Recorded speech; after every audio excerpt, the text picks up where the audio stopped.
Network. Bizzong. Bizzong. Bizzong. Bizzong. Bizzong. Bizzong. Bizzong. Bizzong. Bizzong. Bizzong.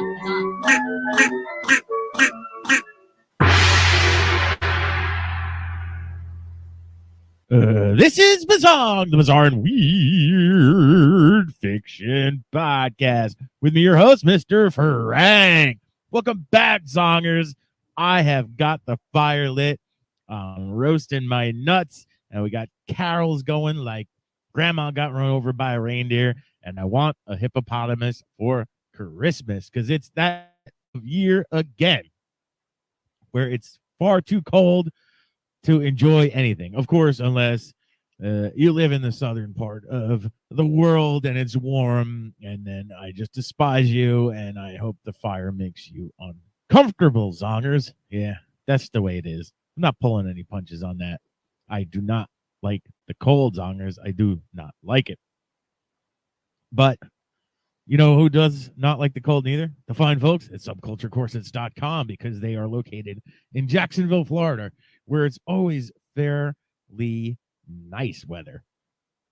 So let me tell you all about Subculture Corsets if you haven't heard enough about them already. Subculture Corsets and Clothing offers corsets, rockabilly, steampunk, gothic, pinup, and retro clothing. They've got shoes and accessories as well. Subculture corsets are the real thing, all steel-boned, not the cheap plastic ones that lose their shape after you wear it a few times. Their corsets are extremely well made and will last for years. Some of the brands Subculture offers are Hell Bunny, Seven Deadly, Red Queen Black Label,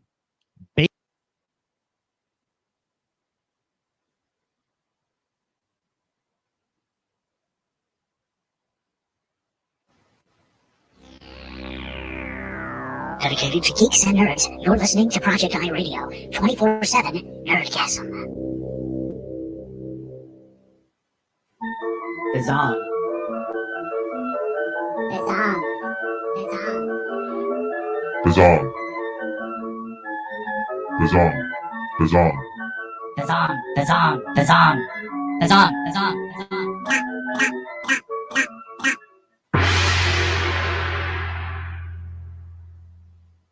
You're listening to Bizzong, the Bizarre and Weird Fiction Podcast.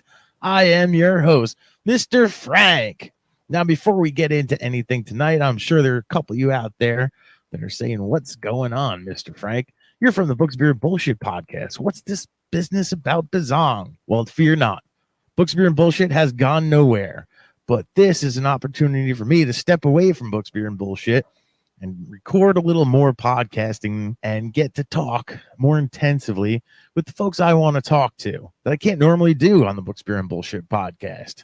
So this is like my solo project. And as anybody who listens to the Books, Beer, and Bullshit podcast knows, I am a big fan of bizarro fiction, something I don't always get to cover on the podcast. But we can talk about it all the time here on Bizzong. And that's what we're going to do. I intend to talk to anybody who's anyone in the bizarre and weird fiction genre. And we're going to kick off this podcast with none other than Mr. Danger Slater. In my opinion, one of the most important voices in Bizarro today.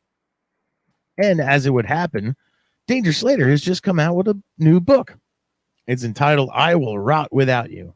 And it is one of the most amazing books I've read, not only this year, but ever. It's going to be a book that everybody who is into Bizarro is going to need to read.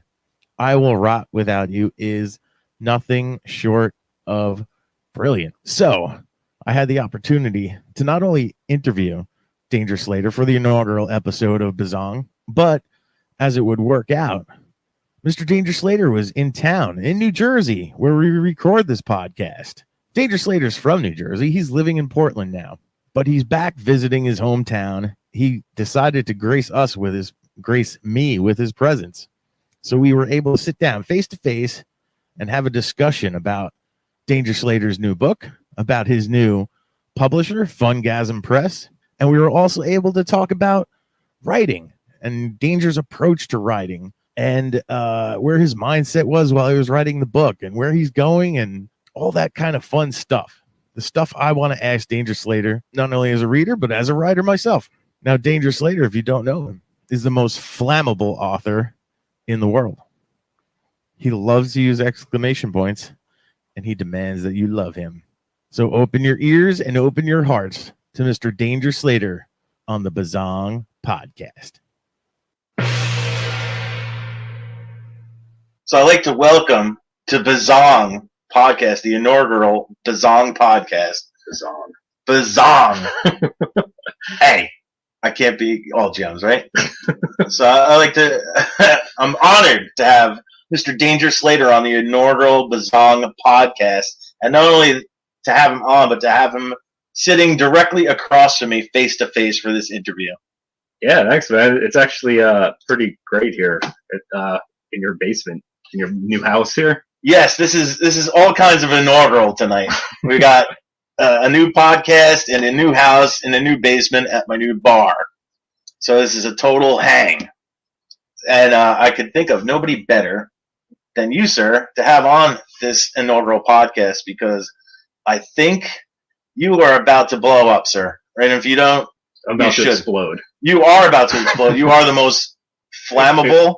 Yeah. It's flammable? I'm very flammable. Okay. The world's most flammable author. Yes.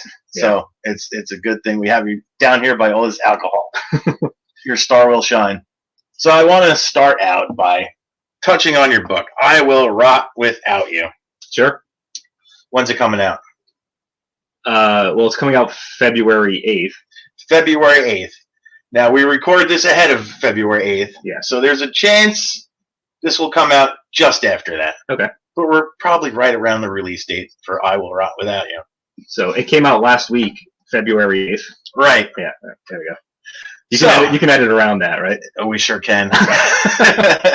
So in I Will Rot Without You, it's under your new publisher, or you're working with a new publisher, Fungasm Press. Right. Can you tell us a bit about them? Well, Fungasm Press is an imprint of Eraserhead Press. It's John Skip's boutique imprint. A lot of people are familiar with John Skip, horror writer. He is a name. He is a name. So basically, he kind of heads it up and kind of curates all the authors. It's a lot of Bizarro, but more focused on more genre bending aspects of Bizarro, not like a straight, horror kind of Bizarro, like things with aspects of comedy or bizarre or horror or science fiction or this and that. That is sort of what I took away from, Eraserhead is tends to be that pure straight Bizarro that you think of. Right. And you have Deadite, which focuses more on the cult, the horror side. Mm-hmm. And what I'm seeing from Fungasm is, like you said, there's just sort of a satirical, humorous, genre-bending take on Bizarro. Yeah, well, I mean, there's four. Okay, so there's 4 books coming out at this. There's 3 other books in addition to mine coming out at the same time. Right. I haven't read all of them. I've read one of them. I've read Long Form Religious Porn by Laura Lee Barr. Right. And I've kind of peeked at the other 2, which is one from Autumn Christian and one from Deborah Gray. And all these books are very different from each other. So it doesn't really seem that there's like this unifying aspect to what is coming out, in so much as it's stuff that has tickled John Skip's fancy, and he's kind of what's the word I'm looking for? I don't even know. I lost it. Fair enough. Yeah, fair enough. you know how that goes. All right. So now, what is this a sort of relaunching? Because there's also some books that they have in Fungasm that have been out previously. Violet Lavoie's Genghis Come. Yeah. That's a great book. Yeah. Yeah, it is kind of a relaunching. From what Skip had told us, he wants to do more of a publishing on a schedule. He says he's intending to come out with books twice a year. I think it was in December, and this is for the future. December and June, I think, or July. So it's going to be a twice a year publishing schedule. So it's going to be more of a regular thing. Before it was just a lot of the books would just come out, you know, when as he got them, or something he wanted to put out would come across his his desk. So this is a more serious focus on the publishing. Yeah. That's great. And he also ran was it Indiegogo campaign? Indiegogo, very successful. Yeah, that was surprisingly successful. I didn't know, but I was putting a lot of effort into helping this.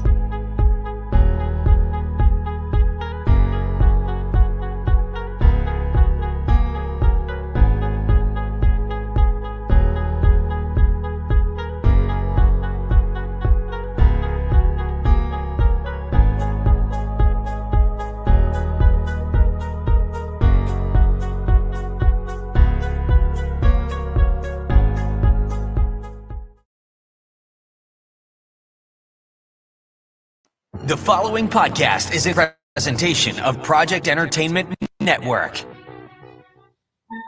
Bizzong. Bizzong. Bizzong. Bizzong. Bizzong. Bizzong. Bizzong. Bizzong. Bizzong. Bizzong. Bizzong.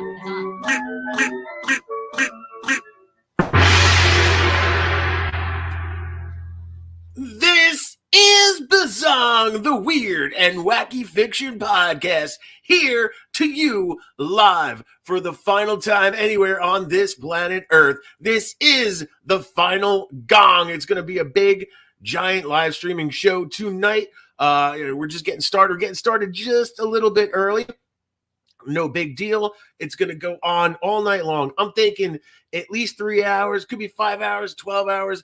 I don't know. I'm going until this show is done, and I've said all that's left that needs to be said here about Bizzong and the journey we've taken here for the last 6 freaking years. Zongers, unbelievable run.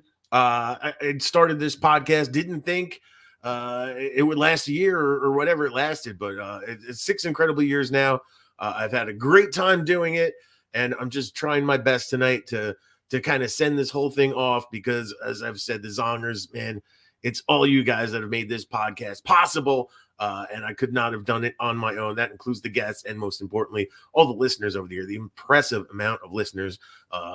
People said, like, you're going to do a Bizarro podcast? What, are you going to have 7 episodes and we're done? How many Bizarro authors are there out in the world? There's something to the tune of, I think this is like the 257th, 258th episode. Lots of episodes, lots to talk about in weird and wacky fiction. That being said, tonight is going to be like a total free-for-all. It's going to be a little sloppy. I'm not used to this whole live streaming broadcasting thing. Not much experience with it. So I'm going to do my best to make it as fun and enjoyable and seamless as humanly possible while still learning how to do the whole thing. The biggest thing, Zongers, I want to do is, and I'm going to put it up in the chat wherever you are and share out the link. You join this live stream, join me on the live stream, and we'll shoot the shit. We'll talk about Bizzong, your experiences with Bizzong. If you've never been on Bizzong, always wanted to be on Bizzong, I'll fucking interview you, man. We'll talk for a little bit. However it is that we want to experience Bizzong, this is your last chance. So if you want to get on and talk and shoot the shit, whatever it is, this will be your experience. I'm going to open up the studio as it is to all takers, all comers, if you just want to come in and join the show.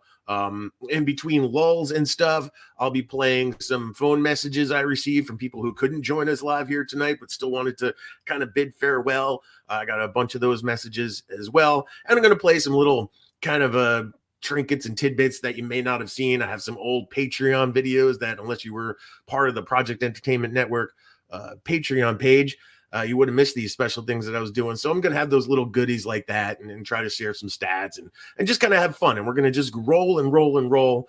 And I'm really hoping that we got a lot of Zongers participating tonight, because the more participation we get as I kick my cooler, the more the longer this thing is going to go on. So it's going to be big, fat, fun, good time. Sound good, Zongers? I hope it does. We've already got a couple of live viewers here. That's awesome. So let's get into a guest. I've already got a guest waiting in the wings, right? And who else could it be? The guy that you would expect. I think you would expect. He's been here a whole bunch. I don't know how many appearances he's had. There's been like 3 or 4 writers that or creators, or what do you want to call it, that have been like just perennial guests on here, and this is one of them. And so I can think of no better way to kick this off than with this guest. Let's bring him in now, the one and only Mr. Kevin Strange. Bringing him in. Think I'm bringing him in. Come on now, Kevin Strange. There. Oh. What are we doing? I thought you were in. You were in. Hang on. See, these are the technical difficulties I'm talking about, Zongers. That that we have these challenges with. Yeah. All right, hang on. I'm trying to bring in Mr. Kevin Strange. This didn't go as like cool and smooth as it was supposed to. So we're struggling here. All right, hang on here. StreamYard is not being they're being not fun with me or something. All right. Let's try it. I think we might have something here. Yep. Hey, Mr. Strange, something's happening. I look like I'm in. Can you hear me? Okay. I hear you now. All right, here we are. Kevin Strange. I hear you now. Me? Can you hear me? Welcome to the show, brother. I'm going to do my intro. This is amazing technology. Oh, yeah. It's only been around for about 2.5 years, Mr. Frank. Right? See, now I've added the video. This is what's fucking us up, right? It's usually just we're on a what did I even use? We use Skype and we that way. So this Skype, video, which is about 20 years. Yeah. Are we good? Are we I think there was a lag there. This is it. I'm not touching nothing. All right, here we go. Kevin Strange, welcome to Bizzong. Of course, I think you were the second guest, man. I have to look back, but I'm almost positive you were guest number 2 after Danger Slater and have had a myriad appearances after that. And the best thing about you is like it hasn't been like 7 or 8 appearances promoting books. I've had you on to promote books. I've had you on to promote comic books. I've had you on to promote card games. And I don't know, what else can you possibly do? Do you have a television show to promote to us tonight?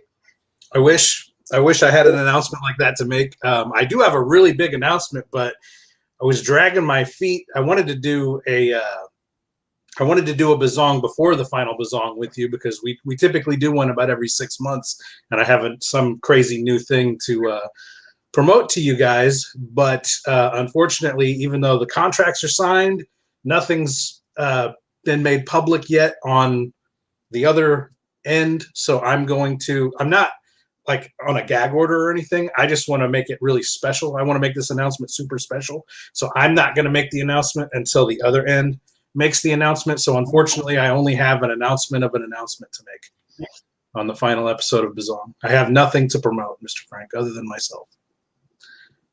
I guess. Yeah, I know you had come to me. You said I might have something, and we might have to. And you were kind of vague. You didn't even know when you could make this announcement, like you said.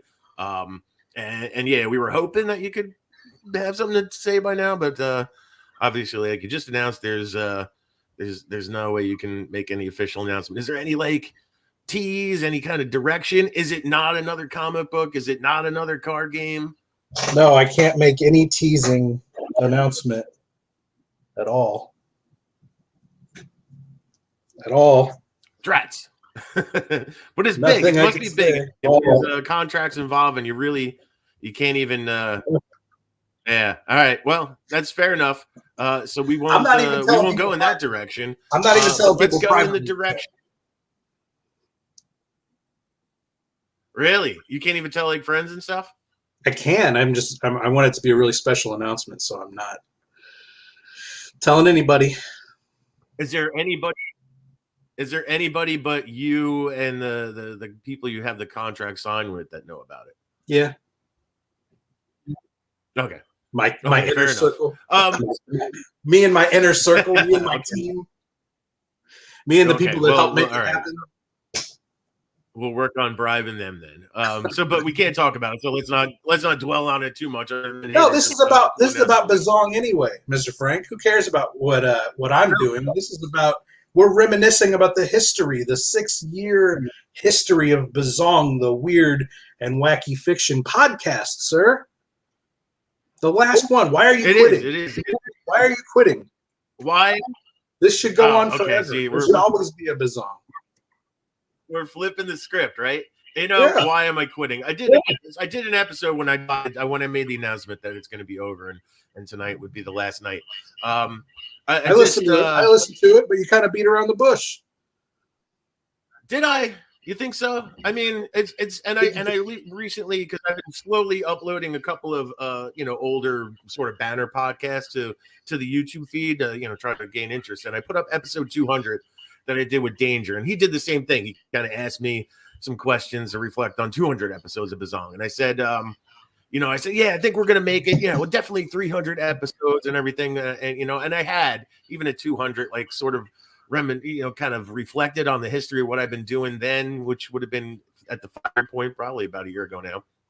And I said, when my heart's not in it, that's when I'm gonna want to step out, and at 200 episodes, I was really still enjoying doing the show as much as I had from episode 1 and every episode in between.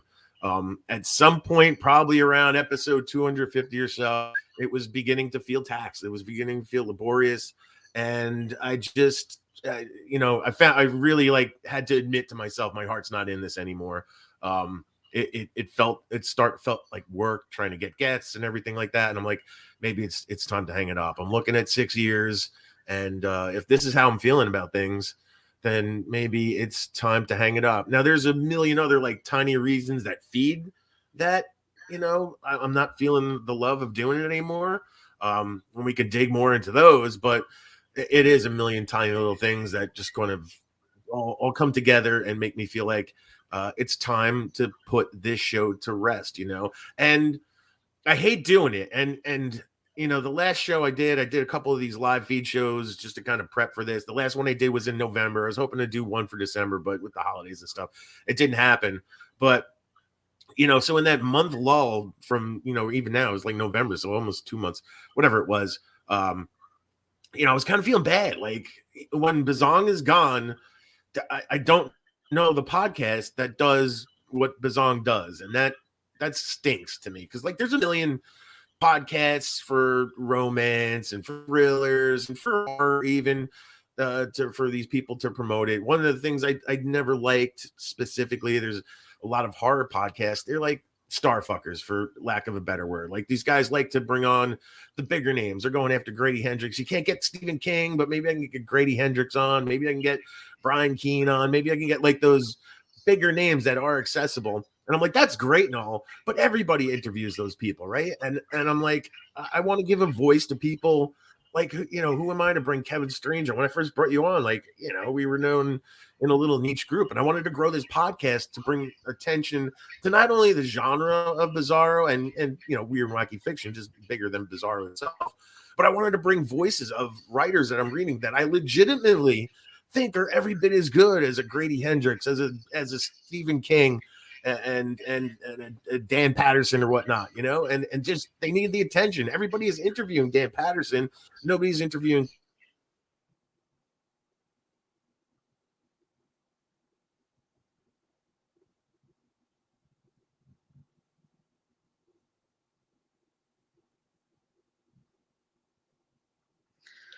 I've lost the audio, Mr. Frank. I've lost the audio. It might just be me.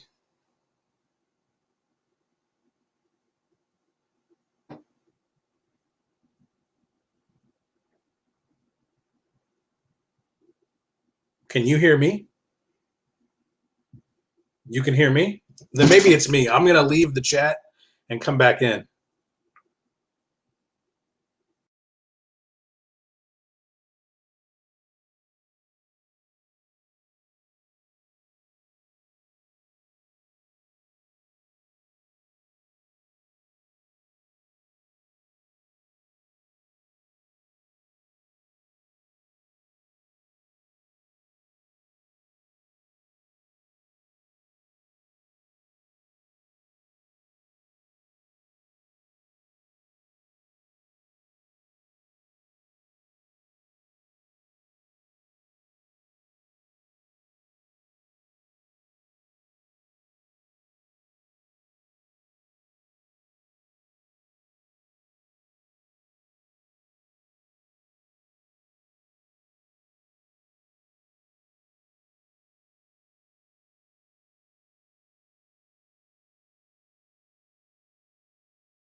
Can you hear me?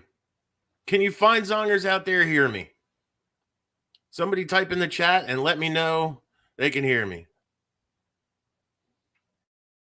Let's bring Kevin Strange again and see if he can hear me. Sorry about that, man. I don't know what happened. Kevin Strange, can you hear me? Yeah, I can hear you. I'm not sure if your audio dropped out for everybody or just me. It did. No, my audio dropped out from everybody. USB cord got disconnected. It did?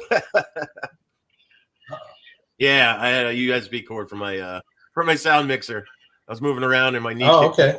kicked the So cord. it wasn't my fault. What happened? So, I was so right? vibing that that rant you were on, man.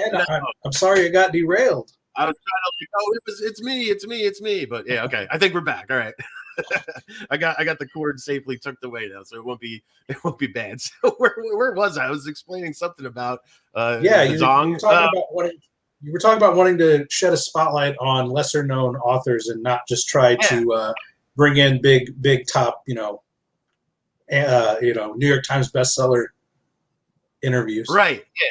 Yeah. That's all the podcasts and stuff I had been seeing. So that was what I set out to do with Bizzong, and kind of like all ships rise in the harbor when we all piss in the water type of thing. So I think I've accomplished that here after 6 years, but that's not for me to say. I don't know. What has your experience been? Having been on Bizzong, did you see results from that? Well, going back, it's actually been, I was taking a shower before this podcast, kind of thinking about what we could talk about and what there was to say. And I realized that I think I threw my hat into the Bizarro genre in 2012. I think it's been 10 years.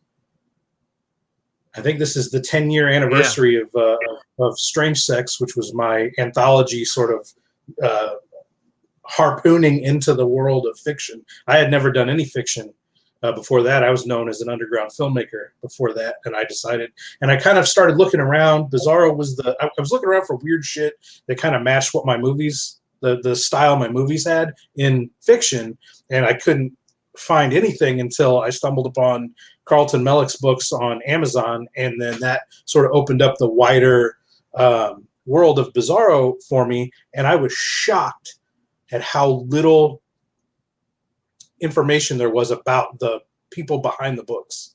Sure, you could find the books on Amazon, but finding interviews, especially finding audio or video interviews, forget about it. There were a few text interviews here and there with some of the bigger guys, but like you were saying, the lesser known fellas, there was nothing. There's literally nothing. So when I launched my publishing house in 2012, one of the first things I did was I started a podcast so that I could interview my own authors that I was putting out, because no one else was doing it. So when Bizzong came in and filled that void, you were literally the only voice. You were the only third party doing interviews with these people. I was sort of doing it incestuously with the people that I was signing, but you came in and opened up the wider world of Bizzarro to anyone curious enough to want to know what the people behind all these crazy books were about. And you've been the place to go to promote Bizzarro for 6 years. There isn't anybody else that's even come up to be competition with you, has there? People have their own individual podcasts now. No, I mean, right. Yeah. Like I said, anything seems to be sort of self-promotional, that podcast I've done, in the Bizzarro sort of weird fiction genre category. You've seen iterations of podcast with like Mike Rose, or Jeff Burke has done a couple of iterations of podcasts. You had done a sure time. I think maybe close is what Jeremy Maddox was doing on The Quiet Place until recently, and I don't know if that's done or not. But that's a different format. But when he was doing that too. Right. He's open to Bizzarro as much as as anything, but yeah, he's like an all taker thing. So it wasn't very focused in that direction. But specifically Bizarro. He and I have been persona non grata in Bizarro for 5 years or so now. So Bizarro authors, by and large, wouldn't even go on his show anyway. Which, by the way, congratulations for navigating those tricky waters for 6 years and never getting unpersoned yourself. You managed to be in that shark-infested water and never create any controversy around yourself. That's hard to do. It was hard to do. It was hard to do, but I never wanted to. I had you on every time you asked, basically, right? But that's not just because I love you. Anybody asked me to come on the show, I would do my best to facilitate that, right? So, and you were always the first to step up. You never shied away from promoting yourself too. I found over the years there's a lot of people, specifically sort of in bizarre or weird fiction, that they're sort of promotional about themselves. So a person like you, who is I think you've been described variously as like a carnival barker, as a host of a podcast promoting people, when you step up, it's easy because I ask you a question and you take off for 15-20 minutes, a half an hour, and you're being generous by saying half an hour.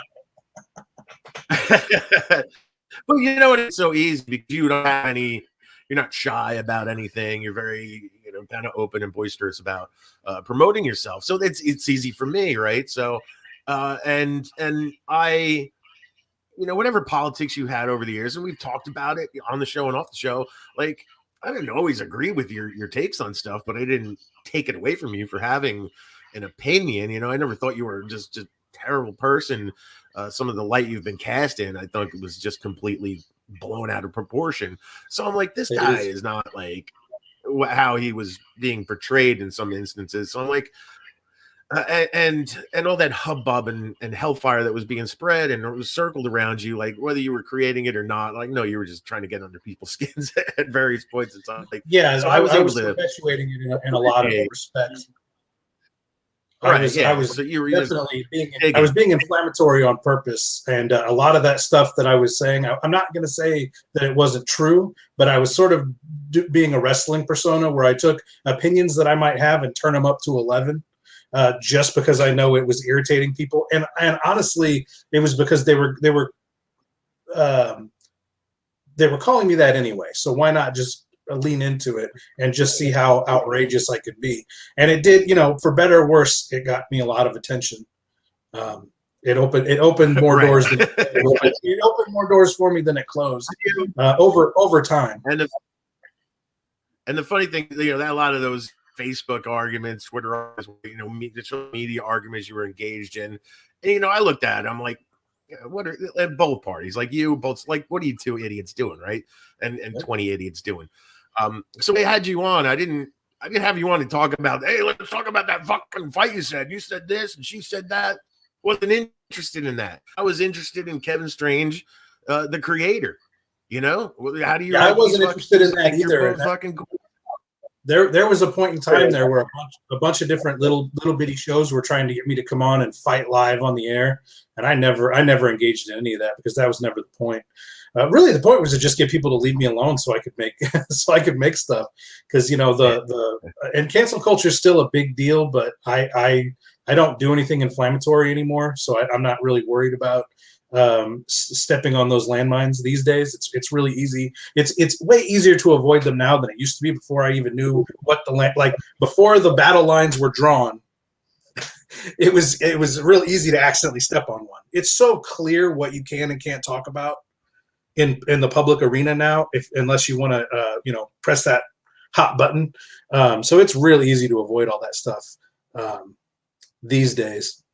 But yeah, at the time, people were trying to get me to come on and fight. I really, honestly, just wanted people to leave me alone and let me go back to work because, as you know, I never stop. I never even slow down.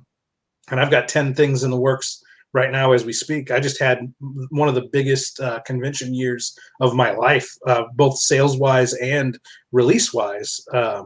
This past year, 2021, was one of the biggest years ever for me as a creator, and that's where I thrive. I don't thrive in the flame wars and all that nonsense. It was like, if you think you're gonna cancel me, then I'm gonna cancel the whole fucking thing. You're all coming down with me. That was my attitude. Well, I think, the other thing too, and I think it helped your longevity, because maybe if you showed up on 8 times, 7 times, whatever it was, I don't know the official count, just to promote 8 books, like I would have.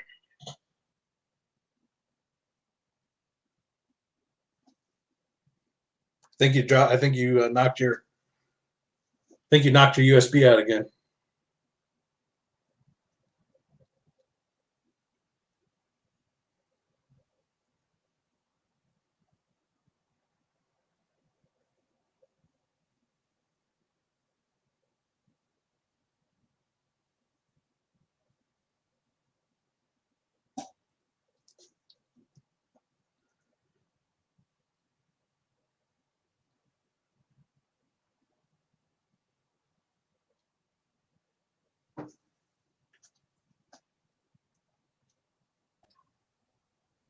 Hello? Yep, you're back. No. Yeah, I can hear you. Yes. You can hear me? Yes. Okay. I don't know that I can hear you though, Mr. Strange. You can't hear me? No, I'm What's going on with this fucking show? I like hear you, but I don't hear you in my headset. Anyway, I don't know. Can all you fucking people listening to me? Rorschach 1313 can hear me. I don't know why it's out of my it's not in my cans. Okay. Everybody can hear us, so fuck it. Let's just keep rolling, baby. Let's do it. Let's keep going. You get on this roll and you start moving your legs around. You start dancing in your chair and you knock your shit out, man. Yeah, I know. I gotta. It's a very touchy cable. I don't know what some old equipment here. A 6-year-old. This is books, beer, and bullshit here. Equipment here. For those in the know, the original podcast I did that Kevin Strange was on, incidentally, his very first appearance. So yeah. Being navigating around firebrands with you, I never wanted to focus on that. And the funny thing was, another thing that made it easy to bring you on time and time again, like I said, was that you kept changing, right? So you had a couple books, but then you kind of like, well, I want to do this comic book thing now. So we had a comic book thing. I never really talked to comic book people. You gave me an excuse to talk to somebody about comic books. A lot of fun. Because it's like something completely alien to me. So it was a lot to talk about and pick your brain about. The next time on, you came out with a card game. I love Magic the Gathering. You had a card game, sounded sort of like Magic the Gathering. Fucking awesome. Let's talk about that. So you've had different things to promote on. You even, I know you don't like talking about it, but you came on once and promoted a Kevin Strange Book of the Month Club. 12 books in a year. It never happened, but I still think it was a fucking awesome idea, like, right? Like, if you were able to execute it, I think that would have been a brilliant business plan. So every time you came on, you had a little bit different too, because I have had those guests on that have been on maybe 3-4 times, 5 times, and it's like, well, how do I keep, questioning you about your creative process, which is the brunt of anything I do. Sure, you're promoting your latest work, or going to go over the body of your work if it's a first time thing. But after a while, like, I'm not going to sit there and interview you, like, deep diving into books is never what I wanted to do. I wanted to talk to the writer, the creator, the whole, as a creator, like, you're selling yourself, you're not selling your work necessarily. That was kind of also a focus of what I wanted to do, not pick into the book specifically. People are going to buy the book or not, but if they dig the person as they present themselves in an interview, maybe that'll help out. So yeah, I think it helped you more and more times that, like, every time you came to the show, it was something different and interesting and different from the previous time you showed up. Yeah, I always like to. Not only do I like to change up what I like the type of media that I work in.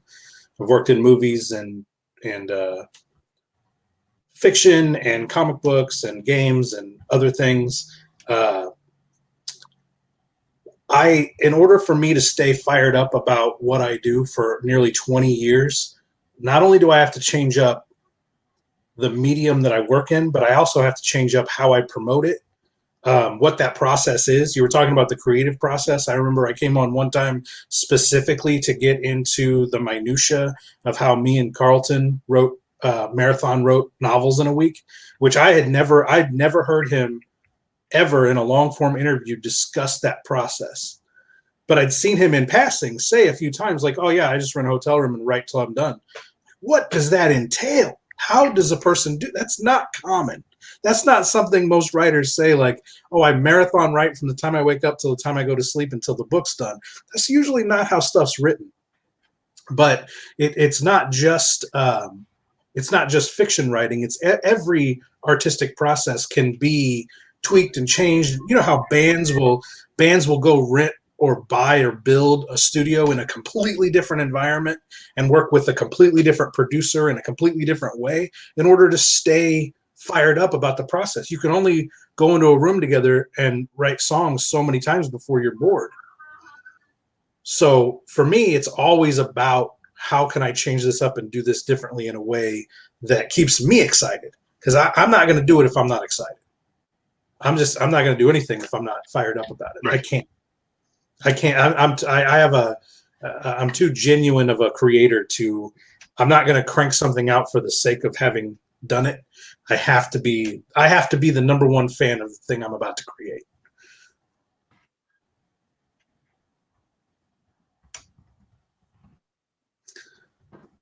Okay, and coming on the podcast and stuff. I mean, I can't tell you how many times I've been interviewed.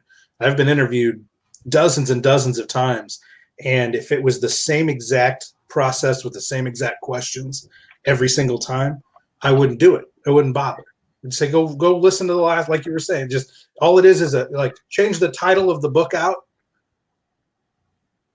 from the previous interview, and it's exactly the same interview. And I've noticed people that I follow when they do interviews, it's exactly that. It's like there's no reason to ever listen to an interview with this guy again because I know exactly what the points he's going to make, how he's going to hit the points, and what he's going to discuss. You just change out the name of the book or the movie or the whatever album, whatever it is that they're promoting. So I always try to go into it a little bit differently. Mm-hmm. Make it fresh. Yeah, and you know that's really, I think it's worked out, and that's been sort of, I think the key to any guest on the show's success has been being able to bring something just a little bit different each time.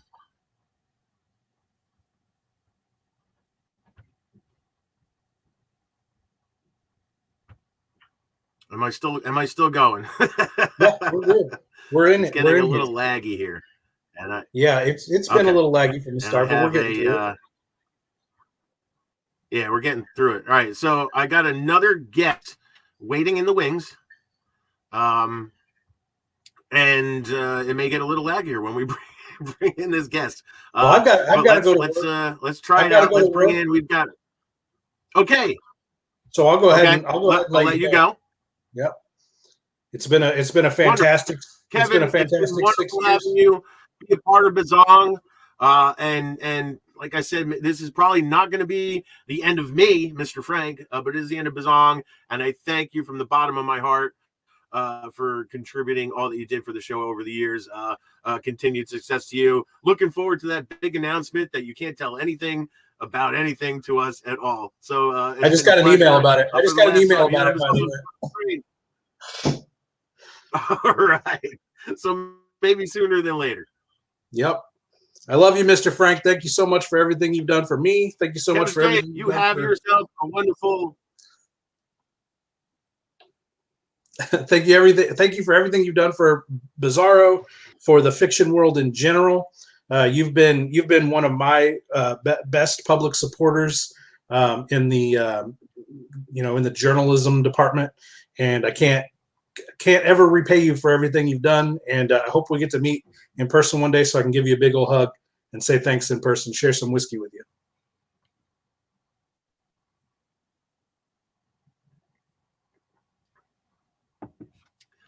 You said give me a big something. I don't know if it was a blowjob or a hug. I'll take either one, sir. Sounds good. I'll talk to you later, Mr. Frank. All right. See you later. Kevin Strange for Bizzong. And I don't know. Do we got to kick him out? Let's throw him out. Let's throw him out. Oh, no. Did I miss the guest that popped out? Like, coming. I'm going to get to you now. I was just trying to send off Mr. Strange here.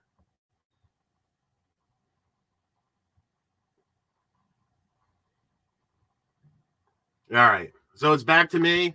I had a different guest waiting in the wings. Hope she'll come back. Christine, come back. Let's talk. But while we're waiting for Christine to come back, there's another guest here. Another past guest of Bizzong. He's been on, I'm pretty sure, more than one time. Definitely twice. So let's bring in Mr. Ben Azarte. Ben. Hey. How are you? Hey, how you doing? I'm doing pretty good. How are you doing, Frank? Can you hear me? Ben's talking. There's so many problems here. On this final Gazong Bizzong. Oh, man. I don't see Ben's camera's on, but it's not showing up on screen yet. Mm-hmm. Oh, my God. Oops, is it working? Ben, do I hear you? Can you hear me? Yeah, Ben, I hear you now. Wonderful. Okay. I hear you. It take a while. We're a little laggy here, it seems. That might be it, yeah. How are you doing, Mr. Frank? I am doing well, Mr. Azarte. How are you doing? I'm doing pretty good. I do have a new book coming out next month. I've been obnoxiously promoting it. If you follow me on Facebook or Twitter, it's called Music Is Over, and it's going to be out from Malarkey next month.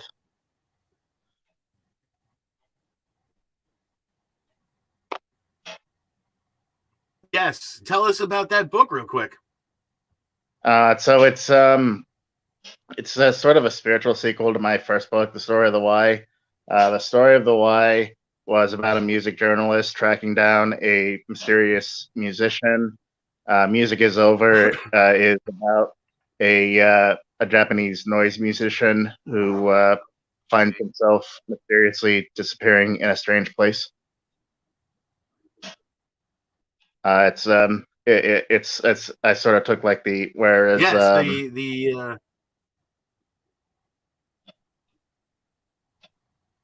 ahead.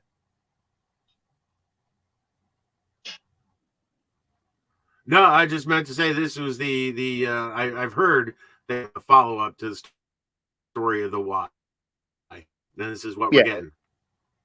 Yeah, it's not like a direct sequel. It's a spiritual sequel in the sense of, it has similar themes, but it sort of like flips it.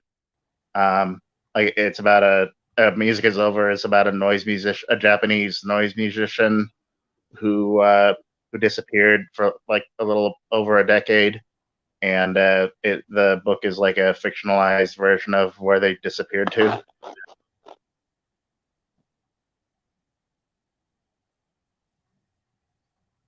Very cool. A very Ben Azarte sounding book for sure. Yeah. It was actually my second book written. Oh, hi, Christine. How are you doing? I have no idea what I'm doing. Bringing people, it's none of us so laggy, and it's got to be me. Like it's got to be me. This is a disaster here. But we're trying. Mike Batista, I'm in the best, so I shouldn't click that or everyone will see my nipples. Oh, come on anyway. We need to see some action on here.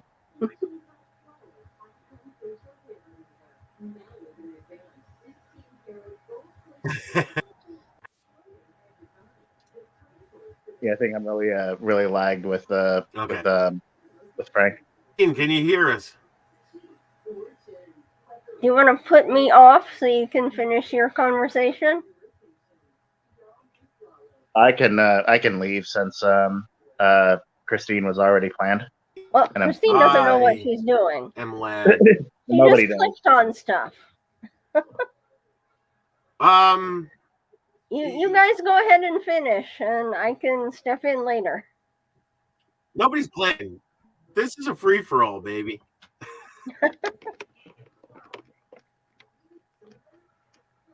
I feel like my biggest issue here is when my mic last got kicked off because I can't. I got my headphones off because it's now coming. The audio out is coming through my computer, and yet the mic is still working, which is I don't know how to fix that. So I don't really know what to do here other than like kind of as long as I can hear.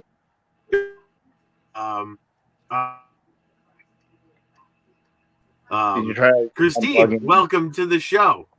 Yes, hi, thank you. I'm losing it. How have you been doing? We haven't seen too much coming from you. You got any projects coming up soon?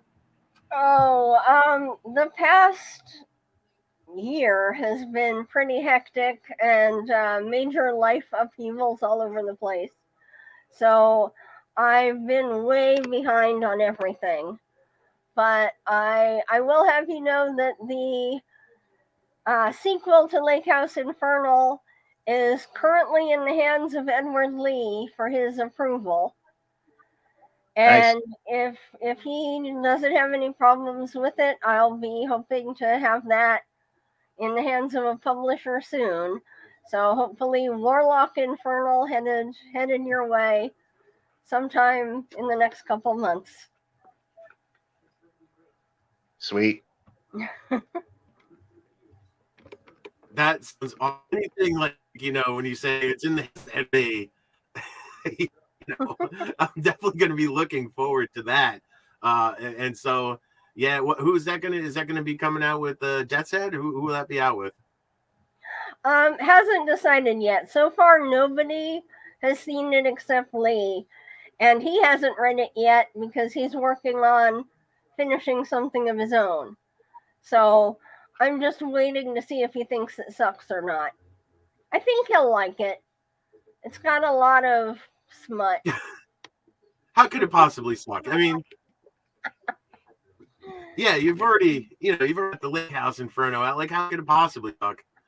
Ed Lee loves you. We all love you. It's going to be awesome. I imagine now, like, here's the thing, right? Maybe we got Death's Head looking out. Maybe we got a couple other publishers lining up. I know we got one publisher looking here. They're going to be beating and pat down your door like, here, just sign. You've got an Ed Lee stand book. Sign on the dotted line. So I'm sure you won't have too much problem placing it anywhere. Well, and I wanted to thank you for having me on before and giving me that Martha Stewart of extreme horror tagline, because I don't know what Martha herself thinks about that, but I'm certainly happy with it. They just don't do any insider trading, Christine. Yeah. So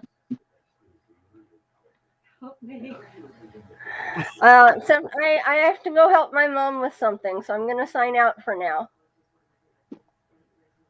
So we got Christine Morgan here. We got Ben Azarte here. Oh, I'm on a podcast thing. Okay. Christine, thank you for dropping in. If you want to pop back in later, feel free. But okay. It's been a pleasure having you on, being a part of the show. And we'll see you later. And best of luck to you with everything. All right, thank you. Christine Morgan, everybody. Yeah, very talented writer. All right, so he is super talented, and I mean, for like the sweetest woman, right? And you see, she does. Did you ever? Everybody must have seen like her arts and crafts stuff. She like do these extreme horror like Barbie dolls that are themed after books or all kinds of weird little crafty things that are so freaking awesome.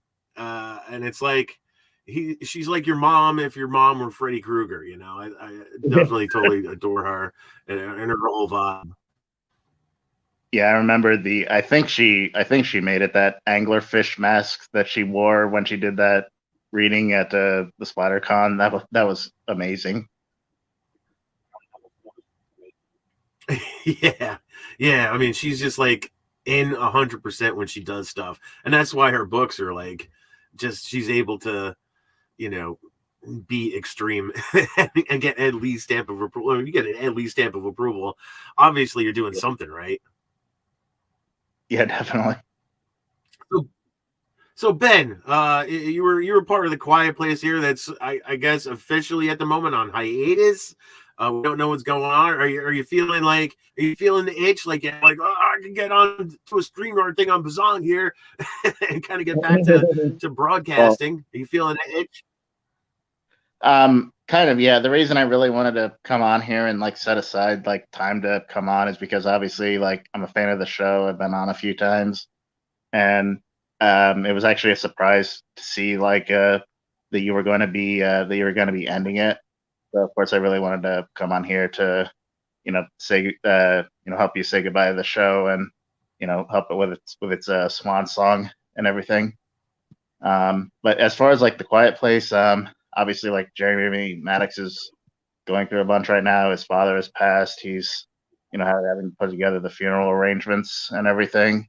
So I want to let him go through what he needs to, getting the affairs in order and go through the grieving process, to see if his heart's into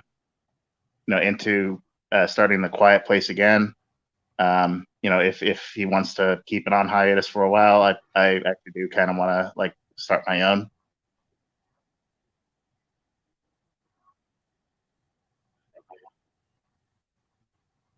You did have an indie rock sort of based podcast at one point in time, right? Are you still doing that? Oh yeah, Bandcamp Massacre. I did like 2 episodes of that. I do kind of want to do that again. It's just I kind of feel like I restricted myself a little bit too much with that, because I feel like I want to do like a more general podcast, and I feel like if I maybe if I can like put a more general podcast together, that I might go back to Bandcamp Massacre, like specifically for talking to musicians and such. Yeah, so still continue along those lines. So you only made it through 2 episodes of that one. Do you have like a bunch of podcasts in mind? Is that like the only one you have in mind? Or do you have like different ideas of what you might want to approach if the Quiet Place doesn't return? Well, I'd want to do at least one that's like just a general thing where I can bring just about anyone on. And I can like have a general discussions about things, and maybe bring some of the co-hosts from the Quiet Place on to talk again, because I think we developed pretty good chemistry. Yeah, definitely, and I like that 3-4 person was the ability to pick up the show. Like that was one of the things that I enjoyed about the Quiet Place was if one member was missing, the show didn't get hurt from it. That sort of like hurt me and Bizzong. Like if a guest fell through, it's like, well, now what do I do? Do I just ramble on for a little while and do a solo show? Do I just skip a week? It kind of, if I don't have a guest, a show per se, or if I'm just not feeling it, right? So like that's why I've kind of stopped doing the show for the last couple months, because I'm just not feeling it. It wasn't feeling like reaching out for guests and stuff and trying to book shows and do things. And there's a lot, again, like I said, there's a lot of little things that feed my ultimate decision. And it wasn't that I found reaching out to guests necessarily that cumbersome and tiresome. Yeah, but it's, like I had mentioned on one podcast, my kids are older now. They're getting into their tweens and their teens. And their dad drive me to the mall. Drive me to the skating rink, which is a big thing last night here at the Mr. Frank household. It's stuff like that like, my kids aren't just little kids and playing around the house anymore. I got a lot more responsibility to my kids on the weekends, when generally is my free time to record episodes of Bizzong. So there's just those million things taking me away. And I think a setup like The Quiet Place, where there were 4, I guess 5 hosts, anyone could drop out. You got good chemistry around you. If one drops out, you can still go. There's always a show. And I think that's, and you don't even need a guest on top of those, 3 or 4 co-hosts. You can just all bounce off one another and do a show. I think that's a great situation to have.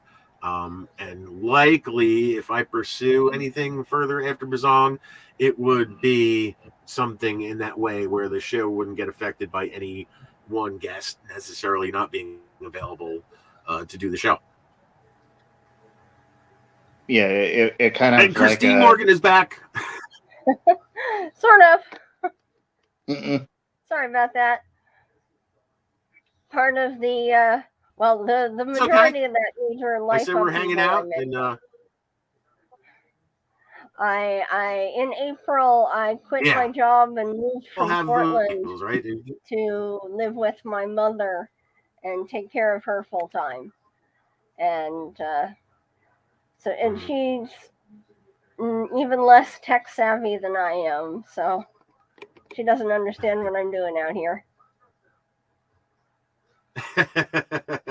You're on the television, Christine. It's kind of like being on the phone, but yeah.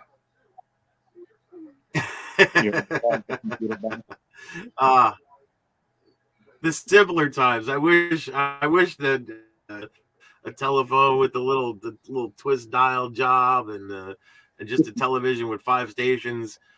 Things were a lot more easier to navigate back then. Hey, Ma, look at me. I'm on the internet.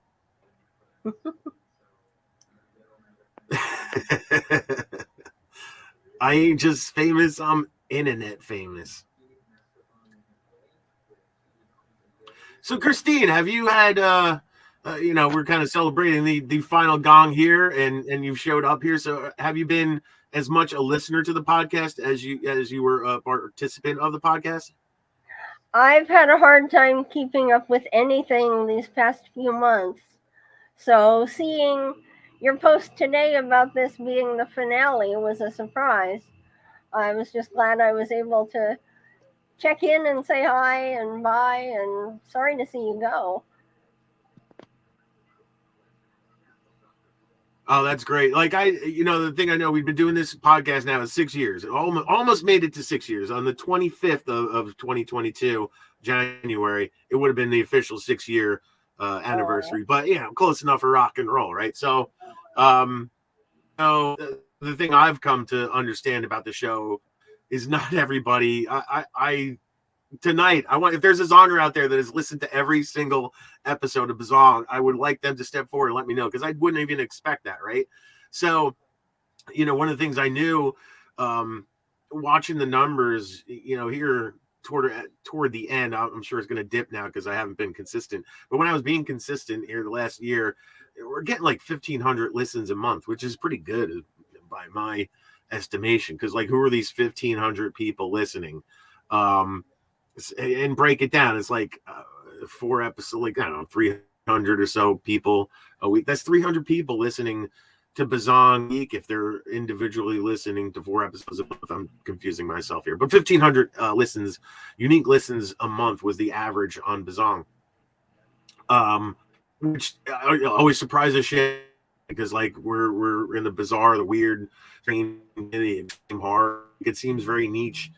And for that many people to be listening, none of these 1,500 people, or not all of the 1,500 people, were stepping up and sharing themselves. So, it's I've always wondered who all those people are. Of course, by writing and by doing this podcast and networking, I know a great deal of people who do listen to the show from time to time. I would never expect anybody to listen to every episode, but certainly people listen to the episodes that feature writers that they have an interest in and they like personally or friends. That's been, I guess, because I've, gone in many circles, bizarre, extreme horror, whatever it was, there's been some crossover there, which I kind of hoped to develop in that way. I didn't want specifically just Bizarro, and that's it. Anything that sort of categorized itself as weird, offbeat, different. Those were the people I wanted to talk to. And then, we don't know what our circles are and everything. And you're just hoping to get those circles to what is it, that Venn diagram, right? All the circles overlapping. And hopefully we all discover something a little bit different, which I think I've been able to successfully bring to the show and to the audience that listens to Dong, the demographic, if you will. So yeah, Christine, I would never expect you to be listening time as I faced, and I was trying right up to the bell as to share the shit out of the fact that their final episodes tonight, just to get as many people, because I know it's been 2 months since I made the announcement, and the whole 2 months it never failed. Every time I shared a post about it, somebody was surprised, oh my god, really? So in so my case, I'm glad you at the last moment, at the 0 hour.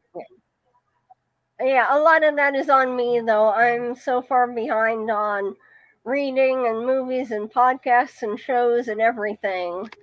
I'm only now trying to get back into more book reviews, but yeah, I'm very aware of how much I've missed out on.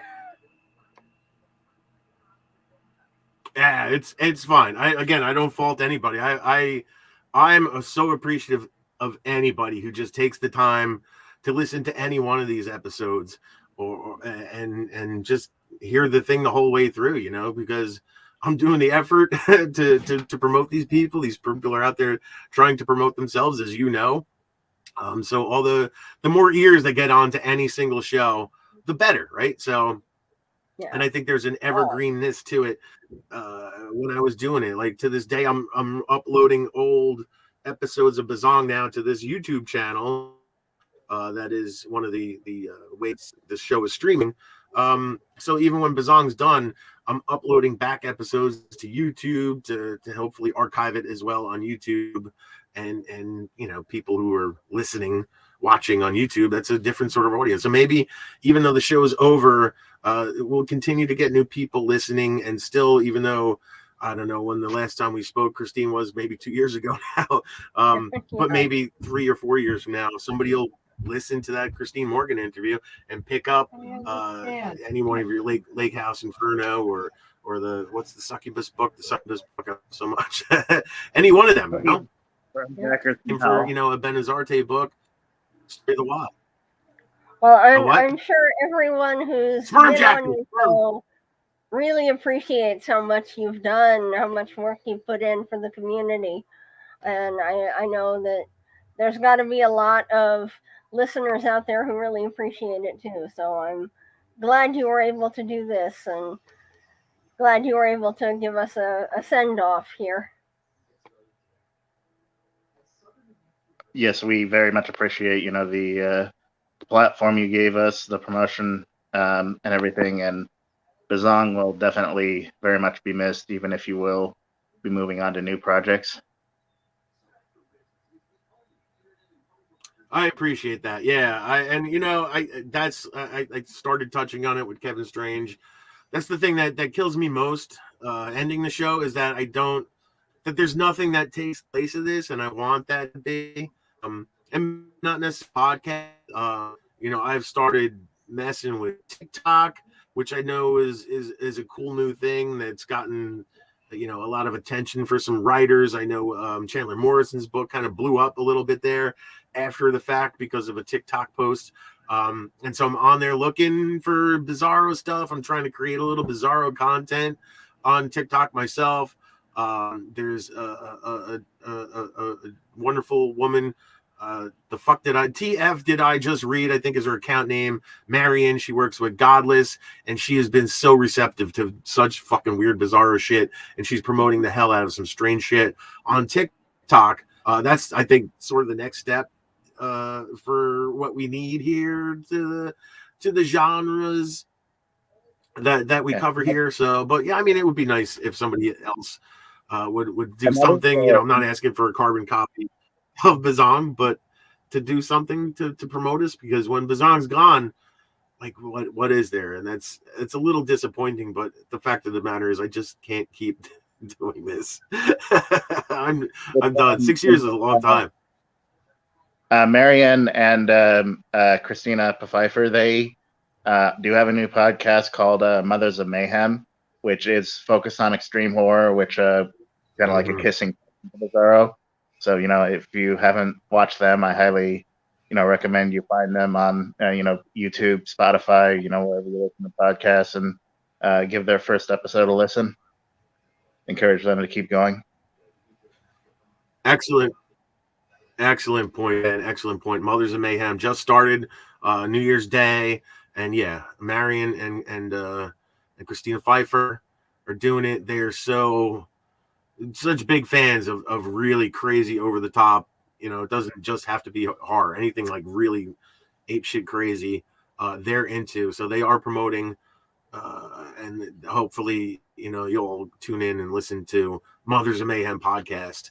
I'm always excited about new podcasts, but I know like how many new podcasts, like Ben, like you said, I only 2 episodes of something I tried. So many podcasts, you got to wait to see if they continue now, because a lot of people get excited. I'm going to podcast. This is fun.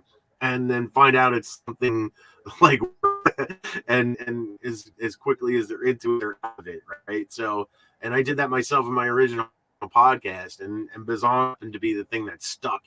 6 years is a long time for any podcast. So, time, like, it's just finally like taking its toll on me. It's taxed me. So, but that doesn't mean I don't want to stop creating some sort of entertainment promotional platform, but just this one is just not working for me anymore. So, I do hope that somebody can pick up the ball and help everybody out there with the promotional stuff, or just, now you're going to have to find new ways to promote yourself outside of Bizzong. Yeah, the thing I'm with trying to podcasting, bring in Kent Hill. Sorry, from Australia. So go ahead. I was going to say, podcasting gives you an interesting paradox, because it's really easy to do, but almost nobody is good at it. So, Mr. Frank was one of the few people who was actually good at it.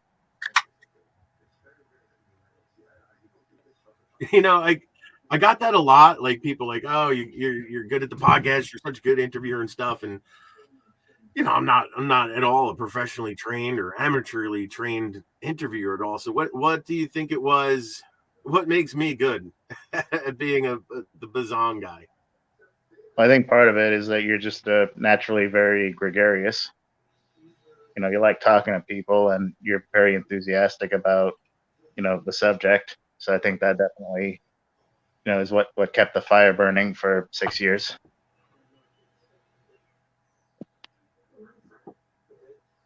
I'll go with that. I believe that. I always wanted to. That was another thing. Like, I wanted to bring energy to shows. You hear shows, and people aren't charged up about it, and becomes like NPR sounding, like very monotone, even keeled, and it's like people are very genuinely excited about to be told their guests, and it sounds like a job to them or whatever. And I always try to make sure that I was being upbeat, full of energy, as much energy as I could possibly muster, like tonight. And because I think that translates, right? That translates to people listening. If you're talking in a manic way and all excited about everything, and talking a little quickly and too quickly, and one of the things that drives me nuts about my own voice, like when I go back and listen to old episodes of Bizzong, is I really talk fast and I garble my words. Blah, blah, blah, blah. I do that a lot. Nuts, but it's also because I'm putting out the energy and I'm like talking faster than my brain can process shit, and it gets all fucked up. But I think that helps the listener be excited about what they're listening to and engage in listening, to what's being spoken about. Because, I like listen to podcasts about the only thing I listen to when I'm driving to and from work. And listening the most, when I'm tuned into the most of what's happening, is when there's like really like excitement happening. So I try to sustain that so people stay engaged to the show, and I don't want to be monotone. So and that's sometimes been hard with guests who they're not picking up on the energy, and they're short with their answers and stuff. Those have been the challenges. That's one thing I do hear a lot, or when guests come on, not used to doing this, not used to being interviewed, they're putting themselves out there. I don't like the sound of my own voice,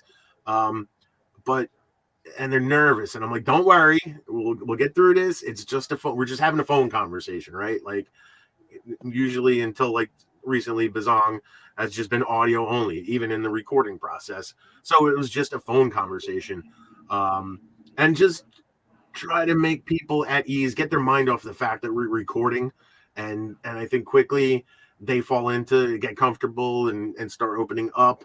And you can hear that a lot on some shows. You can pick up early on people being nervous, and then partway through the show, they're getting a little comfortable. They're sharing a lot more. They're talking a lot more. They're not being sure with the answers. And by the end of the interview, after I stop recording, wow, yeah, no, that was good, and you really made me comfortable, and it was no big deal. Kent Hill's having time from Australia getting into the show.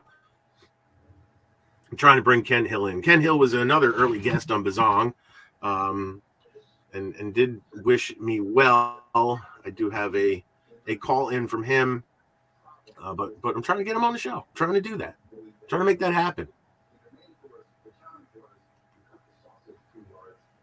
Any other Zongers? I've been sharing in the chat.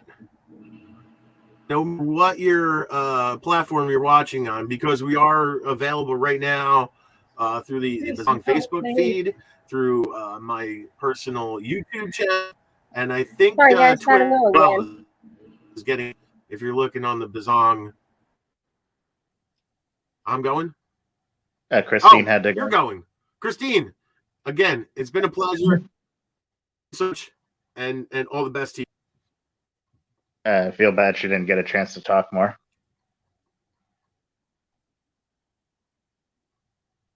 She seemed comfortable listening. Like she just wanted to be on camera and listen.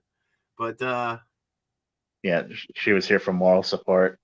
And apparently the Australian government is trying to throttle Kent's internet to keep him from coming on to speak the truth. Ken Hill, yeah, I'd like to get Ken on to talk for a few minutes. I haven't talked to him in a long while, and he's another one that's since we last spoke, writing books, has jumped over to like doing movie scripts and has had some success. So I'd like to real quick talk to him about that if we could get him in on the show. The Australian government is doing his internet because. But until then, Zong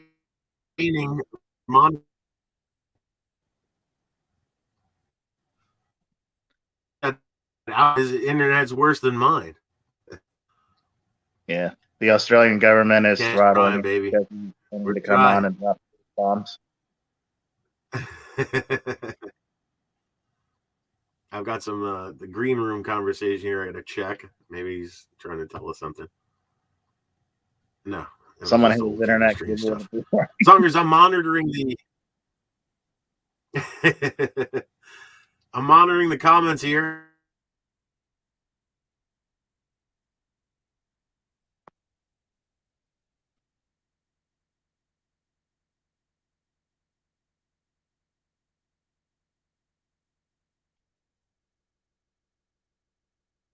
Everyone can hear Ben. It's there's a delay going on.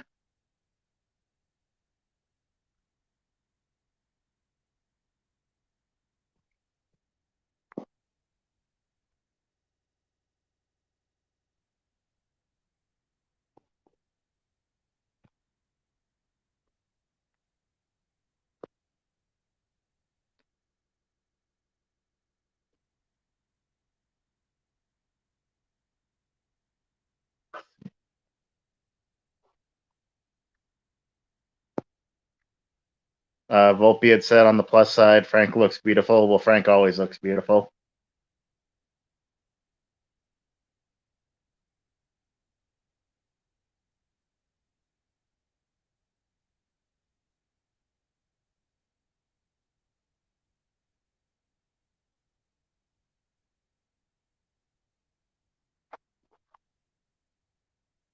I think your audio cut out again, Frank.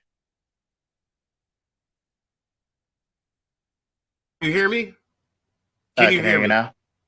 Yeah. Oh, I got audio back in my cans here. Not these cans. Oh, good. But these cans. So I think that's an improvement because I think that was. Yeah, I totally can hear you. This is better. Okay. Yeah. It was very distracting trying to listen to the audio come out of my laptop and Kent. I don't think we're gonna make this happen, baby. I don't know with Kent Hill. I'm gonna have to remove him. And Ben, I guess for a few minutes there, it was like the vice president when the president has a heart attack for like when they have to stop his heart for 5 seconds. Like you were the de facto host of Bizzong there for a minute. Oh, I feel very honored for that. It's like Kamala Harris getting the president for a day. Yes. Yeah. Isn't she the president now? I'm sorry, I'm not a political man. No. Yeah, we better not go down that road. We're not touching that third rail. Yeah, no, Bizzong is not that show. That is for the quiet place and having that. I have, like Kevin Strain says, I managed to navigate the cancel culture over the years, having guests on, and that because specifically, I don't talk about politics, right? It's like being at the family dinner table, just no politics, and we'll have a good night. Yeah, when I get if shit. Doesn't come back. If I get my own place, I'll just go on and talk all the shit I want, and nobody can do shit about it. That's it. That's all you can do. All right, we got Volpe coming. The fox. Talk about foxes. Yeah. Get a load of this sex machine. Sorry, we can't hear you.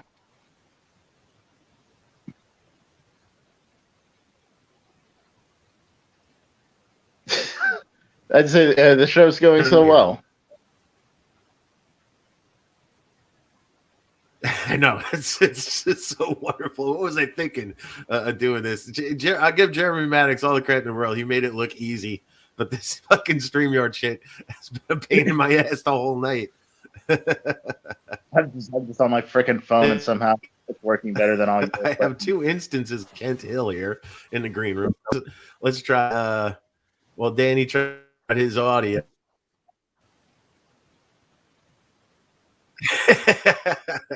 Go figure.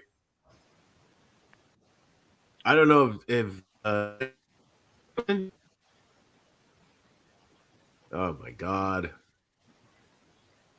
you're telling me we're a pro. Hello. Danny's closed. I don't know Hello? what's going on there. Hello. Strip show. We're gonna be trying once again. Hello. Is in the green room. Hello. I don't know, but Hello. oh my god! Can you hear me? Australia, you got through. Can you hear me? I can hear you. You can hear me. Yep. And then he's gone as quick as he showed up. Everyone's gone. I thought I'd turn the camera off because I thought the camera might be messing with the whole thing. All right. But if you can hear me, I'm trying to do background stuff here. Throwing out multiple Hello. duplicate accounts. Can we hear me now? I can hear. Hello, everyone. Hello, world. Hello, welcome to Bizzong. Hello. Is that Kent Hill. Everyone has vanished. Kent, But the show must go on.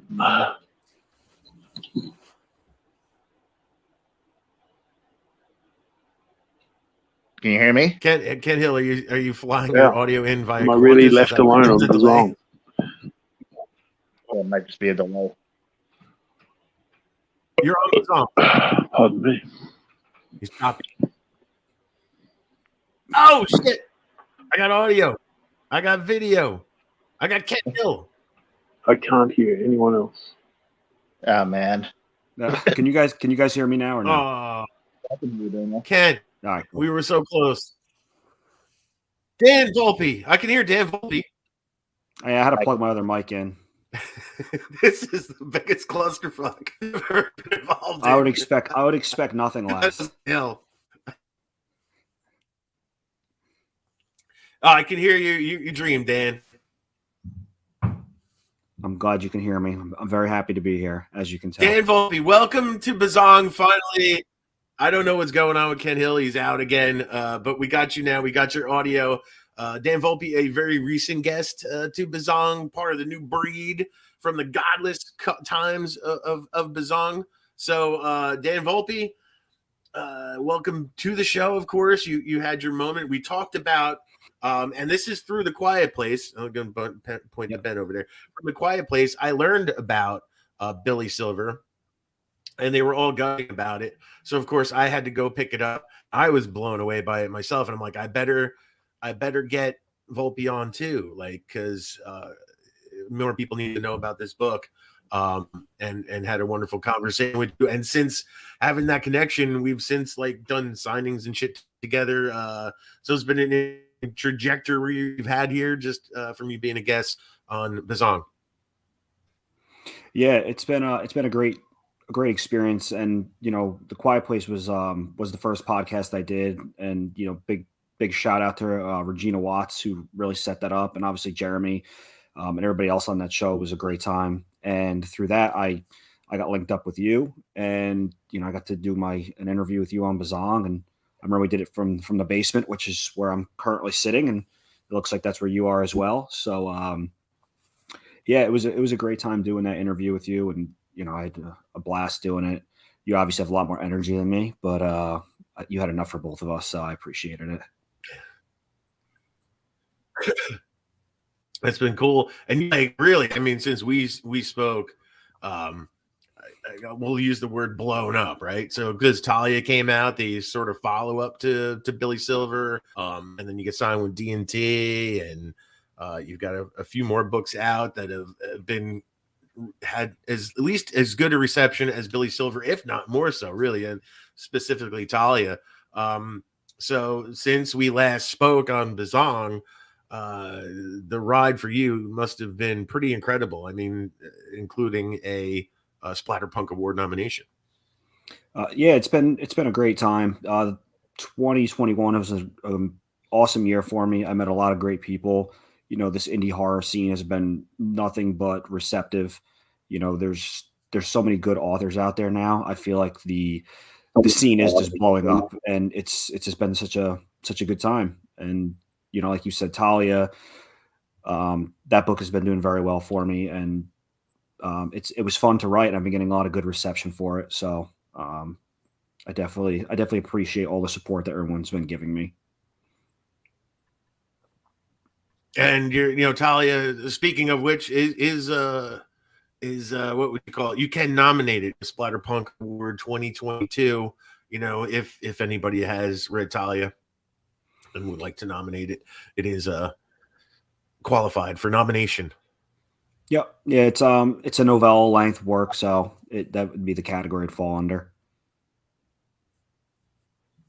I got to say, like, and having you two guys here, like, in the last year of specifically, when I was, no secret, the BizarroCon, I think it was 2019, kind of really changed the whole genre of this for Bizzarro, and it made it difficult to get guests, and nobody was interested in it. And really, for a short period of time there, Bizzarro was like a bad word. I was at a convention, everybody was like, don't call me Bizzarro. It was kind of ugly for a while, so it made it hard. One of the things to navigate the podcast, how to bring forward with this thing that people are really not interested in anymore. It seemed like it, but there's been a new crop of Bizzarro people coming through that I really appreciate. Kind of new voices, new directions for the genre itself, and a lot of that is driven by Godless, which both of you gentlemen have been early adapters of as well. I saw what it had to offer and jumped on the train. I think you both had pretty decent success working with Drew Steppick and Godless too. And to the other point of that, like as I mentioned, I learned about Daniel in The Quiet Place I found myself fleecing a lot of guests from the Quiet Place. That's where I was sort of finding new guests because I didn't know. I didn't know who to talk to anymore. Like I would kind of watch the Quiet Place and like, oh, that guy's all right. That was, he's good for Bizzong, and bring him in. He would qualify, and it felt shitty. Like you guys had your guests and everything. You were discovering them. I want to promote, So. I asked Daniel on, Adam Beauregard on, Carver Pike, and all these guests that I basically fleeced because I saw them on the Quiet Place. But just between this and the Quiet Place, the layer of the direction of Bizzong was really shaped by those two things. And then for my own writing to go to Godless and put it up there, Godless really. Changed. I always say it was disruptive, right? It was really disruptive to things to the point where I changed how I was writing because of it. I have a book coming out, Exploding Bears, specifically to appeal to a Godless audience. So, like having you two guys here is very sort of frames the direction of Bizzong for the last year and the way I've sort of had to take it. Because of the sort of scene and culture out there, as it were. So did you, like Daniel, let me ask you, having come on Bizzong and stuff and working with Godless, have you found different books that maybe you never would have been aware of or even approached because of Godless? Yeah, absolutely. I think Godless is a wonderful platform for people that obviously don't want to be censored by I'm not even going to say the word, but it's a rainforest. Anybody that wasn't be censored by the big companies. It also allowed people to put up short works. So we have these 50-cent stories or free stories that are up there that are only a couple thousand words. And I think one of the biggest ones that made such a huge impact we probably wouldn't have seen was from Rain Havoc, and that was the Mukbang Princess. That wouldn't have gone on Amazon, and it could have been in a small collection, self-published, but for her to put that up on Godless and to get the reception that it did, is really a testament to Drew and his belief in what he has. So yes, I definitely think that Godless has given a voice to people that didn't have one before, and that for readers that are looking for something, maybe you are on a little bit of a budget, you can go on Godless and get probably a ton of free stuff, 50-cent books, 50-cent stories. Anything is, I haven't seen much over like $3.99 on there. So a couple bucks and you can have a couple months worth of reading. Yeah, I think. Ben, have you found that you've sort of started writing or written things toward Godless? I haven't specifically written things towards Godless.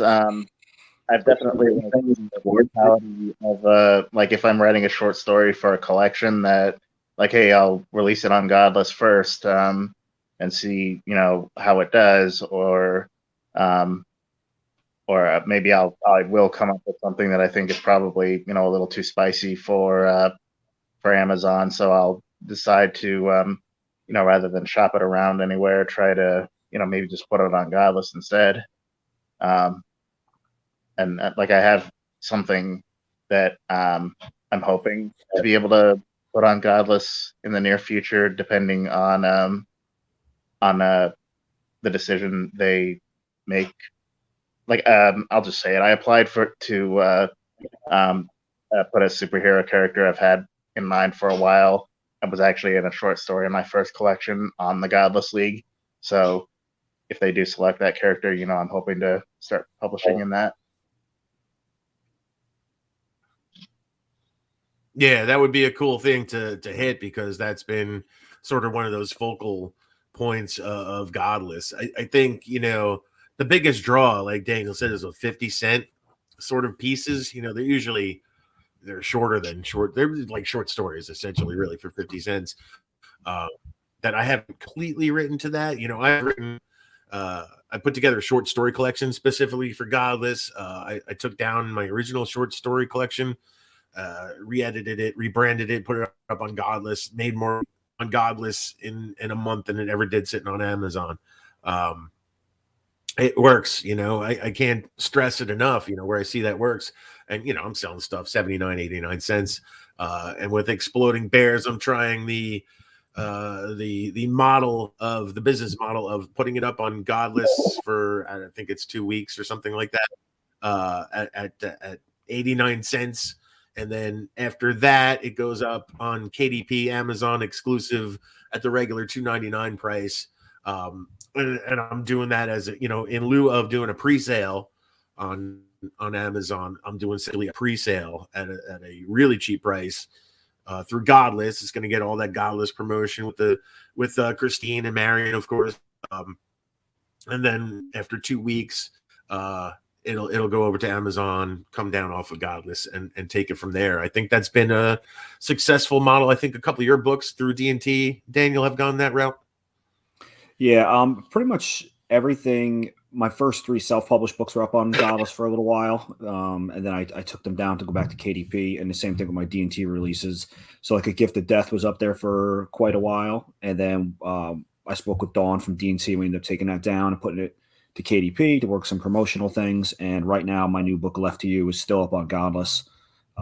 So I think that it's a good model you have, Frank. And I see a lot of authors that are doing that, where they do that Godless exclusive. And yes, it benefits us as the authors, but it definitely helps our reader. Oh God, Armand, our readers as well. I can't look at the chat. I'll have to minimize it. Our readers as well, because they get something for cheaper. Like you said, he threw me off. He fucked me up. It was a slider at 91 in the black. But but yeah, Godless has definitely been a good platform for that. Now I'm all fucked up, so I don't even know what's going on anymore. I don't think any of us know what's going on. No. Yeah. It's not a hunting jacket. It's a beautiful flannel shirt from Walmart. Haters. Wow. I'm in my basement. That's from when he played bass. Yeah, when he played bass in Pearl Jam. Nobody knew that. Daniel Volpe was the original bassist for Pearl Jam. I know. I told Armand and I talked the other day, and we found out that I'm immortal. Lakers. So it could have been me in Pearl Jam. Armand, you could click the link and join us. Nah, he won't do that. Just put the red cap to the back like Fred Durst. Yeah, come on. He's a Armand Rosamilli, famous Twitch streamer. I don't know what you call him. My kids watch Twitch constantly. But it's like I watch Armand like a giddy little 13 watches a gamer playing fucking Fortnite, That's what I watch Armand do right on when does he come on? Mondays and Wednesdays or something? Yeah, if he came on right now, he'd be able to promote it, but so yeah, I mean, let's talk about that, like promotion stuff, right? And writing towards Godless stuff. It seems like we sort of had 3 different like Ben doesn't really like he's too much of an artist to like bend towards the business model of Godless stuff. But I mean, I guess if you're putting yourself into the superhero thing, like you're gonna do the Jay Wilburn stepped to the bat is another of his Twitch writer. You're killing me. Oh God. Oh, there is. All right, we got one.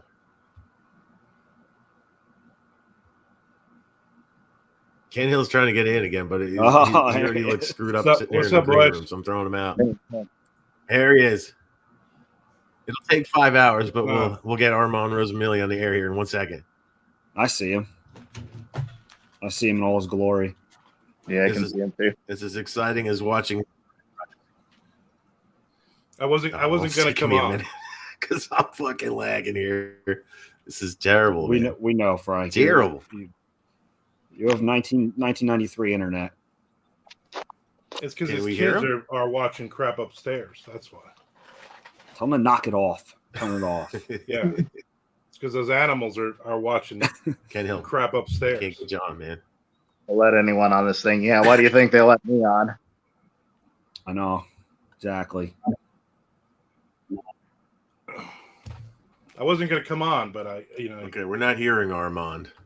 I'm here. Right? I'm just fine. Yeah. I think you just lagged the shit. Yeah. Ken Hill's taking up all my bandwidth for most of it. You hear Armand? I hear Armand. Yeah, we can hear him. Oh, we lost Frank. No, we lost Frank again. All right, Armand, you're the host now. This is the crazy. Hey, welcome to the first episode of Bizzong. Yeah. We're Give going to us start doing this the daily, gong. live daily. So, Yeah. Danny, what'd you do with all the facial hair and all that? Oh, I had to shave that off. Let my rugged good looks come out. Yeah, yeah. You know When he first popped on, I'm like, "Who the hell is this mutant?" And I was like, "Oh my god, it's Daniel!" I just saw you 2 months ago, and you were all hunter, manly, rugged, and now you're like all pretty, like you got moisturizer on and stuff. I do. It's just not on my face. Have you been running the ads and stuff? I have, yeah. Actually, we were just talking about promotions, and Frank was just getting into that before his fucking dial-up shit the bed. But I actually just did some more ads today. I was writing, and I took a little break and went on and bought a couple more ads. So, oh, cool. We'll see how that goes. I'm doing more with the Amazon ads now. Okay. Oh, Mr. Frank is back. Look who decided to show up, the host of the show. Ladies and gentlemen, now introducing Mr. Frank Edler. Cast up on the breakers without Frank. Yeah. He's either staring at us all or of you are fucks. Yeah, he's just staring. Staring blankly at us. He's just standing. Oh my god. All right. What's going on? This is my moment. We've never had this problem. Can we replace Frank with Jay Wilbur? I'm in the basement, right? I'm in the closet in the Harry Potter room.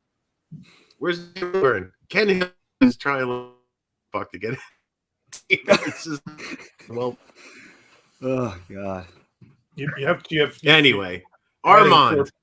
Yes, sir. Yes. Welcome Mr. to Frank. Bizzong. Does this Welcome mean to Bizzong for the final time. Does this mean Beers, Books, and Bullshit is coming back?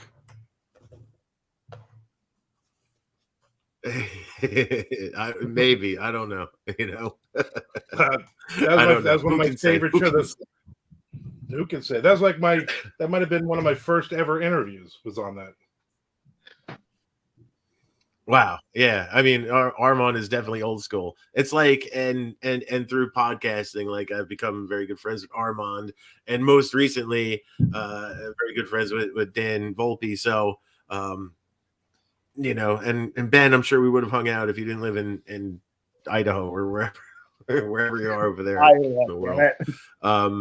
But yeah, I mean, that's been one. Iowa, where the corn is tall. Yeah. Yeah, I mean, that's been one of the hugest benefits of doing Bizzong is meeting great people and like friends with great people. And Bizzong, I don't know if everybody's necessarily familiar, but Armand Rosamilia is probably most responsible for the creation of Bizzong. Because in a history lesson, it was what the fuck was We're Project iRadio. Is that how we started? We started as Project iRadio, yeah. And then I bought it and it became Project Entertainment Network. About 6 years. And then when it was 5 years ago. Well, it'll be 6 years since 6 years of the podcast. So yeah, I mean, but it was you picked up a show on Project iRadio. Was it Armcast? I think was the first one, right? And started working with them. And I guess you approached me and goes, the dude running Project iRadio was like, he wants a Bizarro podcast. He wants to do that. Weird fiction, yeah. I think I expressed to you like I wanted to do podcasting stuff outside of books, beer, and bullshit, and like you could do this. And so yeah, I just jumped on that bandwagon and started Bizzong, all because you're like, this guy wants a bizarre podcast. Basically, so it's my fault. This is all my fault. You're the yes. And then you further once you bought the network and rebranded as Project Entertainment Network, you further funded this calamity That is true. into the future. And how long was it ago now that you let go of Penn? It became we basically became independent podcast again, because essentially you owned Zong for a number of years. Technically, yeah. Technically I owned like 30 podcasts at that point, but I don't know, about 3 or 4 months ago, maybe 6 months ago, I really hadn't been doing a lot with it anyway, and I knew a lot of the shows were, starting to wind down, like Bizzong, and a bunch of new shows were trying to get involved, and I'm like, I don't want to go through all the work and all that crap, and so I just decided, you know what, it's time. I sold it. I moved it along to another company, Author Library Network. And then once Jay Wilburn wasn't going to do Matters of Faith anymore, I mean, what was really the point of any of this? No. I miss Jay Wilburn. Yeah. I wish he was here. I didn't right know now, Jay too. Wilburn was doing Matters of Faith for Yeah, Jay, just join the stream. Apparently you're going to be a better host than I am. You're hosting the chat. Jay's running the chat. Like I do on his Twitch stream. Famous. Yeah. Let's talk about the Twitch. This is new. Like I'm sort of like kind of, like I feel a little bad. Like I keep saying that I'm doing Bizzong and I'm kind of leaving a void in its wake. There's nobody that can pick up the ball and run with it from here.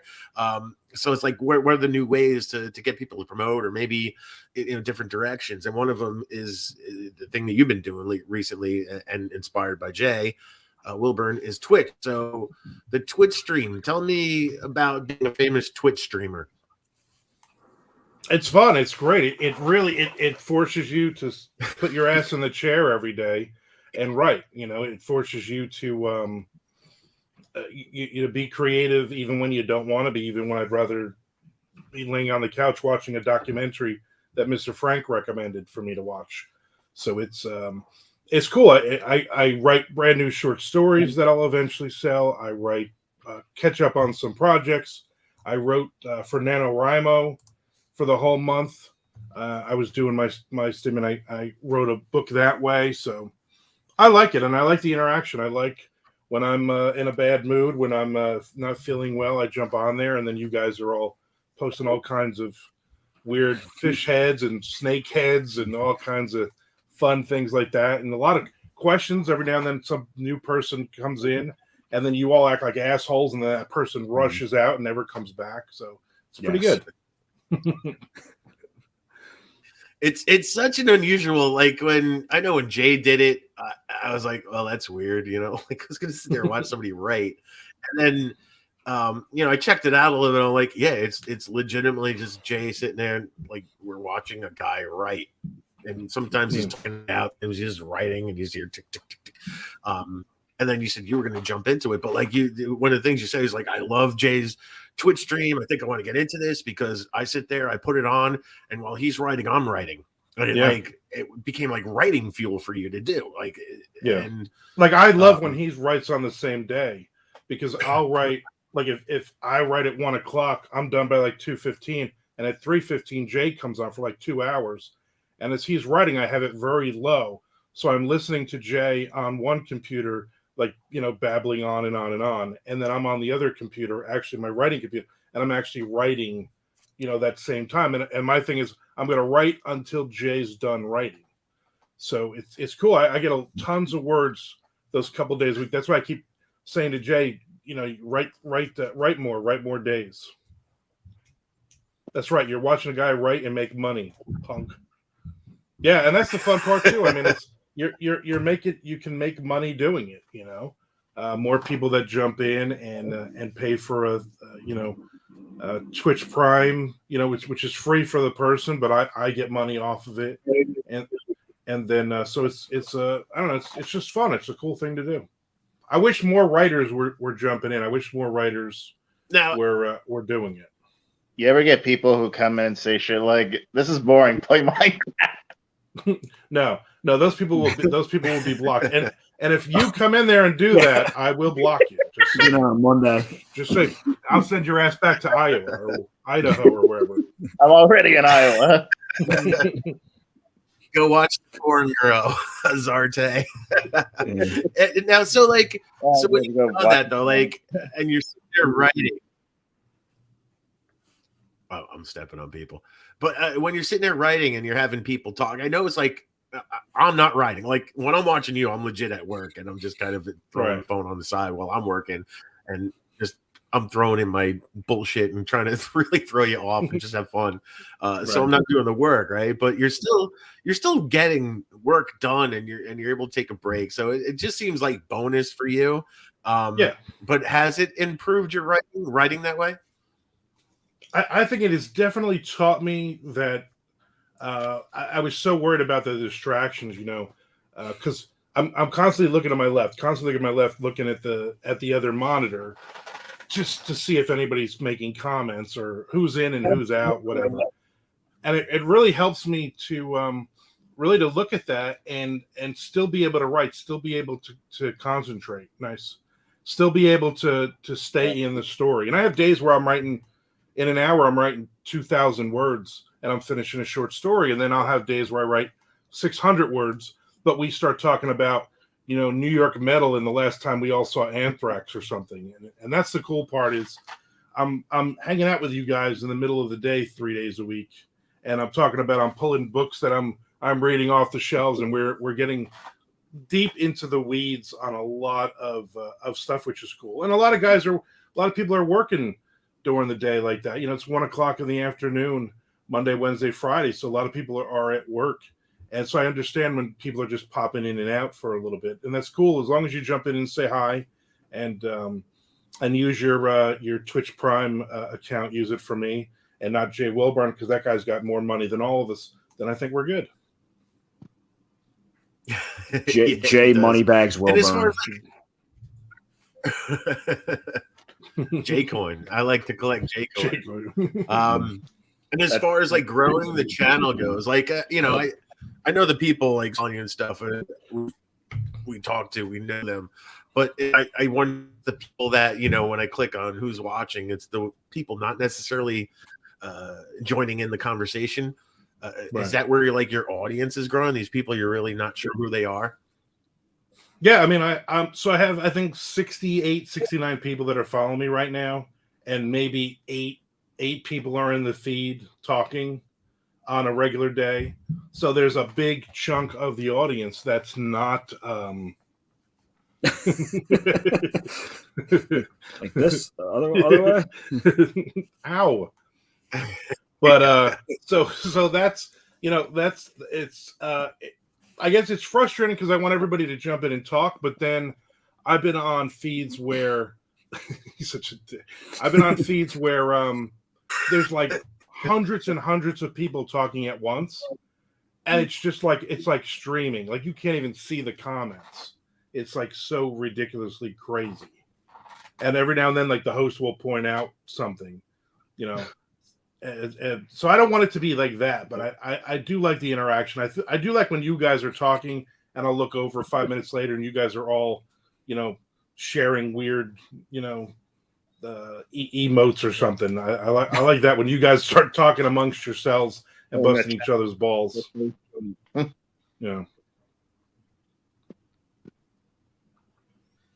What was Ben saying? Did I pick up what Ben said? Those blood sports streams where it's just a bunch of angry people just screaming at each other, and I see them as who the hell is entertained by this? Yeah, they are maybe. I don't know. I always. It's not like a.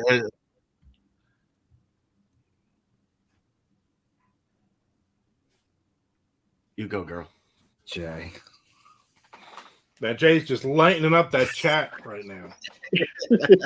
Jay's talking more on that chat than he does on Twitch. Yeah, we're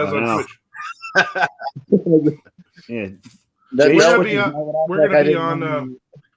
We're me and JC Walsh. We do a thing together, a movie thing once about every month or so, and the next one we do in a week or so, we're gonna do it live on Twitch one night and see how that goes as well. So you guys all jump in and goof on the 4 movies, and JC is going to be all stumbling all over the place, which will be awesome. He's gonna be so fired up and talking Yeah. a million miles an hour. Yeah. The first one we ever did, we literally I stopped the recording. I was like, dude, like slowed because you know JC's like, oh my god, in this movie, and then there's a horror, and then this guy was killing people, and I'm like, dude, whoa, you're giving me a headache. Slow down.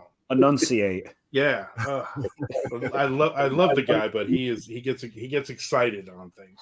Yeah, the way it works on Twitch is like you can play public domain movies or movies that are on Amazon Prime, right? Because Twitch is owned by Amazon. Yeah. Well, and that's what Jay does. Jay does on Thursday nights. He'll watch a movie and then you watch it. You know, I'm starting the movie now, and then you guys watch it together. We're not going to watch the movies together. We're just doing reviews of 4 movies that we've seen. And then if anybody is, we'll announce what 4 movies they are. And then if you guys have seen it or not, then, you know, jump in and give your opinion on it as well, I guess. Yeah, I love watching Jay's movie streams stymie. He doesn't watch the movie live, right? He just kind of like, if you press play now, you'll be in sync with me, and then I'll be talking. It's like he's doing and then you're watching Jay's. Then you're watching Jay's.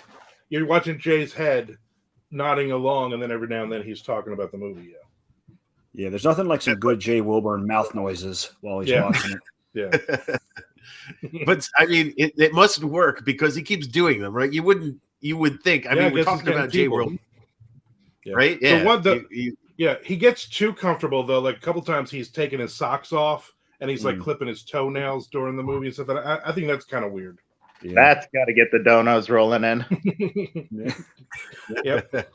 That's when he gets the Twitch Prime money. That's the big money for him. Yeah. Apparently, making Twitch work for you.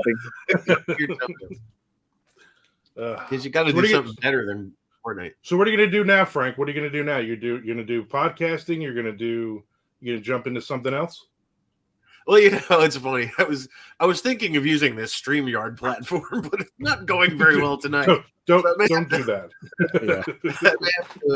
I may have to do something different. But I do want to do.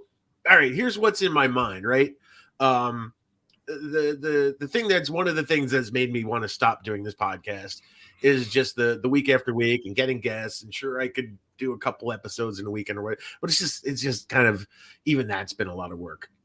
And I want to do something that's maybe a little more episodic, like I can do a season of, right? So I can record, say I want to make my season 8 episodes or 12 episodes of something and just get 12 episodes of something in for the year, and then I'm done. So like it's a very compact thing, and sort of do it that way. And whether that be a podcast or a live stream or something, I don't know. But that's sort of, and what it's going to be, that's still I don't know in my head. But I feel like doing something seasonally, and I like to, like as I mentioned before, like the show that Ben did, he had 4 co-hosts, sometimes 5 co-hosts. Like if any one co-host wasn't available, there's still a show to be had.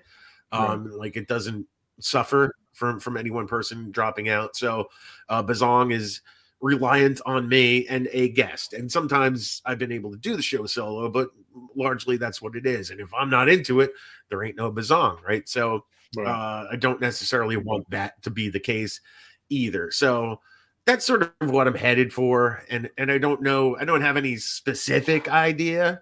I'm thinking I'll probably just largely take 2022 off for doing any sort of entertainment podcast stream or whatever. And then come at 2023 with something. I'm sure that's enough time for me to formulate, get away from podcasting, because as much as writing is an itch for me, like doing this is an itch for me. And since November, when I did the last episode of the Zong until tonight, I've been an itch. I've been like, well, like I want to get back on the air and do something and record something and share something with the world, promote something. So there is an itch to do it. I just don't know specifically what that is. So, you know, again, and as much as when I stepped away from books, beer, and bullshit, because I taxed myself with the editing process, recording 2 or 3 hours, editing it down to an hour of a podcast killed me. And I started Bizzong like I'm just hitting record and we're putting the show up 1 hour, done, whatever it is happens. even that's become because Jay it's should be just doing a such a- stand-up. Who I need to be doing stand up. No, Jay Wilburn. I mean, he's doing like he's doing a full set. He's like Louis C.K. in the chat.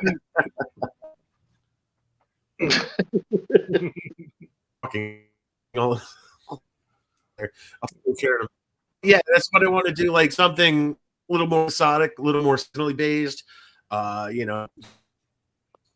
We're done for this year. See you next year. Punch in, punch out. Either that or something with other people. You know what I would love is to just be talent, right? Just I'll show up, I'll record with you, I'll give you what I got, and then you handle all the production shit because that's been another. So thing, you right? want to be With, Chuck Buddha? You want to be Chuck Buddha? You just want to show up whenever you feel like it. Yeah. Minus the fucking COVID part.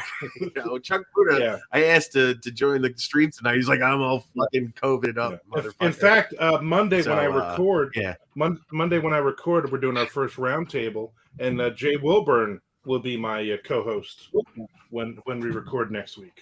Oh, yeah. Oh, Chuck is so sick because Chuck is out. Yeah. So we're gonna do an episode one of the Jay. things, and I put it up. I've been uploading, trying to upload. Like my new thing is to upload episodes of Bizzong to YouTube to sort of arc there. Well, I put up episode 200 I recorded with Angel Slater, and one of the things I had mentioned because he asked me about sort of the legacy and when do you think it'll end? And I said episode 300. Ha ha ha. We're at 267 or 276 or something. I'm not making it to 300. Bottom line. But one of the things I said was like, I've wondered, and I did wonder this at a point, like, because Bizzong had become a brand, and sort of to the point of like, I hate leaving this space open after we end tonight, like almost like a Tonight Show thing, like maybe have a contest to pick up. Excuse me, who's going to be the new host of Bizzong? And it never.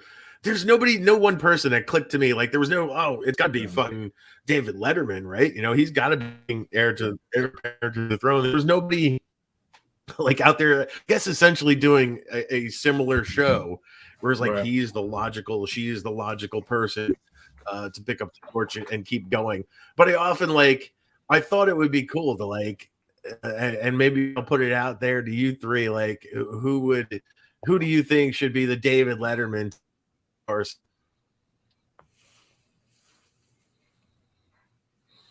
don't know. There goes Frank's internet again. Yeah. Right. We should have put Jay on that way he could take over hosting duties. Oh, it'd be so much better. Killed the show. All right, I have to get going, Frank. Did you hear the appreciate question? everything. I can't. I'm going to get out of here, but thank you again for the interviews, for all the laughs and fun. I really enjoyed the show, and I'll miss it, and I'll look forward to the last gong. That again, Frank. All right, thank you for joining, man. It's been a ride. I really thank you for coming. I guess is my audio gone? Am I? No, you were in and out. Yeah, we can hear you now, but you were halfway through your very, very, very long question. You dropped out. Yeah. I just wanted to know who should be the David Letterman to my Johnny Carson. I don't. That's a tough one. It's because you're right. Like, there's nobody that can just step in and do this without being like. You could name a couple of people that are immersed in Bizarro and weird fiction, blah blah blah. But most of those people are assholes, and you really don't want to hand it over to somebody like that, looking right at you, Ben. But yeah, I would run this show straight into the ground. I mean, I'm on here just as a guest, and I'm running it straight into the ground. I think in 2023, when you do Bizzong, I think that'll be like a fresh take on it. I was thinking of doing a bra-based, like Bizzong. We'll just try on bras until you like the latex cross your hard bra. Really. You might get sponsors, man. You get sponsors, they'll send you bras. If only. That was. I think you're the same cup size as your wife at this point too, so that works. Oh, please, dude. I got my wife's very well endowed. I've seen those. That's be a lot of fat. Did you, Frank? Did you Yeah. notice? Yeah. Did you notice the picture I put in the back of Shockbox? I don't think you saw. It's a picture of me and your wife. I didn't actually. I should pay money for that. Yeah. Well, I don't think I ever sent it to you. So it's the picture of me staring down your wife's shirt. Is the last picture in that book. I know she didn't see it, or she would want to punch her. No, yeah, she would have punched you for sure. Yeah, if I know that existed, in the book, I know the photo you're talking about. There's every year. It's like an annual. Yeah, there's no I don't even say who the picture. I just put the picture up there. Like that was it. I was like, I need one more picture to fill this book. I'm like, that's the picture. sort of fill people in on the background. Like my wife, whose name is Joy, and this will figure into a different story. The first time myself and Armand and my wife met him at a convention in Florida. I came walking up to him. He was doing a panel or something, and it was like after the panel, and he was off to the side. So I came walking up to him, to say hi and everything. I think I stepped up to him first, and as he recounts the story of when we first met, he goes, I'll never forget the first time I saw Frank. I didn't even notice he was there because I seen his wife's boobs coming at me first, because my wife does have. And I'm not even a boob guy. I'm an ass man. But your wife had her boobs like that was the first thing I saw pop up. Yeah. Yeah. It is the first thing anybody notices about her, usually. But yeah, and to the point of her name is Joy. There's a picture that Armand shares annually. I think it's around Christmas time. I do a different picture every year if I can. But it's always that one where you're at, I guess, a department store Christmas display. Home Depot. Joy is a Home Depot. The giant, like human-sized, 6 foot tall letters spell out Joy, and he's got his hands on the J, and he's like, I don't know, whatever remark you make about touching Joy. Yeah, another year fondling Joy or something like that. Yeah, right. There's Todd Love. Look at this, Todd Love. Shockbox was awesome. Todd Love, what are you afraid? Todd Love, weren't we supposed to do an interview? And I was like, sorry, dude, I'm calling it quits from the podcast. Like, dude, you can join now and we can do your interview before this is all over. Jump in. I gotta go get dinner anyway. I gotta go eat some food. Yeah, you go get dinner. Have one. Good luck. Brazilian food tonight. Thank you. I guess we're just doing subs. Again, Bizzong. I'm looking for a Bizzong in 2023, man. Bizzong 2023. Thank you. You've made for me. I'm losing you, man. What happened, Ben? You just Jesus. Yeah. Am I back? Yeah. You're back. All right, man. I will talk to you so much soon for facilitating Bizzong over the years and starting it and getting me to do this thing. I even put my Fred Durst hat on too for you. Red cap to the back like Fred Durst. All right, man. See you later, Ben. See you later. Take it easy. Ben, back to me and you, buddy. Yep. You've been like my co-host now. Like you just been taking the ride, baby. Yeah, I didn't expect to be. I just planned to come on since I had shit else going on. Well, I could tell you're. Yeah, it's like, well, I can't do the Quiet Place, so I might as well do Bizzong. Yeah. You may be the heir apparent. I mean, like I said, you already had like control of the show essentially for a few moments there. The times I've dropped out, and you've taken the reins. So, like, you may be the heir apparent of Bizzong. Would you take Bizzong over? Yeah, I'd do that. I'd figure out how to make it work. My whole like I kind of would have liked to pursue that idea a little bit, whether it worked or not, but my apprehension with that is like anybody else, like we were talking about Mothers of Mayhem earlier, and it's like a great podcast and wonderful, and they were very excited. But I've seen those podcasts, and we'll see if they last 10 episodes, sort of thing. Like, let me see how dedicated you really are, type of thing. So, handing off Bizzong, like a big part of doing that would be to be sure that I wouldn't hand it off to a person who would then, like, you know, drop the ball in 6 episodes or something like that. Like, I'm trying to hand off a brand essentially. And so, yeah, like that's a bigger thing. And that's like such a quest. And like I mentioned, you know, people ask me like, who's the heir apparent? Like the heir apparent would have been The Quiet Place, right? In my mind, even though you don't cover Bizzong, but that was already its own brand too. But yeah, like who's the David Letterman to the Tonight Show, you know, sort of a thing. And it just didn't necessarily exist per se. Like The Quiet Place is probably the closest thing to pick. And like you or Jeremy would have been about the only two logical personas to choose out of that pool to step in here. And I'm not even so worried about like you putting your own spin on it, you know, like whatever Jimmy Fallon's version of the Tonight Show is way different from what Johnny Carson's is, because it has to be in the time. So I wouldn't care if you switched up what Bizzong was. It was sort of like carrying on the brand, the ideology of it, sort of thing. And yeah, I just don't know.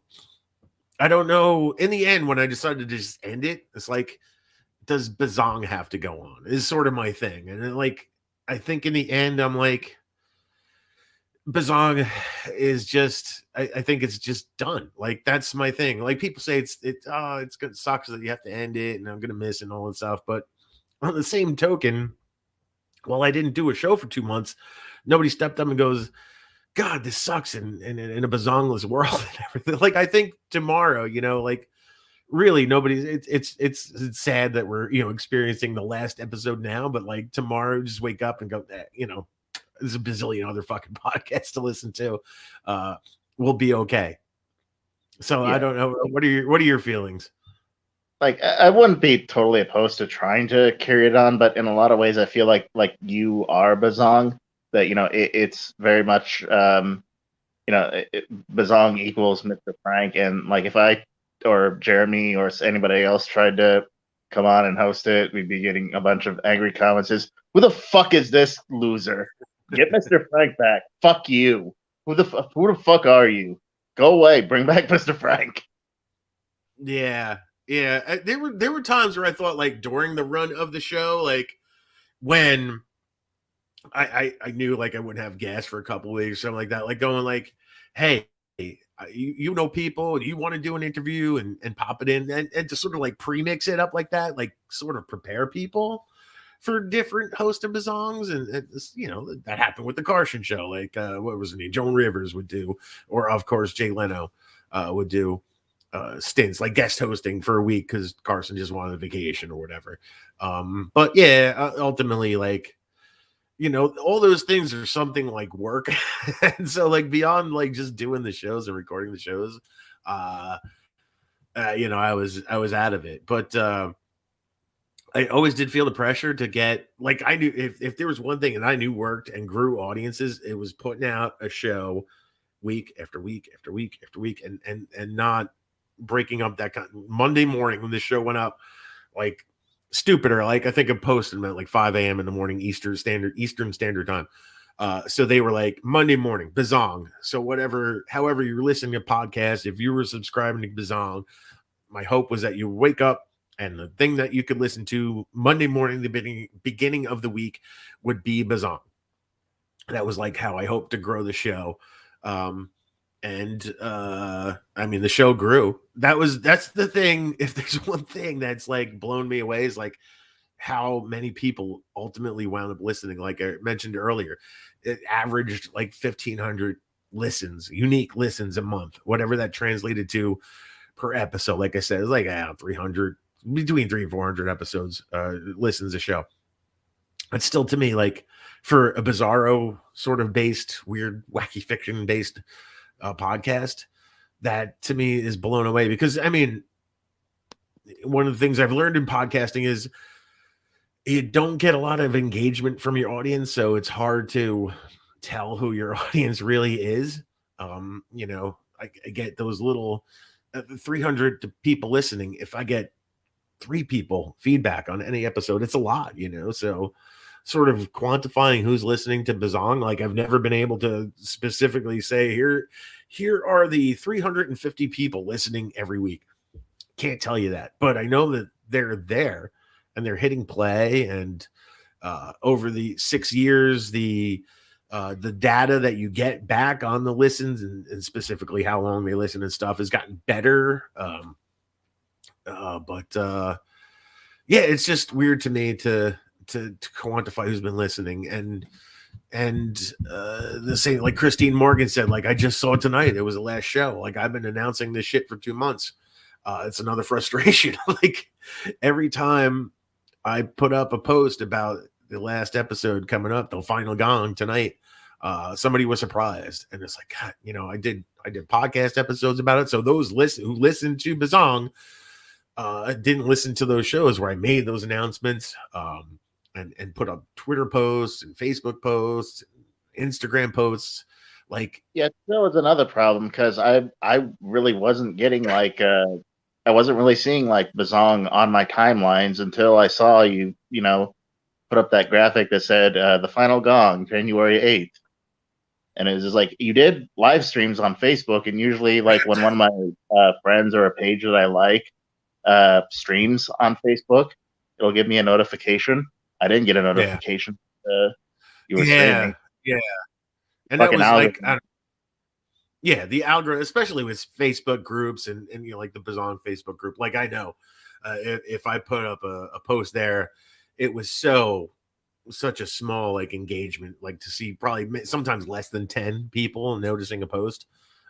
Frustrating to say the least. And that's sort of why I wanted to like I knew I was going to do this with StreamYard tonight and everything, so I wanted to maybe get that ball rolling a little bit.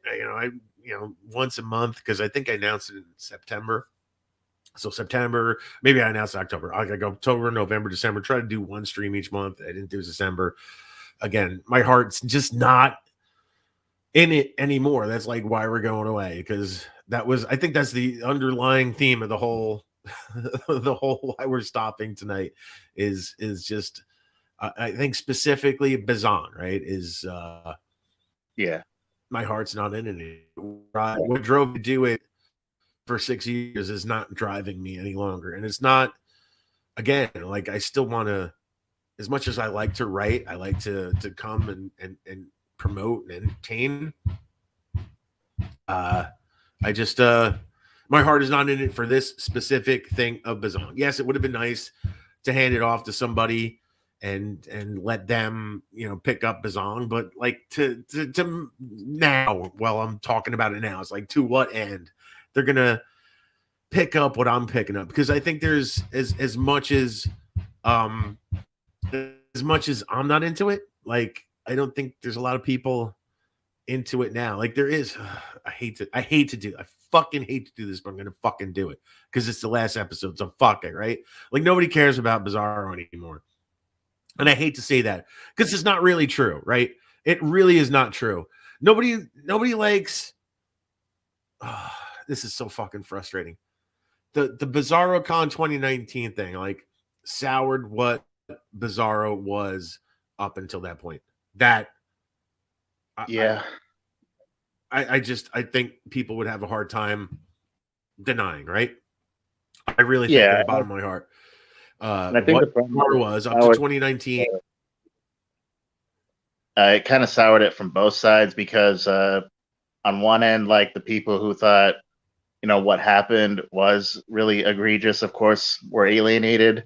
And from the other, like the ones who, liked Bizzaro for being transgressive and out there, were alienated by the fact that, they, the response was, very much apologetic and very, like, yeah, we fucked up. And this was like, don't say that. So oh, Ken. Can you hear us? Oh, yes, I can hear. Hey. Yes. All right, Ken, bear with us because we're having a moment here, but You're we'll right, get mate. into you. But we're having a moment, right? I'm listening. Go for it. Okay. So yeah, like absolutely. I agree with you. And I think by and large, we'll put it that way. By and large, most people think I said it earlier in the podcast, like 2019 BizarroCon, the events and just what's steamrolled out from that, like soured people to Bizarro. It became hard for me to do this podcast from there. It became hard for me to get guests to do podcasts from there. Nobody wanted to talk about it. But I didn't believe Bizarro was dead. I think it needed to change or whatever. Like, and I'll just put it this way, right? Eraserhead. Look at what Eraserhead puts out today. I struggle with categorizing much of that as Bizarro, and I'm going to put it that way, right? I've read some post BizarroCon 2019 Eraserhead Bizarro, and I struggle to, in my heart of hearts, categorize it as Bizarro. They're taking a different direction. It's Rose O'Keefe's baby. She can do what she wants, right? But I struggle with it as what I believe is Bizarro, right? That being said, I haven't been looking at Eraserhead as the pinnacle of what Bizarro is since 2019. Not to say that they're not still putting out Bizarro or their own brand of Bizarro or whatever it is. I don't think that they defined Bizarro since the events of the con or whatever. But I do think Bizarro is still there. There are still people trying to champion it and do their own brand of it, because Eraserhead is not the brand of Bizarro. It's their brand of Bizarro. And to that end, and sort of what fed from The Quiet Place and Godless, is I believe there is a new breed of Bizarro coming up that's not, it's still underground, right? But it's there. Guys like Matt Clark, man, I wish Matt Clark was in the pod. I think he said something earlier, but guys like Matt Clark, or he's putting his brand of Bizarro up through Godless, and people are taking notice of it, and it's different, it's new Bizarro. There's people doing it, right? There's a lot of people, a lot of good to have in the UK doing their brand of Bizarro. And it's got that flavor, like as much as like UK humor is. I think there's a very UK flavored form of Bizarro that goes on with those people, right? There's Matt Clark. He is in the feed. Matt Clark, join us, please. Click on the link. So yeah, I think there is Bizarro is not dead. I want to make that clear. It's not dead. It's just there's new forms of it. Eraserhead is redefining what they believe Bizarro is, that sort of thing, right? But in all that, like, it's been hard for me as a guy who covers that stuff to navigate it all and to encompass it and blah blah blah blah. It's just taxed me, right? So like, yeah, I think there's still Bizarro to cover, to hand off to a new, or there's somebody wants to do their own podcast. Don't want to be the new. Don't want to be. If you're hearing banging, my wife is pounding meat upstairs. If you pick a pounding, but my big titted wife is upstairs pounding me. So if you want to like, whether it's I'm sorry, all I hear is wham upstairs. And I don't know if the mic's picking up. So yeah, like, if I'm gonna hand this off, it's almost like because of that, because there's this whole like new sort of Bizarro shit that's ubiquitous, and some of it's a little underground, ready to boil up. Some of it's like old school, redefining itself. Like, that's sort of like, I don't think Bizzong needs, like, there needs to be somebody else to step in and redefine this for everybody. And it isn't David Letterman, it is to my Johnny Carson sort of thing. So that's sort of what I feel like I was on, and just sort of like, what's your take? Is am I right, Ben? Yeah, I think you are. Like, I do feel that, yeah, after the events of the 2019 BizarroCon, people have felt alienated from the label, and especially before that, it had become like a little too insular, a little bit too, based around erasing. because it's not like they weren't putting out good books. I haven't read like some of their recent books, but they're definitely not really like leading the way in regards to what bizarro fiction is now. I do think like the work out of Godless, even if it's more like leans more towards being horror, there's definitely like bizarro aspects to it. So there's like definitely a demand for fiction that is like weird and out there and not entirely definable, even if it doesn't go under the label bizarro. But I do think, there is a big potential. It needs to, it just needs to find a way to define itself outside of like, the kind of insular environment that Eraserhead sort of, I think, inadvertently created around themselves. Yeah. That's fair. I read the Eraserhead put out a book by John Bassoff. I don't know, the name escapes me, but after I read it, I was like, that is the furthest thing from Bizarro. That and a good book. But this thing from Bizarro, especially from the Eraserhead published, and this is post the BizarroCon incident 2019.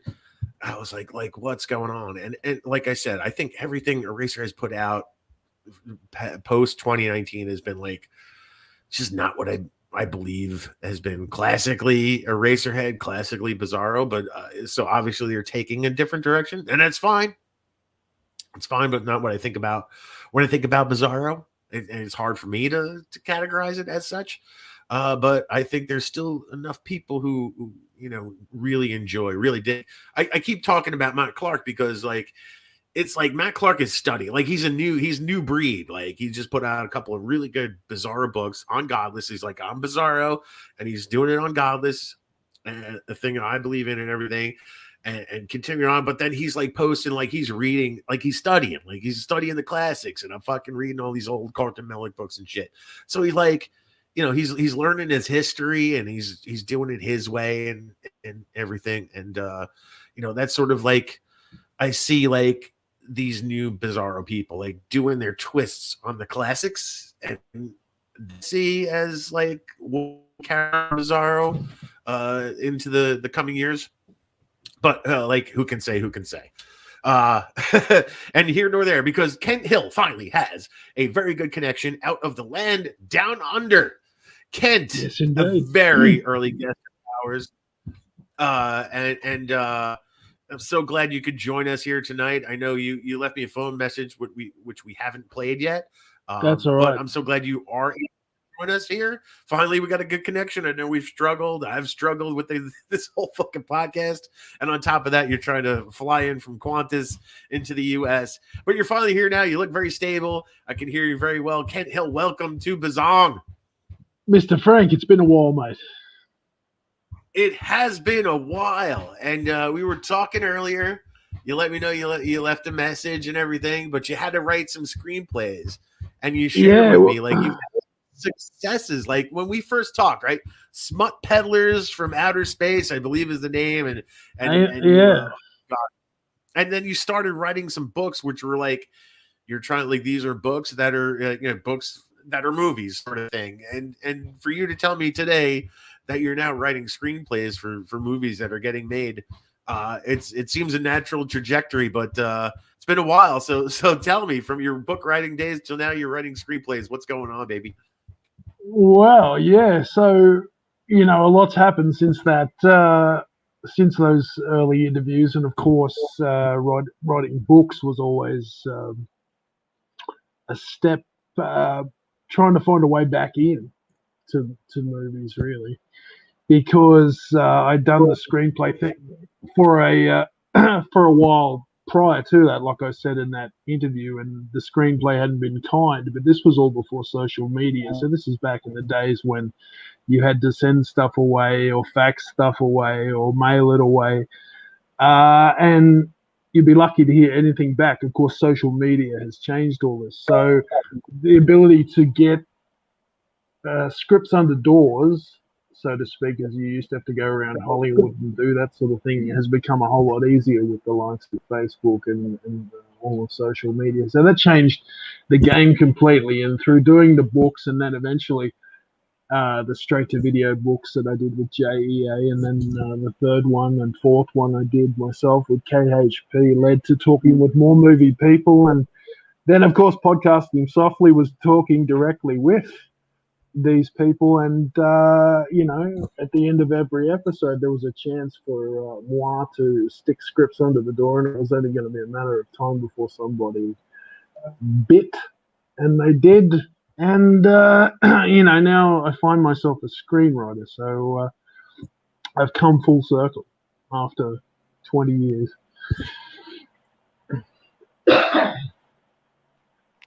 So you shared with me earlier like 4 movie titles.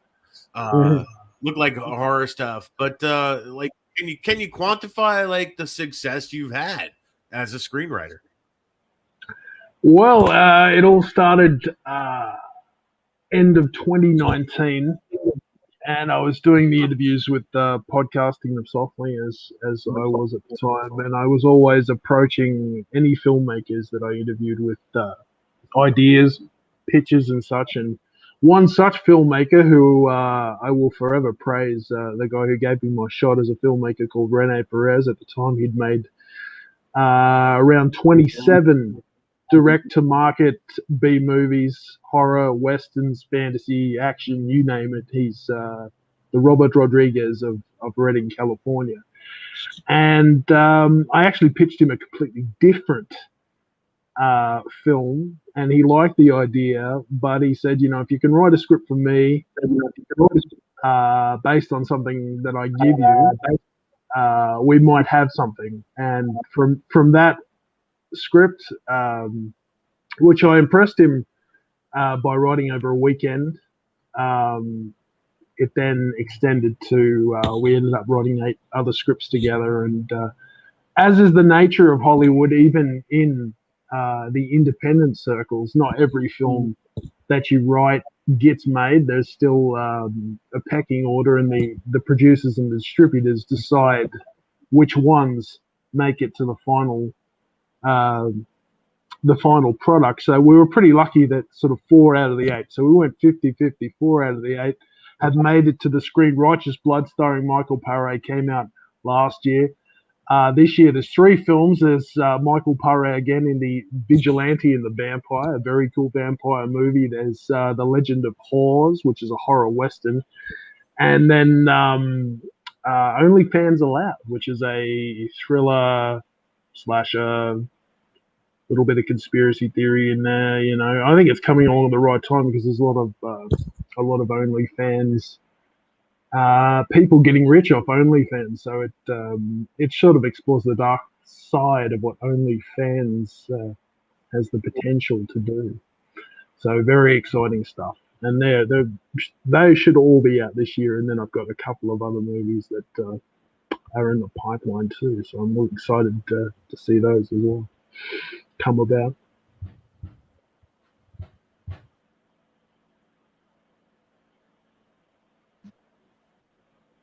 I think Frank is frozen.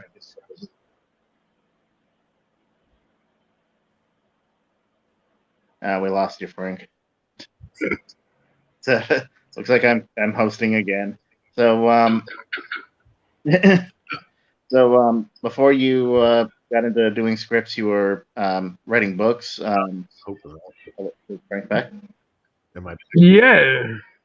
Oh, hang on. Before you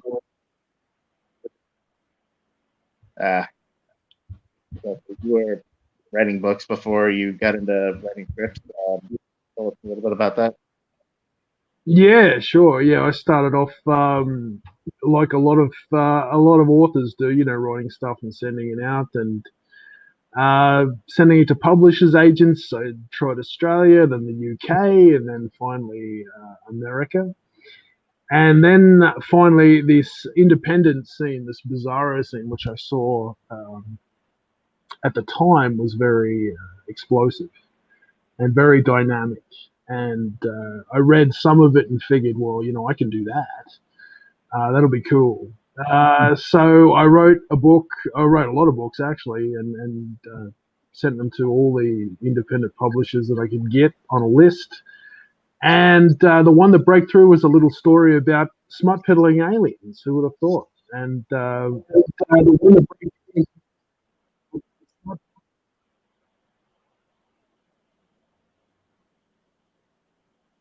You back, Frank? Yeah, can you hear me? Yep, we can hear you now, mate. It was like I tried to do something and it bogged down my computer, fucking lagged out like a motherfucker again. Yeah, but Ben might be the right guy because it was my question. It was like, yeah, I mean, obviously, when we started talking, we were talking about the books you were promoting, Smut Peddlers from Outer Space specifically, and then you did a line of like movie books. I think you were quoted movie books you were doing. But my question to you is, 2022, you're having success doing these screenplays. Obviously, there's no reason to step away from it, but do you see yourself ever going back to prose and writing books?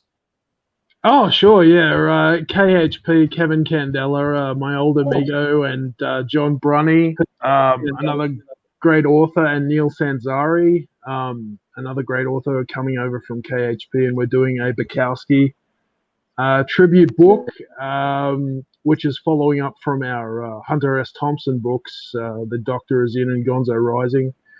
And we're doing beers with Bukowski, tales with a little Bukowski flavor in between scripts that I'm doing. Plus, I've got a couple of other shorts that I've sort of stopped and started with in between screenplays that I'd like to finish and get those out.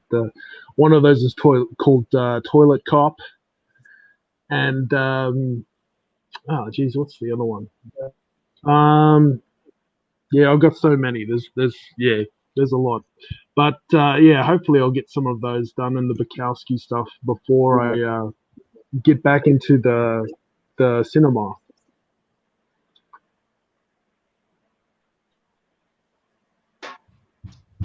It wasn't until like just recently, within the past 6 months, I finally read something by Charles Bukowski. Obviously, dealing with Bizarro, and I never understood it, but like dealing with Bizarro people constantly bring up Bukowski, and I'm like, what the Bukowski? Yeah, it sounded literary to me. Like, ooh, just Bukowski.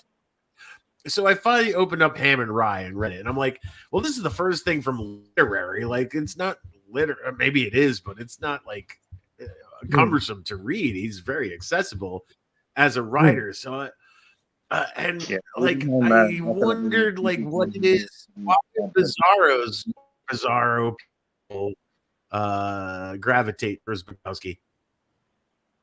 Sorry, why do you think?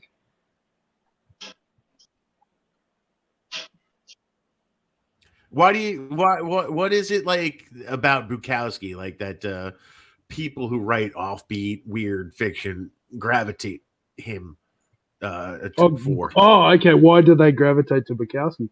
I can't speak for everybody. I can only speak for myself. Bukowski has always been for me he talks about in interviews saving the little bit of fire, the little bit of enthusiasm inside you that makes you want to do whatever it is you want to do. You want to be a writer, you want to be a hairdresser, it doesn't matter what. And he talks a lot about the fire that I saved, the fire inside that I saved through all the years of rejection and also seeing life from, he's often referred to as the poet laureate of the gutter. And he doesn't look down on the people of the street, the pimps, the whores, the bars. It's all romance to him, just like some people see romance in baseball, some people see romance in the cinema. Bukowski saw romance in the degraded life the drunks, the whores, the people of the street. He has no time for metaphor in his writing. His writing is the marrow of the bones, is the heart and the soul to the earth. His influences are everyone from Hemingway to Steinbeck. John Fante's Ask the Dusk is a great influence on him. And he is, I think, a lure for writers because he is the eternal voice in us that says, "Don't try," and that is embedded forever on his headstone where he lays resting. Is "Don't try," and I think it's a great message for all authors of all kinds of bizarro horror. It doesn't matter what you write, movies, greeting cards, it doesn't matter. Don't try. If you're gonna do it, go all the way. Go all the way. That's what Bukowski gives and has left. It's his legacy to all of us. If you really want to do this, to follow the rabbit down the rabbit hole, take the red pill, and come and join us and be creative, and find out. You're gonna get rejections. You're gonna get bad news. You're gonna get used and abused and whatever else. So you really have to do it for the passion. You have to do it for the writing. If I was doing it for the money, I would have complained a long time ago I was being underpaid. So if you really love, Bukowski is all about, if you love what you do, don't try. Just do it. Yoda said the same thing, do or do not. There is no try. So, and Bukowski is also the voice of every man, and he is not even though he says that he is the his famous quote is, "When I write, I'm the hero of my shit." He is also at times in the literature the butt of the joke. He's not the hero. He's not the hero as we know him. He is also the antagonist and the provocateur and a lot of things. But at his soul, Bukowski is writing at its purest, without sentimentality, without all of the floweriness of cultivated fiction. It's the nuts and bolts of good writing. Yeah, and like I mean, you said that you read Ham on Rye. Like, I feel like that's being the outcast kid, and I feel like a lot of the people who gravitate towards like offbeat fiction and such probably were that outcast kid. Even if you didn't have your acme like Bukowski did. Yeah. Although I did have pretty bad acne as a teenager. So less about the fiction per se. Like, there's nothing necessarily bizarro intrinsically with Bukowski, but just in his life, right? And it reflects, I guess, a lot of the just specifically the life that people who write bizarros lives have led, or just has that feel, the philosophical sort of thing of Bukowski. And to me too, it's like a little, reading it, having read it in 2021, like, I read it and appreciate it for what it is and everything, but like in this politically correct, this woke world we live in, for as many people that currently like they're woke or whatever the fuck you want to say, and bizarre and stuff, like to rally around him seemed almost surprising. Like, this guy is kind of like, he is not what's the term, like, he's problematic and yet will constantly respect him.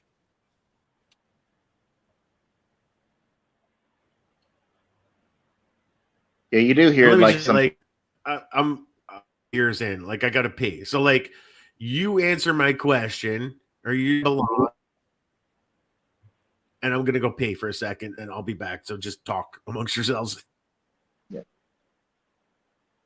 Yeah, sorry if I was talking over Frank there, but like I was saying, yeah, there are like more and more people who are just like, Bukowski wasn't that good because he hated women. It's just like, yeah, and he'd probably be the first one to tell you that he had, problems with women, and it's not something to endorse, but the fact of the matter is, like, most artists are pretty flawed people at their core, and Bukowski just put it all on display.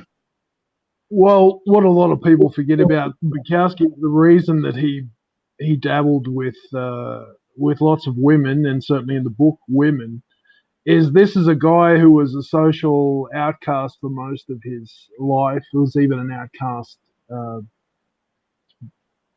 His parents didn't give too much of a shit about him either. So when finally anybody gains any kind of acclaim for whatever they do, and it brings not just women but other people, brings interest, brings fame, brings money, brings whatever else, we are none of us susceptible to that flattery, and certainly a man who has been constantly berated or marginalized by women for being a drunken lout or a bum or whatever else, and all of a sudden he's a literary hero and they're turning up at his door and offering him sex. I mean, after a lifetime of being rejected, what are you going to do? Yeah, it's sort of like I don't know if you've heard that story about what happened where one of the big five publishers, I think it was Penguin, I can't remember, were supposed to put out like a collection of Norman Mailer's political writings, and then they canceled it by saying that a junior staffer was offended by the fact that he had an essay called "The White Negro" in it, and it's just like the doing of a junior staffer. So one of the executives was looking for an excuse not to put it out. The doing of a junior staffer. Wow. Here he is. Frank's back from his wee. Yeah. Are you frozen there, Frank, or are you with us? I'm away. He's come back from away. I'm with you. I missed all the. Yeah, I missed all the Bukowski, like the context stuff. Like I am really. I mean, obviously you'll know. Like he gets Bizarro. Like he gets mentioned a lot. So I'm after having read and only Ham on Rye, like I'm gonna read Post Office probably this year. I just wanted to. I was surprised how accessible he was. I thought it was going to be literary and rhythm. Not at all. He's It's very straightforward accessible. prose. But I'm still trying to contextualize Sorrow. I mean, I think you can see the influences on the pro style. So Most I'm pouring Bizarro more beers so I can do more wheeze. Yeah. Yeah, with your Grindhouse Press glass there. Shout out to Grindhouse Press. But yeah, I think like especially in the pro style, like you'll see a lot of Bizarro, especially like I'd say like Carlton Mellick not too long ago was written in a very like simple, straightforward style, and I definitely think that Bukowski is an influence on that. That his writing style is very straightforward and unpretentious, and paints some good pictures without using a lot of flowery language. And I think for a lot of Bizarro writers, that's a big influence that really speaks to them. Yeah, sure. I mean, he is, like I said before, he's the bare bones. So, I mean, for you, Kent, because I mean, for you, Kent, when you're your own fiction, like you were the one who brought up Bukowski and everything, and it was like, again, here's another Bizarro guy like bringing up Bukowski, but I don't necessarily see the Bukowski in you. Does it come more across in the screenplays you write, or is it just like an underlying thing that Bukowski's an influence for you? I think Bukowski's more of an influence on my journey rather than so much literary. Like probably, I guess, yeah. In screenplays, Bukowski's style, in fact, that it's so pared down, probably has an influence there because to write. I don't know if any of you have written a script before, but it's a completely different animal to writing a book. And brevity is the soul of wit, and I always think that probably if there's an influence from Bukowski on the way I write, it's probably that brevity because he doesn't need a lot of words to paint a very interesting picture, and I think that is a great skill. That's a great skill in any author, not just Bukowski. I mean, you can describe a scene in pages and pages, but it's far more skillful to describe it in a few sentences.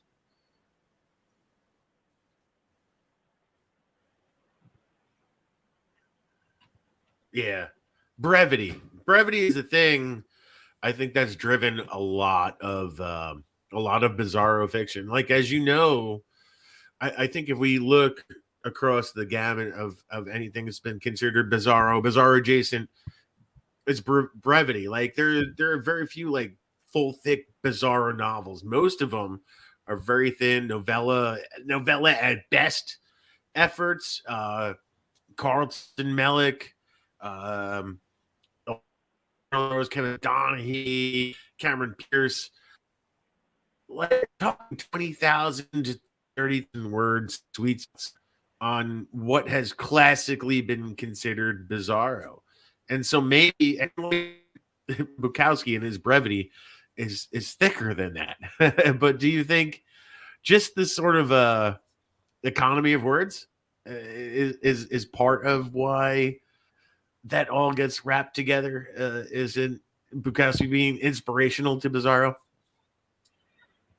Yeah, that also he doesn't really give too much of a fig about what is popular and what the popular market thinks. And I think that Bizarro, from the time I joined it till now, I think that the greatest hurdle it has faced is really succumbing to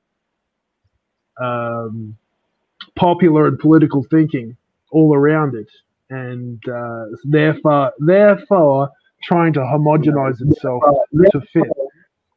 And I think that that's a big mistake. I think it was always meant to be on the fringe, and I think they should stay there. I don't think they should try and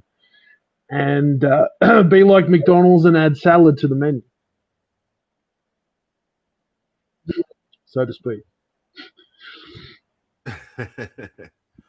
So you Ken, you do come from like the early days of Bizarro, and you were trying to exist in it. It may have moved past that then, or whatever. Do you still consider yourself a fan of Bizarro? Sure, I've been reading. Yeah, I love David Barbie. I love. Oh God, I'm gonna forget his name now. Gigantic Deathworms. Vince Kramer. Love Vince Kramer's books. Vince Kramer's great. Yeah, there's still heaps. There's still a lot of guys that I've read bits and pieces of throughout the years. You know, it's I just think that they need to keep it pure. Don't try and make Bizarro into something it never was. I mean, I think the trouble with trying to make things vanilla is yeah, it's I think that's the big mistake. I think that I don't know how much I don't know how much you followed around the whole BizarroCon 2019 controversy and everything but like you must have seen something about it. Were you soured about any of that stuff? Were you just you weren't in touch with that? Like, what was your reaction to any of Oh, look, there have been fights in amongst all these groups that I've been that I've been a part of since I've been part of this whole thing. You know, when I first came in to Strange House Books at the time, and everything seemed to be going fine, and then there was disruption there, and that all broke up. And then I went to JEA, and that seemed to be going fine. And then there was dissension in the ranks there, and that broke up. And then there was dissension in the ranks in Bizarro, and a lot of people pointing fingers and fighting. And my whole stance on this whole thing, and since this is a public forum, I can put it out there, is that nobody out there in the independent writing circles sits high enough to look down on anyone else. Okay? None of us are multimillionaires. None of us are, you know, I still drive a piece of shit. Like having literary success and having money and fame are really two different things, and it's really why you're in it. If you're in it to be rich and successful, then you really need to go to the mainstream. This is not the place for you. But there is nobody in all of these circles that I have come through and that I see now that sits high enough to look down on anybody. We are all sitting at this table equal. We are all equally talented. We all deserve a voice, and shows like yours, Frank Bizzong, gave a voice to many an unheard of author trying to make his way in the community, and that's how it should have stayed. Everyone equal. As soon as you get dictators or too many cooks and in the kitchen, it ruins it for everybody.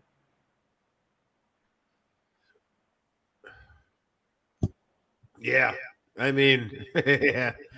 And I appreciate your opinion as almost a guy from the outside looking in, but who had a hand in the pot, you know, whether anybody realizes the history or not. Like Alien Peddlers from Outer Space was originally published with Strange Books when Kevin Strange owned that press. Yes. And of course, the history of Strange House Press and Bizarro, anybody in tune with the scene knows that like he became a and just a bad word it seemed, but it just you were still like, you never embroiled yourself. You specifically never embroiled yourself in any of the controversy, which is always the smartest thing to do. Like never become one of the linchpins of any of that controversy. But it also seemed too like you separated yourself, or you moved on beyond that when that stuff started to brew. That's when you're like, you were doing your Ken Hill stuff and your movie books and trying to dismiss yourself from it as much as like maybe your work was part of it at the time too. Yeah.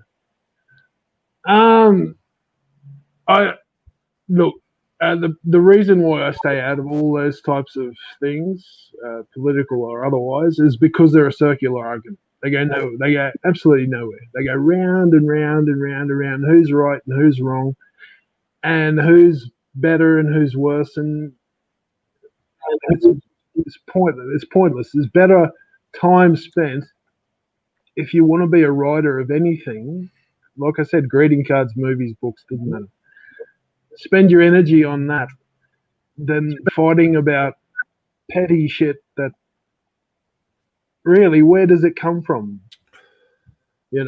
Where does it come from? Where and what does it benefit you ultimately fighting about something that has nothing to do with the story that's sitting on your laptop or on a notebook or whatever at home waiting for you to sit down and finish it? And arguing amongst each other, waste of time. Yeah, arguing with the guy who called you back on Twitter is not writing. I'm in it for the money. This one says, "Oh, well." I mean, we're talking with. So was I. Show me the money. Show me the money.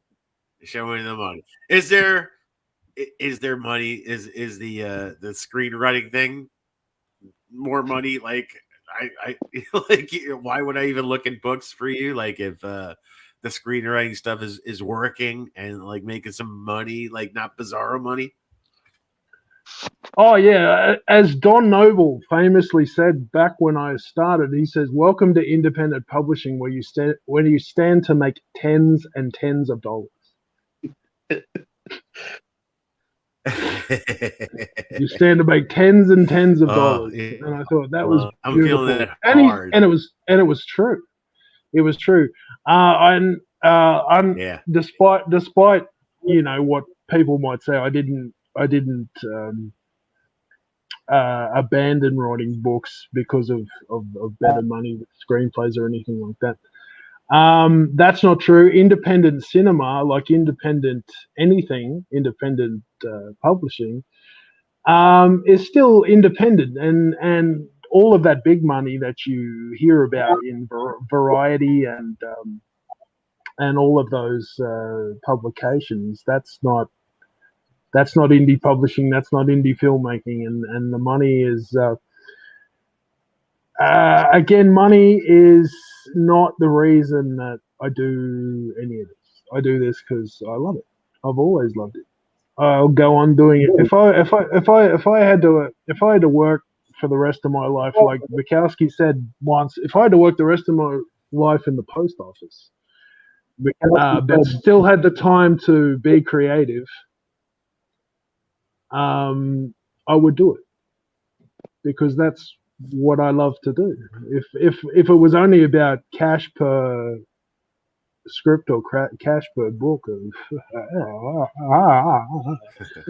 right? Forget about it, right? I mean, it'll be different if I ever crack one of those big Hollywood things for like really $60,000-$100,000. Then we'll talk about from my private. We'll get back in touch from my private island, right?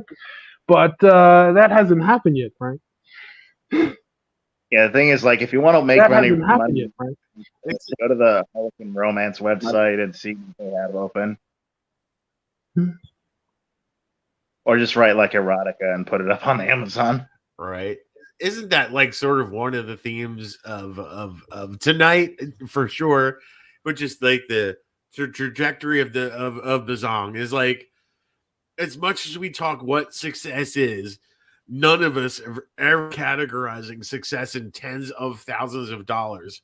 Mostly any success we sort of categorize in bizarre weird fiction, in the niche of what we're all talking about here, especially on Bizzong, is just like in the tens of dollars. Like, if anybody makes $500 doing what they're doing, that's a huge success because it's such a niche like that we're covering here, right? Exactly. My first book, Alien Smut Peddlers from the Future, right?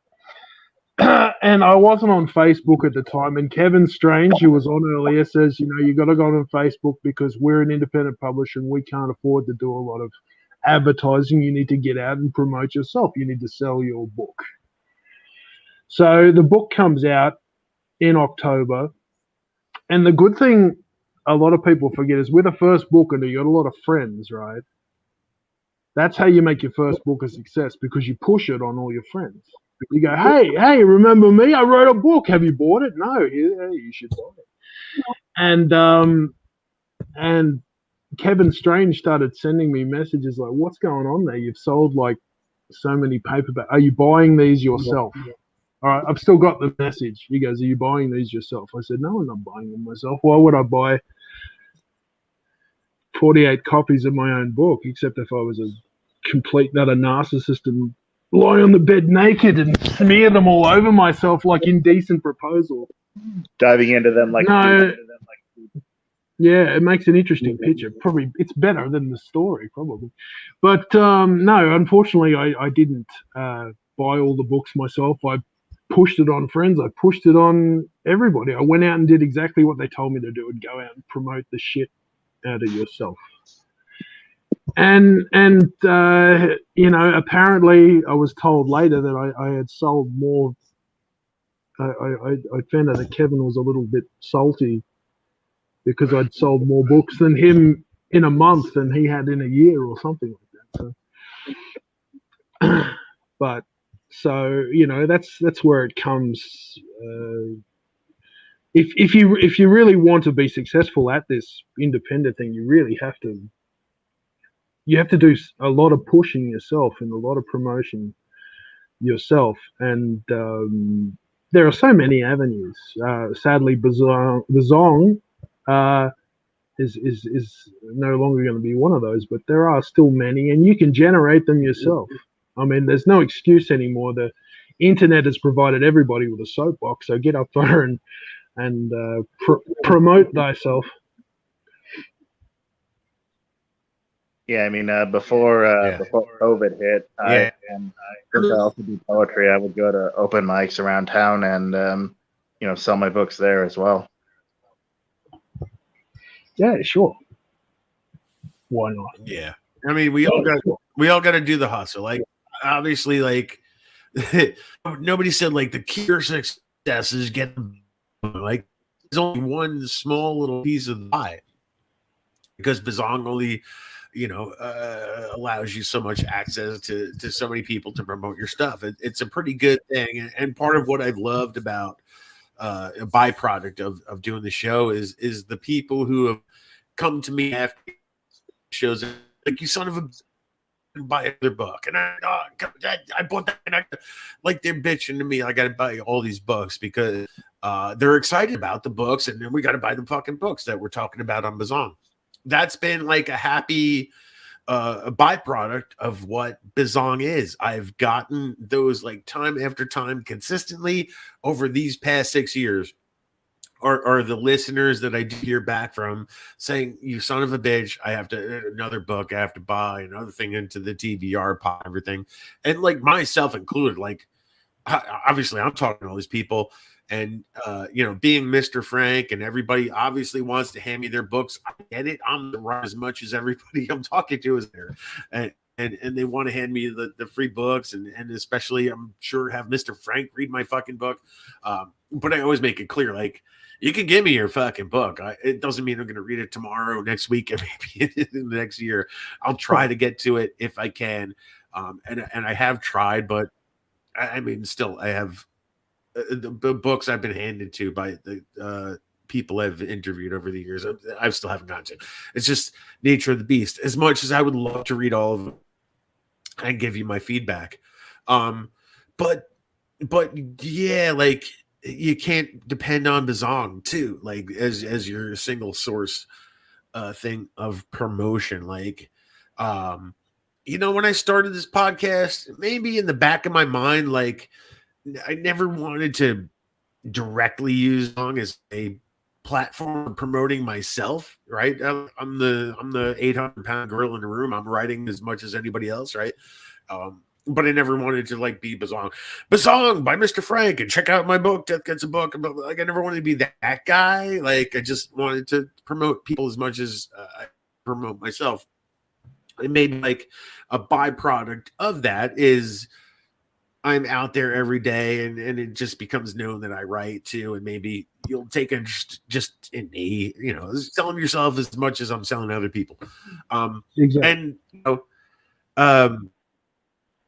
And there are some sales just from making Bizzong and all that, but they're not like the brunt of my sales, and I've never made it the point of my sales. And I've tried to, doing Bizzong, and especially when Project Entertainment Network sort of go of the podcast and ownership and advertising deals and all this stuff. But Bizzong was always like free advertising. For anybody, like this, in exchange for you talking to me for an hour, you have free advertising for your book, essentially for the life of this podcast. And like I've said before, like I'm going to keep uploading episodes. I hope to upload the entire catalog to YouTube and make it in perpetuity. I'll maintain the archives, through Libsyn and everything. But I just it's like an evergreen fucking thing, like for people to stumble. Like you don't know 5 years from now that your review isn't going to generate a sale or two, and it will. Like it's fucking will. Like, and I know that because I listen to podcasts constantly and take in YouTube things, and just you fall down wormholes and you come across fucking things, and you're like, holy shit, the fucking Kent Hill interview on Bizzong. And now I got to buy fucking smut peddlers from outer space. 12 years after the fact led to a fucking sale. And we're not on Penguin, and our lifespan isn't 6 months on the fucking platform. These books are like, this is how I categorize like my own sort of bibliography is like, yeah, I just released this shit, but like I will continue promoting Death Gets a Book and Brats in Hell for like years, because like the people are exposed to it, not even like taken in, but exposed to it. It's so small. Like, so I'm constantly able to sell Brats in Hell 10 years later. Well, it's not 10 years or 6 years later or whatever it is to new people, because it's new to them. They didn't hear it. I wasn't Stephen King. Not the whole fucking world knew about it, right? That's all of us, every fucking person, and right up to fucking Richard Chismar and John Skip and all these bigger names that I've fucking interviewed. It's they still haven't been exposed to this big thing like Stephen King and a Clive Barker and all that stuff. So yeah, like I think we have perpetuity. I don't think in the small indie niche markets we have like that shelf per se. Yeah. The core of whatever it is or shit, like in the like sort of mid list, at least people like who might be willing to read the book. It's the people who might be willing to read Smut Peddlers from Outer Space is still, that bubble is still bigger, and we haven't expanded upon that yet. We haven't hit all that shit, and so like.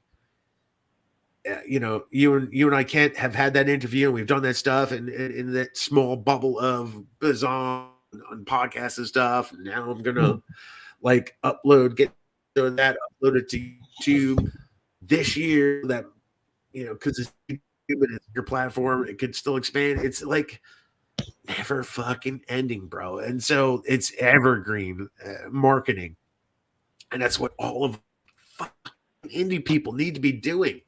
So Bizzong's over, but like Bizzong, its reach will be in microcosms, like still expanding.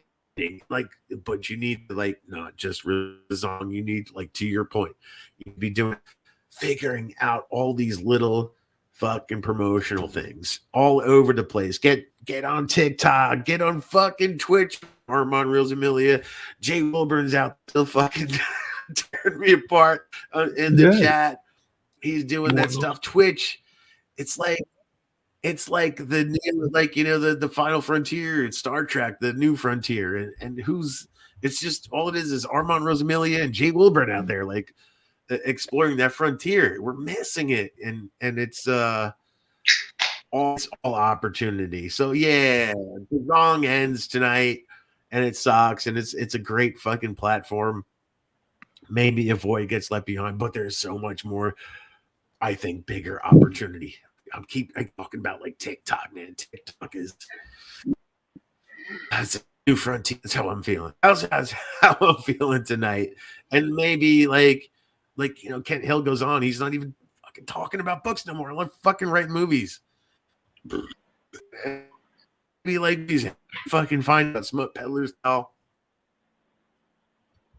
I think we just all need our movie like the crux of what I'm getting at. We all need our books made into movies on Netflix.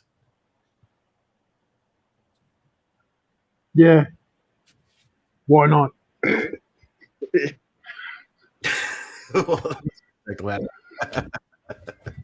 I'd love to see. I'm excited about that video. I'd love to see Alien Smut Peddlers from the Future become a film. I mean, that would be, maybe an animated film. I think Pixar would do a wonderful job, actually. First R-rated picture It'd be the first R-rated Pixar film. It'd be.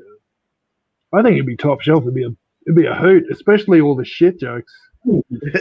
I mean, my favorite review was a 1-star review, and this chick went into excruciating detail about why and how bad a fucking author I am.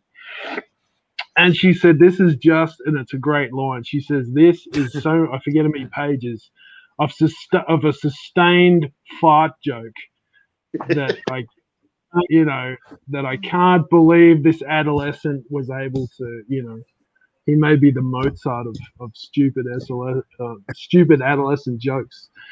It was really tremendous because it was tremendous. Because what is that one book you? Sorry. What is that one book you wrote? Like, man, fuck this guy or some shit. That fucking guy, some shit. Man, I always want to read that. I haven't, but that seems like that fucking guy. That shit. Yeah, that was just completely that fucking guy. That fucking guy. Yeah, I wanted to write one. The reason I started is I think I read the author of Fight Club. What's his name? Palahniuk. Yeah, that's the dude. Palahniuk. And I read a book of his, and each chapter started. I can't think of the title, but each chapter started with "Hello, Satan. This is me, Annabelle," or something like that. Oh yeah, and that's it. And Dan, yeah.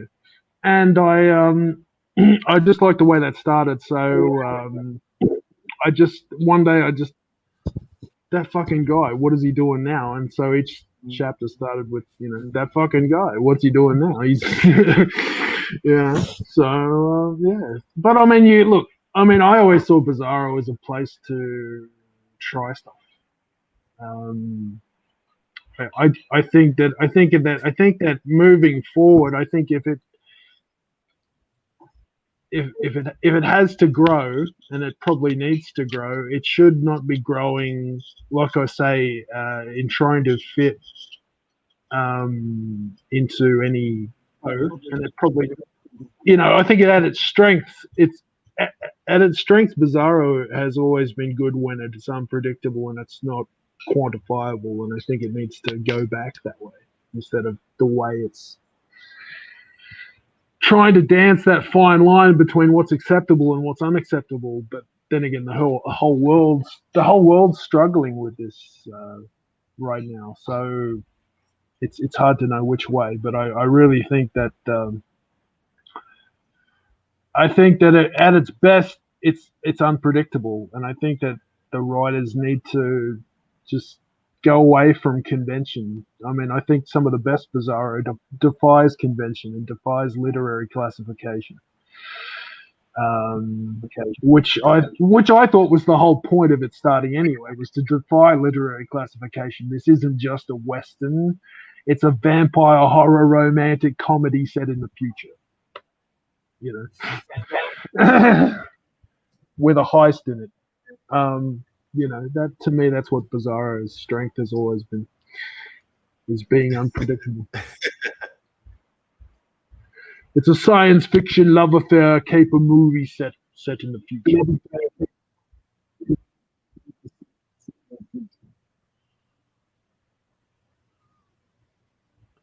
I'm tending to agree with you. I've said for a while, looking at like the big thing right now, like everybody's cutting a cord and going to streaming services for their entertainment. Obviously, we all look to sort of Bird Box as a thing. Like that was the big book, and it transferred over to Netflix, became a big Netflix thing.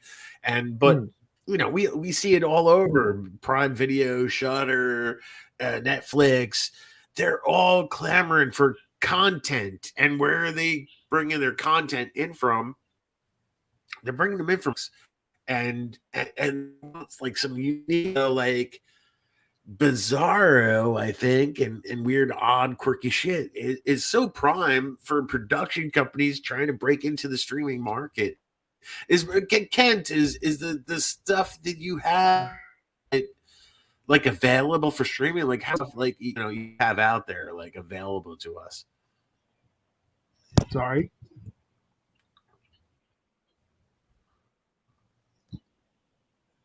Sorry, can you go again? Thanks for tuning in, Matt. Did I break up? Yeah, can you hit me again with that one? Yeah. You hear me? Yeah, I can hear you. Yeah. Okay. So I was just saying, like, you know, like I said, we everybody's like watching the streaming services now. That's like our biggest form of entertainment. It seems anymore. Right. Yeah. And things like Bird Box on Netflix and such inform what the content is on streaming platforms any longer. And it seems to me like I think the future for streaming is drawing from books, from that indie, and especially from like indie book. Like they seem to be clamoring for very unique content. And so it seems to me this point in time for production companies for streaming services, they need to be looked at very indie markets for very unique content to translate into projects that they can present to their like a Bird Box and such. So you think we're primed for that? The whole indie market is primed for selling their work to streaming services now because like the world is pivoting to that. Sure. The film industry is based purely on what is commercially viable. It always will be. And I think that if there is going to be a jump for independent authors, and there have been a few that have found success in having their work adapted and all that type of thing. But ultimately, if there is going to be a jump, it will be because that the streaming service will become a bit like video distributors, and they will be desperate for, unfortunately, content, not movies. So the content will come hard and fast, and they will seek where there are no IPs that they can afford because they're either too expensive or the big companies have already snatched them up. They will then seek the independent authors, I think, and then and then we'll see something different, something real different.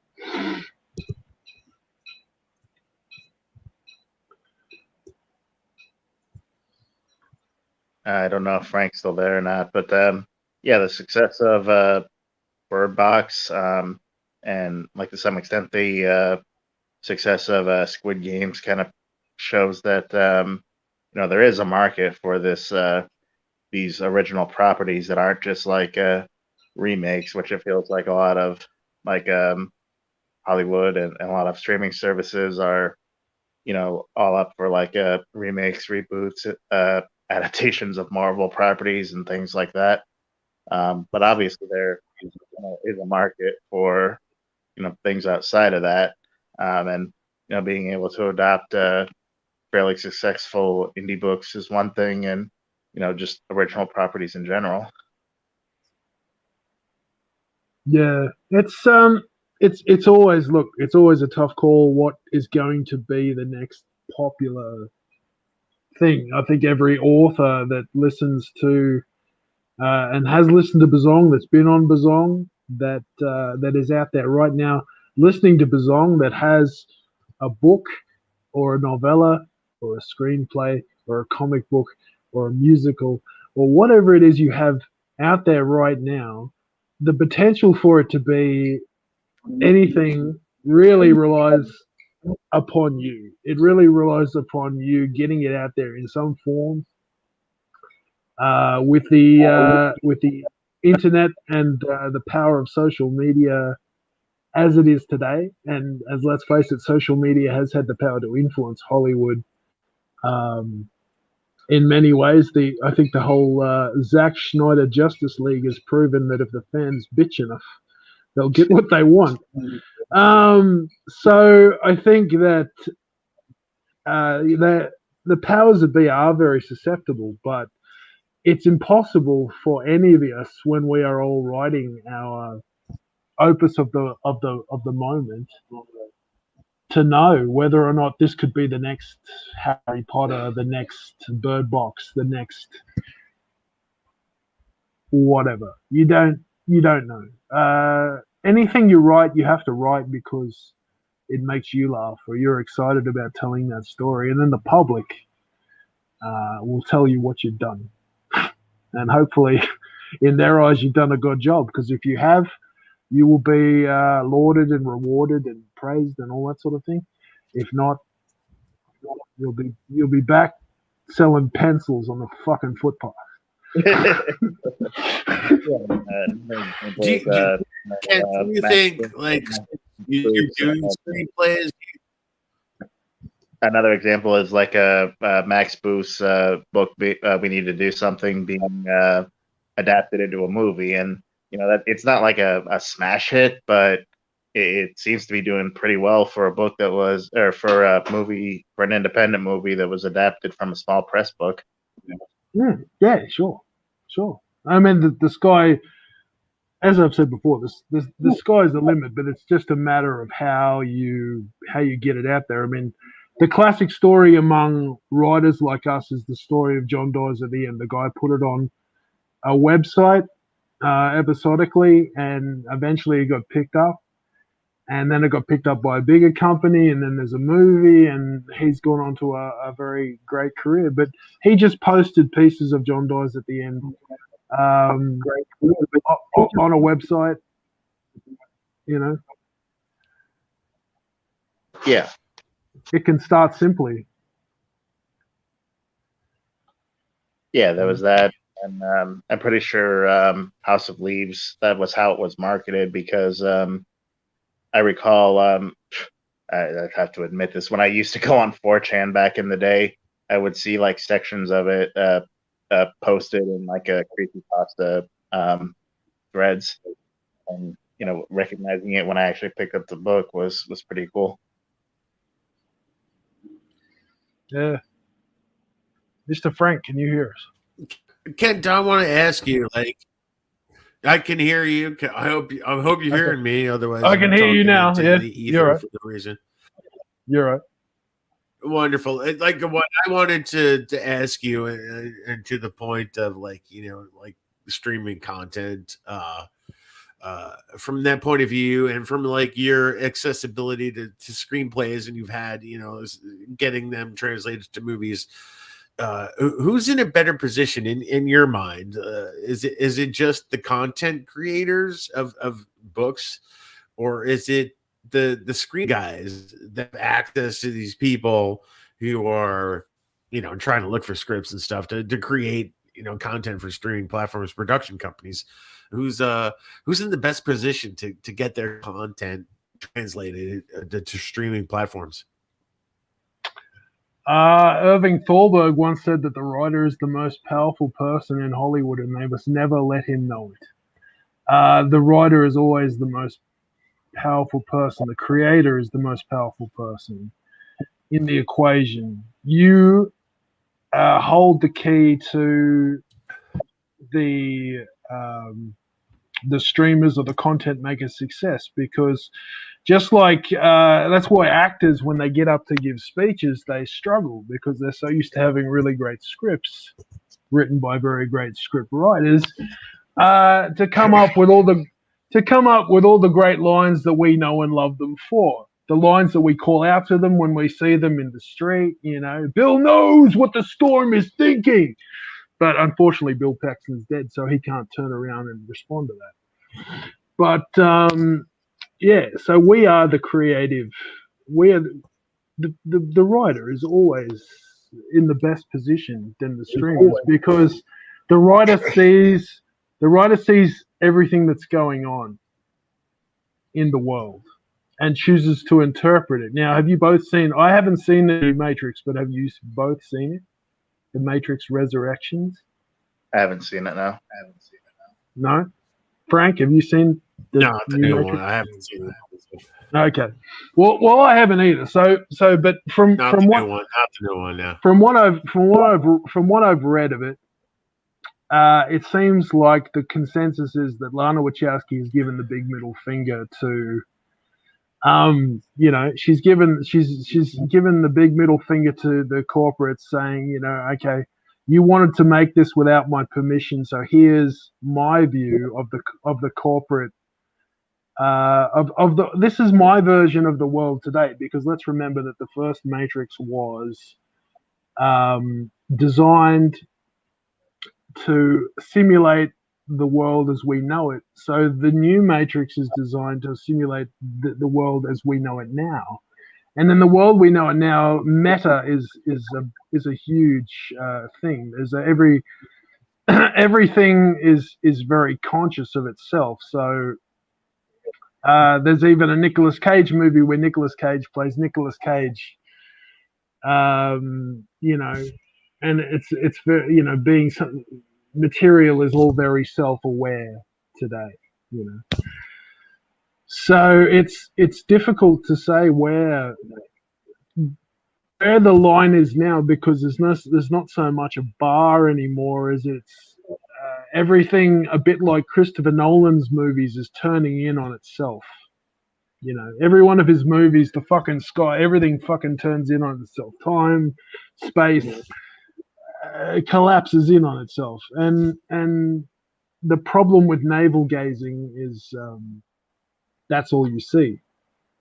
When I first came to Bizarro seemed to be not conscious of that. They weren't interested in what everyone else was doing. They were interested in what they were doing. And I think the downfall of anything is when you start to analyze yourself too much instead of just going with writing the stories that interest you and are attractive to you, rather than something that is looking in or looking back always at something that has passed. I mean, you can never recapture lightning in a bottle. You can only simulate the thunder. Yeah, you have to wonder if part of the reason for that is So true. So very true. It's been in the industry for so long that they don't experience anything else but the industry, so they have no choice but to look inward at at the concept of movies, at the industry. Sure. And in a lot of ways, Lana Wachowski just gave the studio the Marvel-esque reboot, because let's face it, Endgame is mostly about the characters jumping in and out of former Marvel films. So why she goes, well, if they can do that, why can't I do that? And she jumps in and out. Apparently, they jump in and out of other Matrix movies to make their points. So she's really not.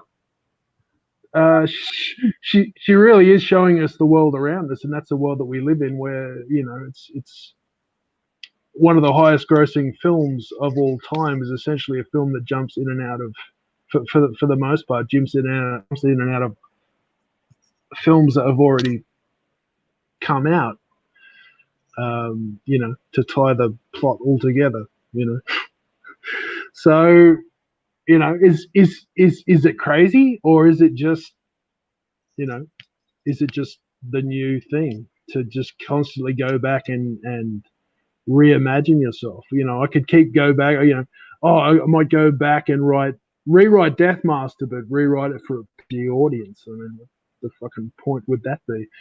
Or change it into something with hearts and flowers. Yeah, it's always death to keep constantly looking back. You should always be looking forward, looking for the next one. Like, be proud of what you've done. Hope it gets out there. Hope people will enjoy it. But then, what's next? What's next? What's next? What's next? I don't have the patience to keep going back and analyzing stuff that I've done. I'd rather be working on something new.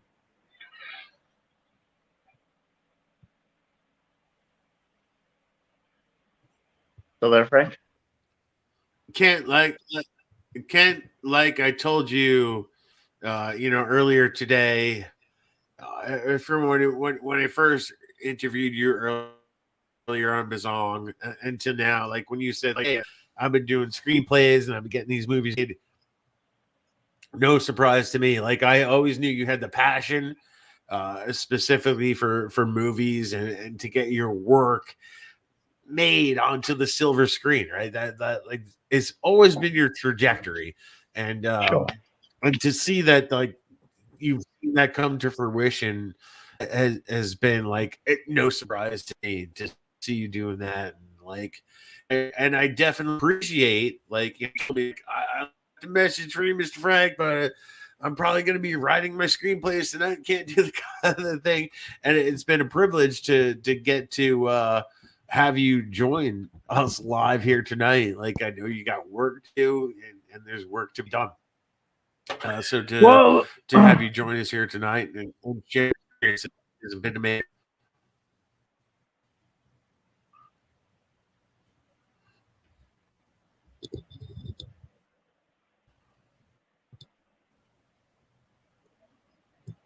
They let me in as soon as he froze again. I had to leave by accident. Have I dropped out, Kent? Yeah, sorry, I've lost Frank. Okay, no, I can hear him again. Can I? Hey. Yep, Frank, is that you? You can hear me, Kent? Yep, got you now. Sorry, mate. Go on, carry on.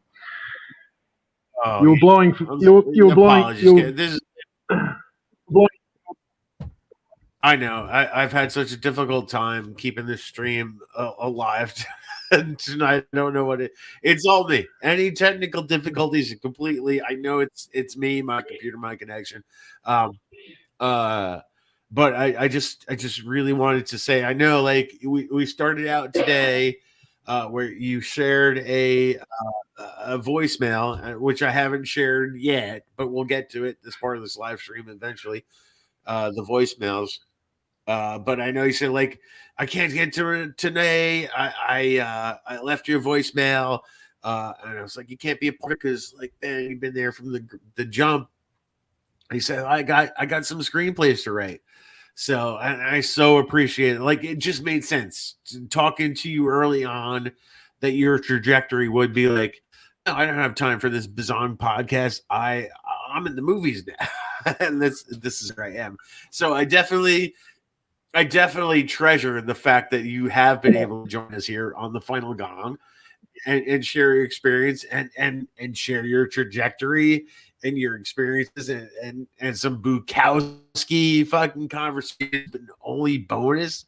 I thank you. I mean, we do have to keep moving on here, but Kent Hill, man, thanks for being an early part and believer of Bizzong and understanding everything I've been trying to make with this podcast and joining us here for the final time tonight. Hill, continued success to you, my friend.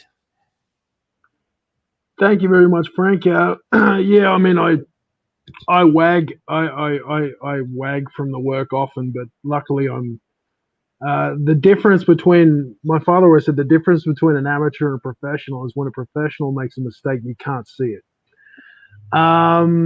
So I can take a break whenever I want to talk on Bizzong because I love listening to Bizzong. And when they read the screenplay later on, they'll never know that I took a break to do it, unless, of course, they watch this. But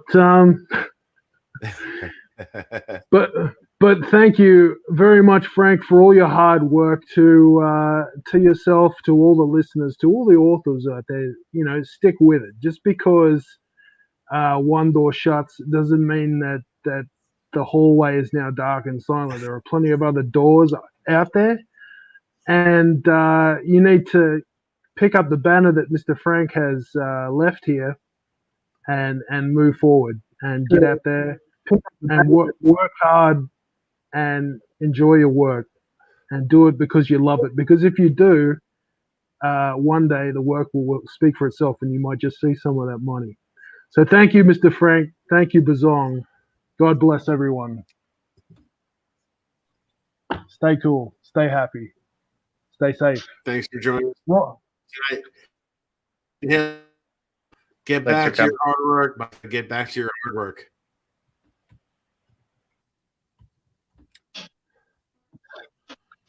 Peace in the Middle East, as some people say. I'm working on getting, there's been somebody commenting in the thread tonight, and I just feel like he should be heard. I'm trying to get him on the show. I think he'll come on. I think he'll come on. But until then, we're trying. Man, I wanted Todd Love. Todd Love, can you come in? Man, I want Matt Clark a lot. I talked about Matt Clark. I kind of pumped him up. I really wish he could have been. Maybe I'm wrong. Maybe I did actually do a Matt Clark interview. These last few months have been a blur. I may have interviewed Matt Clark. It's rough. Matt Clark. Look, if I interviewed him or not, like I just want to say Matt Clark, MattClarke, like the bar. Like he's been a darling on Godless, right? And I've read some of his work off of Godless because Godless has been so helpful recently. Like I've been trying to the whatever the new voice of Bizarro is, and I feel like Matt Clark is like the leader. Like if we were just starting out in Bizarro to begin with, like Matt Clark is like the current. This is sucky to say. He's like the current Carlton Mellick III. I hate to say it, like it just is so pause it, but like he's the guy, right? He's the guy right now, like doing Bizarro in my mind, right? I hate to, I hated to be dismissive. Yeah, like Ben, like I hated to be dismissive of what Eraserhead has been doing lately, but me personally, person of Bizzong, just me, Mr. Frank, has been dismissive of whatever Eraserhead called Bizarre lately. I hate to say it. It is what it is, right? Anything short of what Carlton Mellick is putting out. And I haven't read it all, but what I have read, I've been underwhelmed with. Like it's been good stuff, but it hasn't really been Bizarro. It's that like that I have with recent Eraserhead stuff. But Matt Clark, I'm excited about Matt. I'm excited about Clark's stuff. Like he's like, this is the guy. This is the new fucking guy of Bizarro. The voice, the what was it? The Mantis book he had. For going good until you became a giant fucking mantis, I think is the title of the book. Yeah. Which was so good, and I read it and I enjoyed the fuck out of it. And you know what? Reading it just gave me like those like old school Bizarro vibes. Like I don't want to call it classic Bizarro, but just like it just gave me like, yeah, this is the fucking stuff I was excited about reading when I first read Bizarro. And he's kind of that way. And he's had a couple of other lists that have been just sort of over the top crazy and stuff. And I was hoping to get him on tonight. But he's Todd Love out there. Join us, brother. Those new Bizarre voices here before we're done. Like part of I wanted to talk everybody in tonight. That's why I said like we're starting at 5 and going until I'm gonna go until I know I've sapped all the fucking syrup out of the tree. You know what I mean? Yeah. Who for you? Who do you see was like a new Cajone's voice of Bizarro? It's hard for me to pick like a Bizarro proper authors who I think are really carrying the flame. But I definitely want to say that I think that Chandler Morrison, even in spite of being the center of the 2019 incident really, does have like that flame in him that he's very passionate about what he does, and he's putting out a very I'd say it sounds pretentious to use this term, a very literary kind of horror that I think is both entertaining to read and is very well crafted. Gina Watts, she's more Bizarro adjacent, but she's got her fingers in several pies and erotica, Bizarro to some extent, extreme horror, and she's a very hard worker. She puts a lot of work out. She was like the reason we got like a lot of guests on the Quiet Place that we did, like Volpe and Aaron Beauregard and all of that.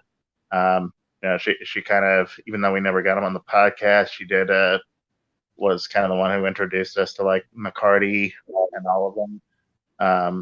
Let's see who else. Yeah, unfortunately, I can't think of anyone's names at the moment. I'll probably think of someone like after this happens, but obviously, like McCarty, even though he's more extreme horror, he definitely has Bizarro elements to him, like Moonface. I think definitely, if you label that as Bizarro, it wouldn't be completely out of place. Yeah, just in general, like the whole Godless crowd, like Rain Havoc and all of them, they're definitely like pushing boundaries and doing some great work, especially now that they have a platform like Godless where they can do what they like and don't have to worry about being censored by like Amazon. Jay, hey, can you guys hear me? Yep, I can hear you. All right. Is Frank still here, or did we just wait for him to freeze up every couple seconds? Delayed. We'll give him a minute. I Can you guys hear me? He needs to get better internet, like you said. All right. Well, I'm here. I have 0 Bizarro credits, so I don't know why Frank had me on. God only knows if I'm here. It's his. I think it's Frank's terrible judgment that's going to be the death of this show. Yeah, I'm bringing in. I'm hoping that I'll be the guest that actually kills this thing, and then I can take credit for that. Maybe it'll distract from the 2019 incident. Yeah, we have to keep bringing that up. Yeah, you'll be the one that brings around the back of the bullet in its head. Yeah, we got Todd Love in the house too. There What's we up? go. Hey guys. Frank's struggling to keep up with us. Come on, Frank, you can do it. Yeah, you can break through that bad internet. Todd, If you notice, like when I start bringing guests in, we get laggy, right? Like, Then you're right. You need a little catch up. This is your 260th Who Cares episode. You should be good at this by now. Oh, he's just left. Did I hurt his feelings? Do you think, Frank? I'm sorry. I was just kidding, man. Come on back to the show. Overloaded his internet. It's just like you reached through the internet cable and plugged it from the other. Hey, I didn't mean to hurt his feelings. I apologize to the audience and to Frank. Todd, tell us what you're working on. Well, the next thing that I've coming out is on Godless. It's coming out on the 31st. It's called Time. Basically about what happens to a pedophile when he goes to hell. It's a short story.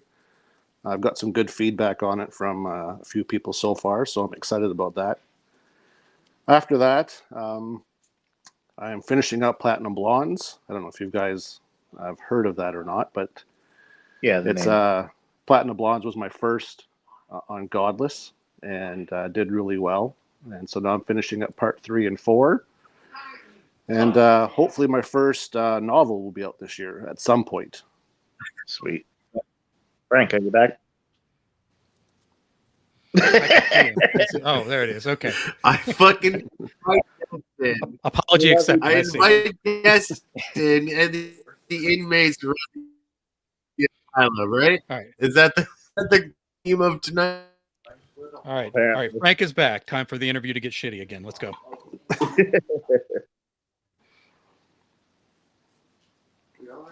You still there, Frank? You need me to carry all your water for you? You realize you could kill him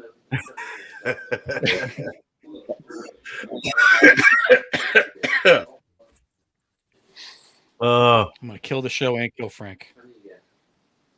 Okay. All right. All right, Todd. Are we done? What difference is Godless Are we made for you, done? man? Fucking Jay. Well, I don't. If it wasn't for Godless, I wouldn't be here, really. I guess it started with Daniel Volpe and Billy Silver, kind of going on Facebook and joining some of the horror groups there. And I ordered his book off of Amazon and got that. And I had been writing for quite a while and never really did anything. And some health issues came up with myself and a little bit life-threatening. And I thought I better start trying harder. So I started doing that. And if it wasn't for talking to Drew and all his support and encouragement, I wouldn't be. It's only for me. I'm the new guy. I've only been around, I think, for 6 months or so, and Godless has really been a big supporter of me and pushing the things that I've been contributing to it. And hopefully there'll be a lot more stuff this year compared to last year. So I'm really excited for what Godless is doing and for all the new people I've been exposed to. So it's been a really good 6 months.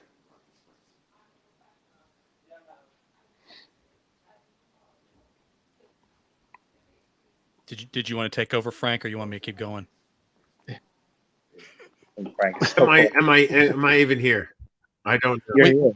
We can hear you. We don't care, but we can hear you. But go ahead and ask the question.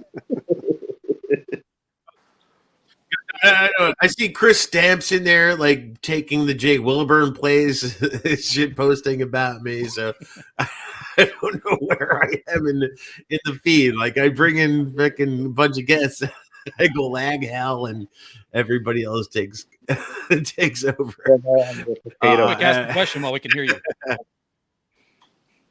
Yes, I will ask you. Todd Love. Todd Love is somebody like not tonight. Like I have not had Todd Love on the show tonight. He would have been like just a normal Bizzong guest. And I love Todd Love for the fact that he is like I've been just rubbing Matt Clark's balls all night, but Love has been another Bizarro that has embraced Godless form. A lot of people think of Godless as extreme, but like I think as much as Godless promotes to extreme horror, it really does appeal to a bizarre audience, and that is what Todd Love has grasped Godless by the balls by and made people take attention. Has that been your like thing? Like I tried to appeal to a bizarre audience before Godless, but like, did you just like, I'm writing bizarre shit and I'm using Godless to grab by the nuts and make people pay? Has that been your like, trajectory?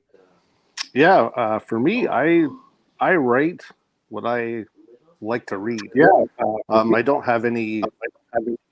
I try not to classify myself as anything, I guess. I think I write a wide variety of things. I wouldn't say I'm bizarro, but I think some of my stories have bizarre elements. Definitely Sweet Shot, I think, would be one of those stories that have a little bit of bizarreness to it. But I do have some classical stuff. I have a short story collection on Amazon. That's the only one I have in paperback. But everything on Godless, a lot of extreme, definitely with Platinum Blondes. I've got a lot of good comments on Between the Madness and the Devil, and it's a different type of story. It's more slow paced. There's a little bit of gore in it, but it focuses on a little girl that's special. It involves angels and demons, and the second story is coming out this year. Definitely Platinum Blondes has been my extreme thing so far. I think my new one, Time, coming out on the 31st, would be in the extreme. But I just write what I like to read, and I'm just going to keep doing that. And whatever people want to label it as, or I just hope they enjoy it.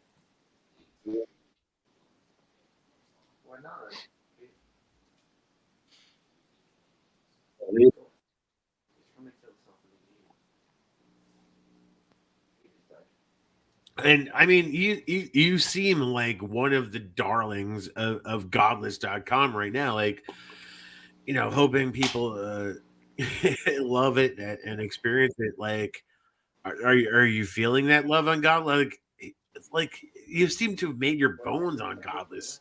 Um, like you're good there. Like, what is your plan to move beyond Godless? Well, definitely Godless has been amazing. I'm definitely not going anywhere from that platform at all, or even ever. I think for like all my short fiction or short stories, they're all going to come out on Godless. I just want to keep supporting that and all the work that Drew's doing, and a lot of people that have given me feedback have been awesome in their comments and reviews. And of course, for all of us indie authors, reviews are extremely important. And you guys were talking before about promoting and that, and that's just kind of what you have to do constantly, is constantly be a part of Facebook, on Godless, on TikTok, wherever it is, and just keep talking about you and about other people, supporting other guys and girls that are out there doing what they do. And that's just what I'm doing, supporting as much people as I can with the time that I have, writing my stuff. Hopefully people read it. It's just crazy to see people with pictures of my work on their tablet or in their hand and reading it and saying positive things. I haven't had really any negative feedback yet. I know it's coming. I know the stuff that I write has some trigger things in it. And but yeah, my 6 months at Godless has been amazing. I'm looking forward to what's going to happen this year. I'm looking like we got four guys here, right? And of the four, all of us are on Godless right now. We all of us have work on Godless, but Todd Love, and it may be off here, but like you seem like quote unquote, like air quotes, Godless famous. Like you've made your bones on Godless first, not necessarily like Amazon, and that seems a weird trajectory to me. And I think it's a weird trajectory for all the other three of us here tonight, since we've started trying to build off of Amazon and recognized Godless as an additional platform to track. But like you seem to spring from God. Is that true? Like, did I chew on Kindle before? Or is it Godless that's really been your springboard? No, I started on Godless in I want to say June of last year with Platinum Blondes, and then I had I think 6 or 7 more things come out for the rest of the year. I had a collection that I had been working on since 2016 that sat for a long time. And I finally put them all together, and that's the only thing that I have on Amazon. It's a 10-story short classic horror. One that I wrote, it's called Whiteout, was the one I wrote in 2016.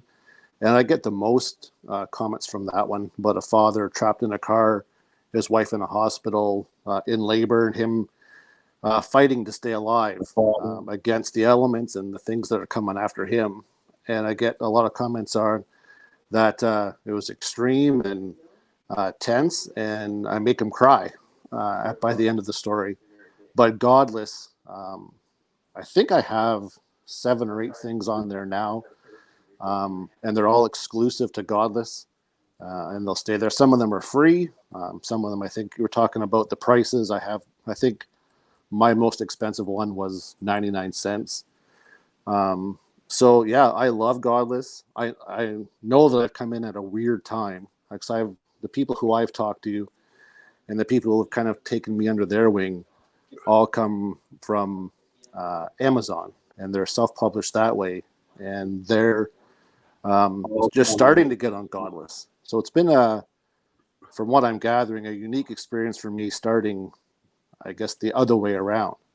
So yeah, Godless is amazing, and I love the family there and all the stuff that Drew does. I talk to Drew and we talk about different ideas or covers, and he'll come back to me saying, I felt inspired. You mind if I try something? And I'll say, yeah. And the new cover for Time came from a crappy cover that I made, and he took it and redesigned it, and it's a killer cover with barbed wire and the logo on it. And Drew, every time Drew says I have an idea, I just say, you just go ahead and do it, and I'll just sit back and put it on my book. So it's been awesome.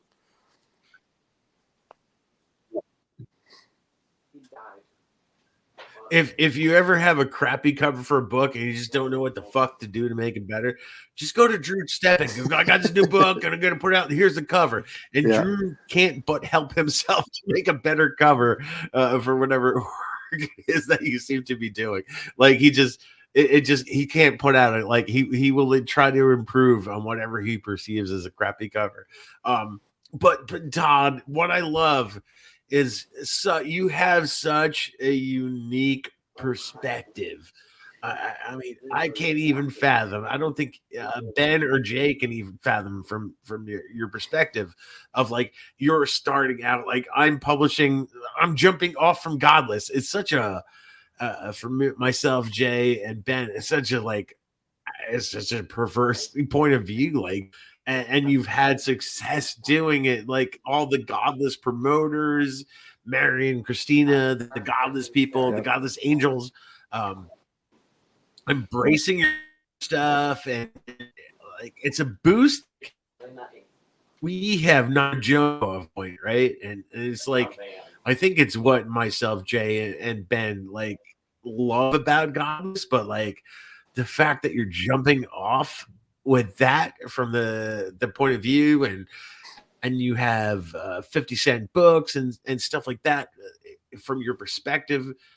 Like myself, Ben and Jay like have had to like grasp onto the concept that Drew Stepic has presented, and like for you, that's your reality of publishing. To me is like crazy. You've been able to make that a success, and it's like what the other three of us are like trying to like minds around and embrace, make work for us outside of the what traditional. It's the digital traditional form. And I'm asking you if that we're coming.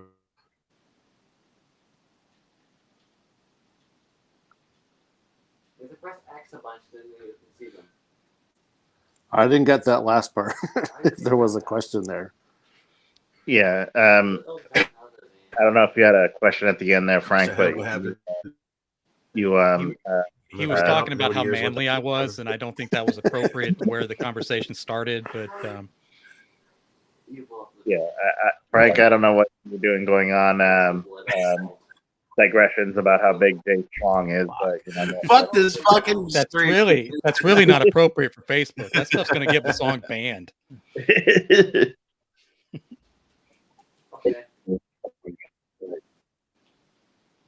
Although, yeah, it is sort of interesting to consider you coming up through Godless because of most of us. For most, are you 13? J13. Oh no, you're still there. But yeah, it is interesting to come up through Godless because I'm sure if you like went back to like your earlier authors, I don't know, Jay, how long have you been writing? I'm here. Nobody heard. I've been professionally since 2010. Right. Yeah, you were so Amazon still had its vice grip on the balls of publishing at the time. But it is like good that there's like competition springing up to Amazon, and to see someone who's able to jumpstart themselves by going to an alternative is really great to see. And it's I'm really hoping that Godless can expand itself to be able to rival itself as a new distributor, as sort of in the same way like Smashwords is something of a really look towards it. It's a little bit broader, but it's most known for erotica, and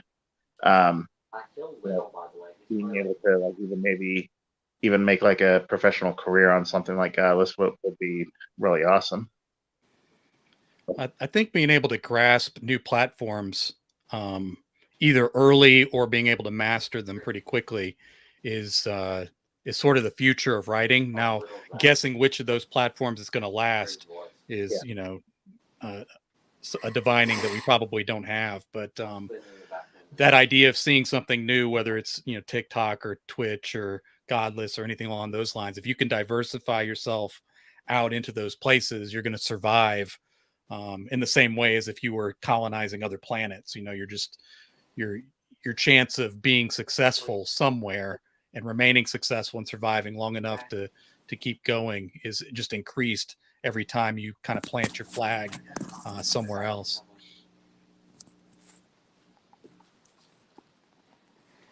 Yeah, I know for Godless,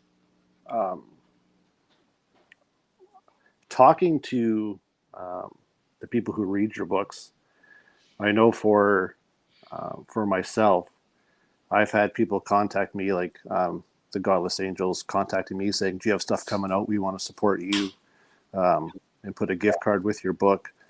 I've had Nicholas Robinson come out from Meltdown Messiah and just message me saying, "I reviewed your book. Take a look. Go here." For Amazon for me was a different experience. I kind of shopped my book around a little bit, and a lot of people said it wasn't for me. And then kind of chatting with RJ Rolls, he just said, "Just do it. Like, don't worry about all that other kind of stuff. Just do it yourself. You don't need those people to help you out. Just go ahead and do it. Put yourself out there." And I did the same thing with Godless. I think June was Platinum Blondes. I think July was Tortured Tales. And just the love and support. Like, I've never met a group, I think on Facebook, the Book of Horror group that's done by RJ Rolls, just the support that comes out of there. And the Horror Oasis group. It's just been fantastic. Just the people talking with me and sharing their comments. And then for me, being definitely the new guy, reaching out to people asking advice or information, and the response I get back, Carver Pike has been a guy who has been amazing with me. I talk to him constantly, and he has no problem giving advice or help. Daniel Volpe's been another guy that I've talked with, and they have no problem. Like, I'm nobody, and they'll take time to answer questions or send whatever the case may be. It's been just an amazing experience, and I hopefully years down the road I'll be able to do that for the new people coming in on Godless then, because I'm hoping it's around for years and years to come. It is interesting to have a platform where the guy running it gives a shit. Like Drew actually cares that you're successful, and he'll actually lead out and say, "Here, you got anything ready to come out? I'm trying to put together a month of stuff." And of course, Jeff Bezos and nobody else is going to call me and say, "Hey, I'd like you to put a book out. We'd love to help you with that. If you'd like to set that up with us, what date works for you?" That kind of thing. So even new platforms typically don't have a face, and if they have a face, it's the billionaire who doesn't give a shit. So Drew, like, the reason Godless is working is because Drew is spearheading it and 100%. is putting the time in to do it. Yeah, and just the promotion, like the stuff, like every day, like you look at October, you look at December, and 30 days in October of Godless and the things it did for Anti-Christmas. Like, he's out there every day, walking around, going to different horror locations or pop culture locations, just promoting every single person that comes onto that platform. He promotes either, on Facebook, on TikTok with his videos. It's crazy, all the stuff that he does. I'm surprised he has any time to sleep. Everybody laugh. Hey, Everybody Frank, how you doing, man? Hey, I don't feel. I'm just being cocked by my own show. Is what I'm feeling like. I am my own. I'm Bizzong's own cuckold by my own show. Fucking. Anywho, Todd Love, cuck me, We're baby. all rooting for you, Frank. Come on in here and take over. Jay, this is why I've begged you to come on, like, because I'm gonna drop out, man. I need Jay to back me up and just host this fucking show. I mean, your wife's upstairs pounding meat without you, so I don't. She's done pounding meat. She's pounded meat and she's done without me. Just a complete cucking of a show tonight. Yeah, just please don't. I can't even know, Frank. Anywho, Todd Love, it's such a great perspective. Like Todd Love, it's such a great perspective. Like it's like he's grown up in the godless era and we've not. And he's like, it's so fucking easy. I just write some bullshit and just put it out there 50 cents and make fucking bank and maybe I'll put it on Amazon, maybe I won't. Fuck you all, and I'll write the other thing. Like it's like I'm kind of envious of the Todd Love. Like he's cucking me, baby. Well, like they said, making tens and tens of dollars. Tens and tens. Well, that's more than we've been making before with Amazon. You know what I mean? Well, it's a little. Fucking, here's a dime. Yeah, from comparing Godless to Amazon, well, you can't do that. But Yeah. with Godless, they've definitely, like you said, get more support. And Drew gives you your money. Like Amazon takes your money, Drew gives it to you, and like no exactly. questions asked. And Amazon is like, oh, You know, when I first discovered. Yeah, but no, I'm sorry to cut you down, but like, I'm sorry, like, you know, Ben cast the Quiet Place he did with Jerry Maddox, and when I discovered Drew Stepik and Godless and kind of heard his business model, it's like a crazy sounding thing. Like anybody who's been in the business, it's a crazy sounding thing, but like it's just crazy enough. Like I bought into it, Jay bought into it early, Ben bought into it early. Like it's like, oh, and I pulled down. I had Scared Silly that I was kind of considering pulling down to begin with because it had a weird story and I wasn't sure.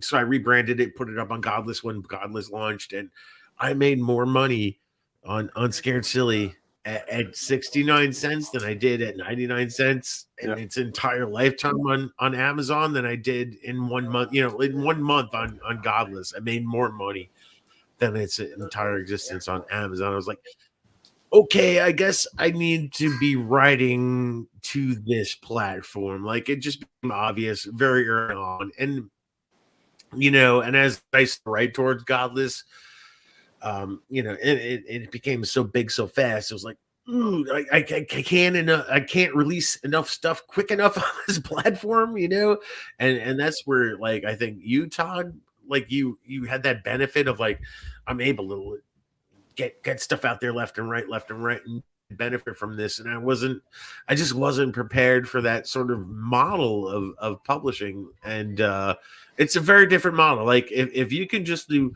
left, right, get stuff out real quick, short stories, punchy, making good, 50 cents, and get those godless people promoting it behind you. Like you'll be extremely successful on that platform. I think that's sort of been the model you've grabbed onto and fucking made that your bitch. And just you've cucked me as I've come back into the stream out being cucked. Like that's how I feel. But it's such a again, like a unique perspective. Like that's how you've started your publishing journey through Godless, and for the rest of us, it's like we see that like it's like we have to adjust to how you have understood success through Godless. The idea shouldn't have worked. Like the whole concept of I'm going to put up an alternative to Right. Amazon, that should have failed like quick and badly, and it did the exact opposite. I'm No, gonna start I came with at the right time. blackjack and hookers. Yeah, I lucked out. I came at the But right I got- time. like, I had a bunch of like, stories in my what was, pocket. like, yeah, that's my question. Is like, I'm sorry to interrupt, but like, I know you stumble into this at the right time and right place, but like, what was your perception of what you had to do? Like, you just hit it right. Yeah, I was but, on. our perception of what you hit. Yeah, well, I was on a Facebook page, Book of Horrors, and I think Drew was posting some stuff in there, and I kind of followed up on it. I think even one of the first Bizzong podcasts I listened to was your one with Drew. So before you were mentioning it, you didn't understand it and what it was, and I was in the same boat. It sounds great, and I talked to all the people who were willing to talk to me, Drew included, and all the other guys that I mentioned, and I just went for it. So I kind of went in blind. I had a handful of stories kind of fleshed out that I was just kind of dabbling with, and I think every month I tried putting out something, and Drew just kept drilling in, make your brand, make your brand, make your brand, over and over and over again. And that's what I tried focusing on. And things just kind of fell into place, like the way that my books came out, how my name's on the books, having Drew fine-tune a lot of different covers for me. I'm just really lucky that it turned out that way. So I went in blind, and Drew just kept supporting me and encouraging me, and here I am. So I really lucked out with that. Yeah, I'm almost envious, right? Like that's your perspective of the publishing industry and stuff. Like if only I could have come up through Godless and stuff, because it is different for us to like reestablish almost, and it almost seems like it's weird. It's like you're almost at an advantage, like starting on Godless from ground level, and guys like you, with Godless when it first launched and everything, Godless seemed to, really, it was Simon McCarty. It was very Mother Maggot that like drove it and everything, and their ilk and everything. And so anything like, of course, anything super extreme, super gross, super over the top, succeeded on that very early on. And that was what I was seeing very earlier on. And what, like when you said you saw Drew interview on Bizzong, it's what he was talking about. But even when I was interviewing Drew for Bizzong, it was like I was still trying to manipulate, understand what he was saying, and so it was like it sort of sounds like. And I put out this short story compilation called Scared Silly. It was the first thing I ever put out. It had one story that would be quote unquote problematic. And I was in the woke era. I was struggling with keeping it up on Amazon, worried about it, the height of wokeness and stuff, getting called out for this one particular story. And he talked to me. He was like, no, I don't care. As long as it's not like fucking directly hateful and all this shit, like intent and all that. So I was like, I'm gonna rebrand this fucking thing and put a new cover, and I'm gonna give this to you like it's a Godless fucking. That was Scared Silly. To this day, it's a Godless exclusive. It's got a new cover and everything. It's not like a new book, but it's just like re-edited, cleaned up, new cover, and now it's only available on Godless. And like I keep saying, like it's for what I sold it on, I think it's 89 cents on Godless. It was 99 cents in its life on Amazon. And in 1 month on Godless, I made more money than in the 5 years it was up on Amazon. I was like, well, it's apparent to me that Godless is a disruptive force here, and you know, beyond what my experiment was with Godless. There are like people like Simon McCarty, Sean Hawk, Todd Love, all those people having with those 50-cent stories. I'm like, that's even like beyond me going like 89 cents for a 99-cent book. Those 50-cent books, I'm like, fuck, and they're making bank, and they're doing the whole Godless League and the My Name is Hoop and stuff. Those branded series. I'm like, for 50 cents. I'm like, this is where fucking money is. Like, this is what we need to be doing. I started changing my writing style. I'm like, I need to be doing these Godless books, and I try to do that. The Mutants of Mugwump, which I thought it was my intention. I thought we were be doing 50-cent Godless stories for the Mutants of Mugwump, and ultimately it was an 89-cent single release. I had no control of that, but that was what that was. But beyond that, you know, I put up Uncomfortable Shorts. I made that short story release specific to Godless. The upcoming Exploding Bears on the 18th of January will be available on Godless for 89 cents, and it'll be available for like 2 weeks exclusively on Godless. Grab it up for 89 cents. Exploding Bears, boom, boom, boom. And then it's off Godless, back over to Amazon. As you know, this goes KDP exclusive, and then it's a $2.99 novella. Like, and that's it. So like, it's everybody's, all the readers' chances to grab it up real super dirt cheap, and it just goes up like 2 weeks on Amazon as it will. That's how I'm grabbing Godless by the horns. I think there's a number of ways to grab Godless by the horns, but you gotta grab Godless by the horns one way or the other. Give them exclusive shit or do some pre-release shit through them. They are, I keep saying this the last year, they are disruptive. They are disruptive. And a guy like you, Todd Love, like you're just grabbing that bull by the fucking horns.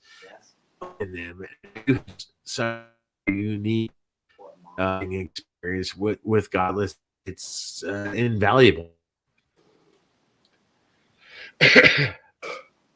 Yeah, I'm loving it. I bet you are. I bet you are.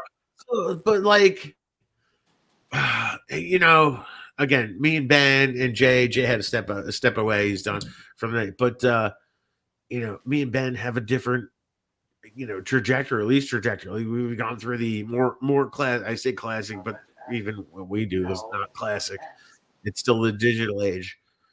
But you're not like the godless age of publishing. Like you come up through that.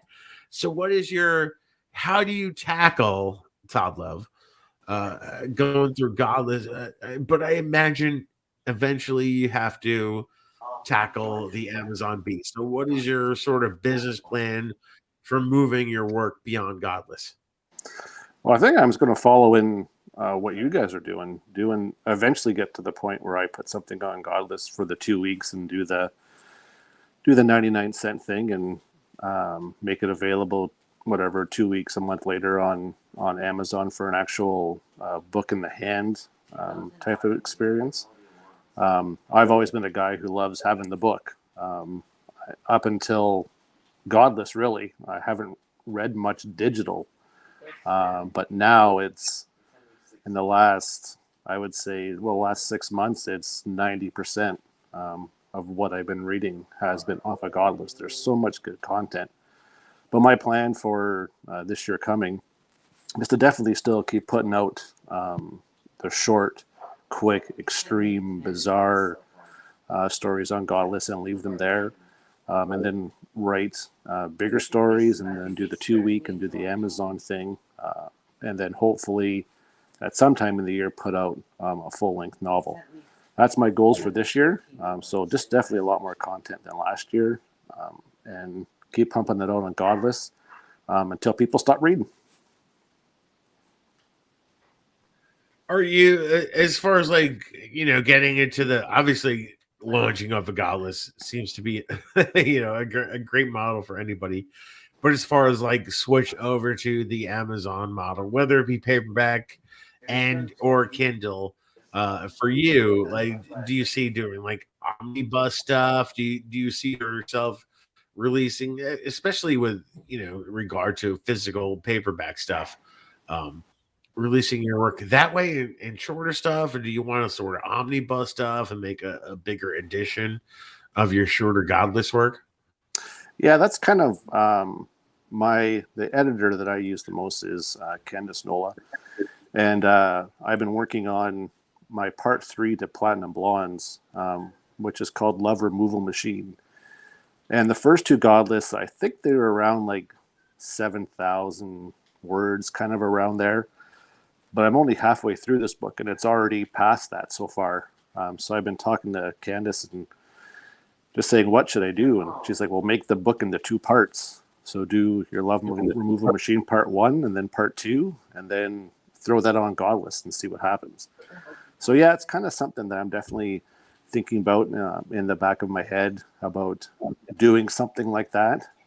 But until that gets, to be 100%, when I put out my novel or novella, depending on what size of book it's going to be, I kind of want to attempt doing the Amazon thing. I did it with Tortured Tales. I got a lot of good feedback on it, but I do definitely sell a lot more on Godless, a lot more. So yeah, it's kind of and I know I'm new and not a lot of people know who I am, and word still needs to get out, and I still need to build my brand and get more stuff out there.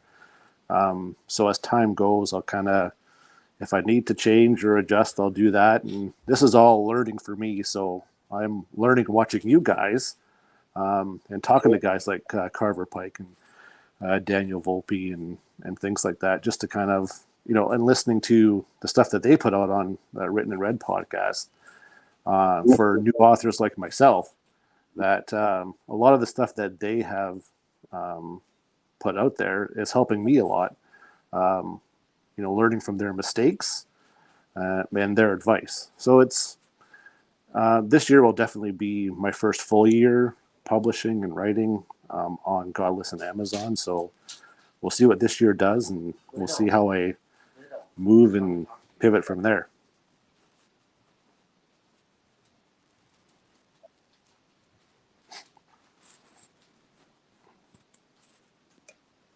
Yeah, Frank is frozen yet again. So yeah, let's see. What so you so far you've mostly just most of your work has been short stories. I mean, yeah, like you've everything that I've put out so far. Like my biggest collection is Tortured Tales on Amazon, but it is a collection of 10 short stories. So everything on Godless has been short. I haven't put out any novella size things on there yet. Do you have anything of that length in progress at the moment, or anything of that length planned? Yeah, absolutely. I have a story that I've been working on for a long time, and it's kind of like the biggest thing that I've been working on, and I want it to be the best that I can make it. So hopefully later on this year it'll be finished, edited, and all the artwork done in that. So that's the thing that I'm toying with about doing the 2 weeks on Godless and then moving it over to Amazon. So I'm definitely trying that out this year and seeing how that goes. Yeah, so time will tell.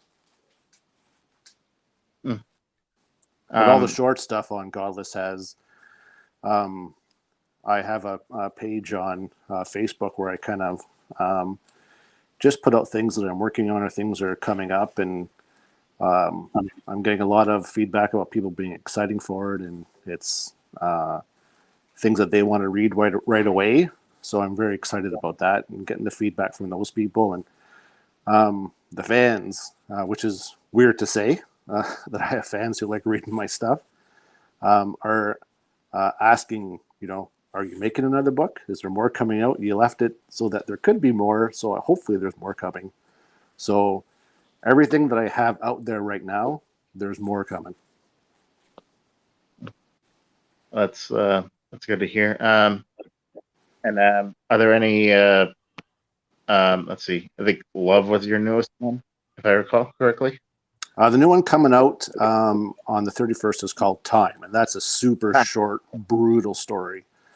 So that I've already had. I sent some copies out, just saying thanks to the people who had supported me last year and the people who are supporting the indie horror community, and the feedback has been crazy. So hopefully the rest of the people like it. It's a little triggery, so we'll see. What I would expect nothing less. Frank, are you still there?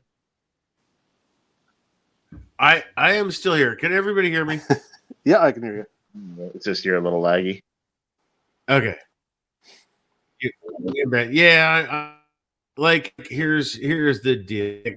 We're at 9:00, and Tom, and everybody else podcast. Like, I know this has been a shit show of lag, trying to get guests on, and like, I appreciate everybody's patience tonight with that stuff. This is not what I expected to encounter. Couldn't have encountered until we done this live. But it's what the show's been tonight. Look, we've gone 4.5 hours this way tonight, and people have been steadily listening to the show all night long. But at this point, I want to move on beyond the live guest, everything. I still got some voicemail and stuff, and just it's time to wrap up Bizzong. It's time to get to the final gong.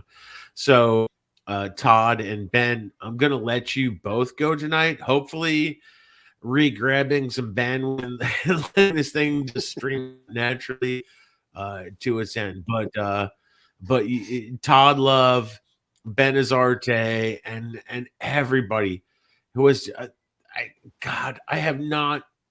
couldn't have anticipated this level of participation in the live stream, to the fact that it's affected my own bandwidth and everything that is laggy and everything we've dealt with all night, and yet we are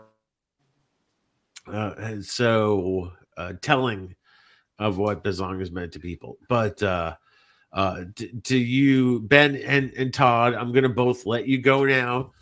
And Thanks, and Mr. hopefully Frank. gain a little more bandwidth and get this thing just live to roll it out. But Todd, you had such a great new perspective on everything. I appreciate you joining the show tonight. Thanks for having me. And Ben, of course, you've taken the whole ride and kind of been the co-host here when the feed has jumped out for me tonight. So to the both of you, I mean, I just can't express my appreciation enough for both of you and everybody's contributions to the show tonight. So I'm going to let you both go on this live feed, and I'm going to try to just fucking around this whole fucking shit and shebang out on my own tonight. Love you guys. Love all you fucking zongers out there. And this is not the fucking end. The end of Bizzong. This is the final gong. We're gonna go gong one more time tonight, and that's the end of it. It's not over. If there's a lesson to be learned, it's that there's going to be another way, right? Is there going to be another way for all of us? I don't want to leave a void, and I'm confident tonight after talking to everybody that a void will not be left. We'll find new fucking ways to make our way through. And I will pop up eventually in your fucking houses. And once again, so thank you everybody who's been a participant tonight. And I'll see you very all soon. And just as far as the live stuff goes, Todd and Ben, you both have a wonderful, wonderful night, and we'll see you all soon. Yeah, thank you so much for having me, Frank. Like Dr. Manhattan said, nothing ever really ends ever. So we'll see you on the flip side, Frank.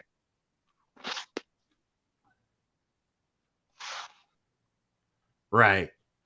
Thank you very much, Ben. And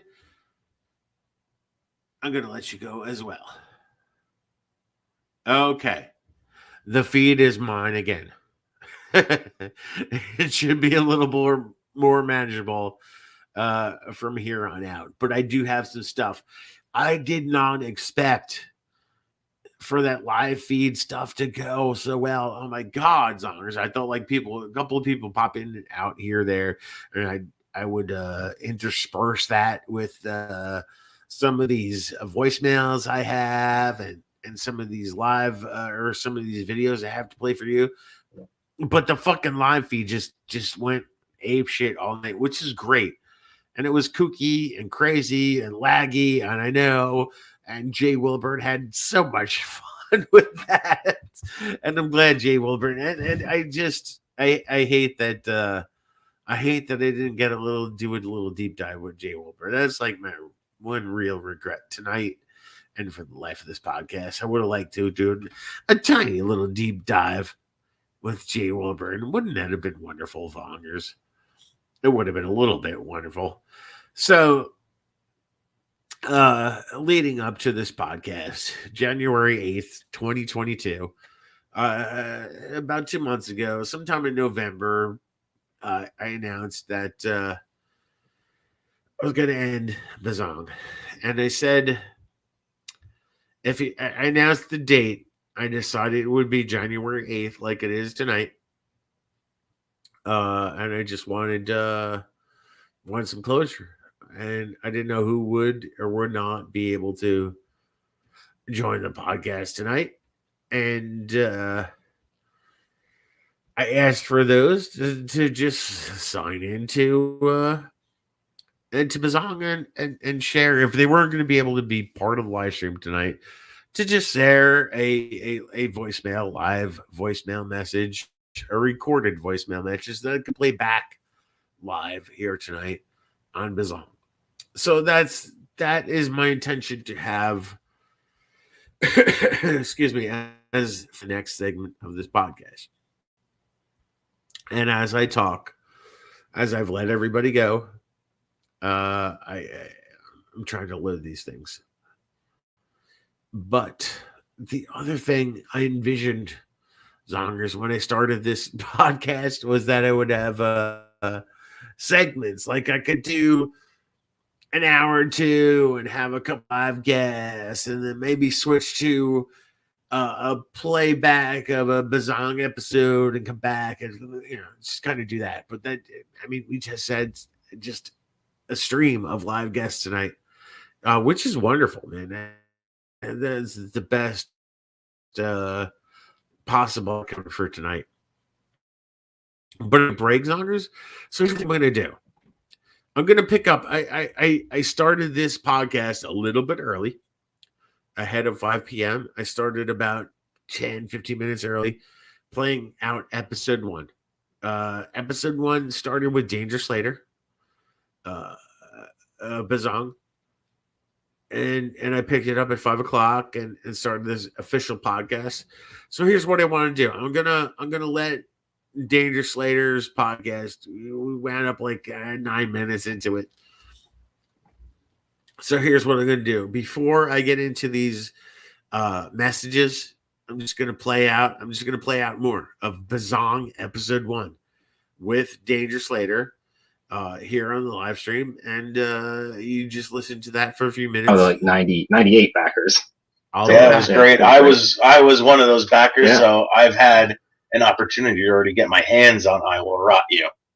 And I'm glad I did, and I'm glad I was able to preview this book and talk about it, because right away, my initial reaction, I had a reaction as soon as I opened the book. The first line. And I'm going to tell you something. I'm going to tickle your balls, so take them out. I'm going to polish them up. Let me lay him on this bar. There you go. It's not often I read a book and the first line strikes me as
Hey, Mr. Frank, this is Stephen Cosmos. I'm calling because I heard that Bizzong is going off the air. I want to wish you a happy farewell. I noticed I've also not been invited on Bizzong ever before.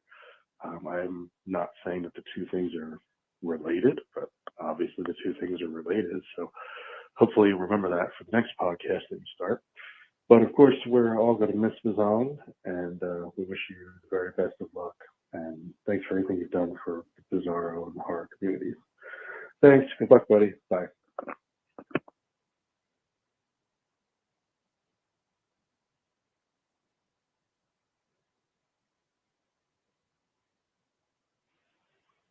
Yes, hello, Mr. Frank. I just wanted to leave a message for the final Bizzong. It is really sad to see Bizzong go. It has been an absolute pleasure to listen, to be a guest on the show. You gave voice to so many independent authors over these years. They, as I, am forever grateful for your efforts in help pushing our work out to a larger audience. You should be commended for this, Mr. Frank. Thank you for ringing the gong. And without people like yourself,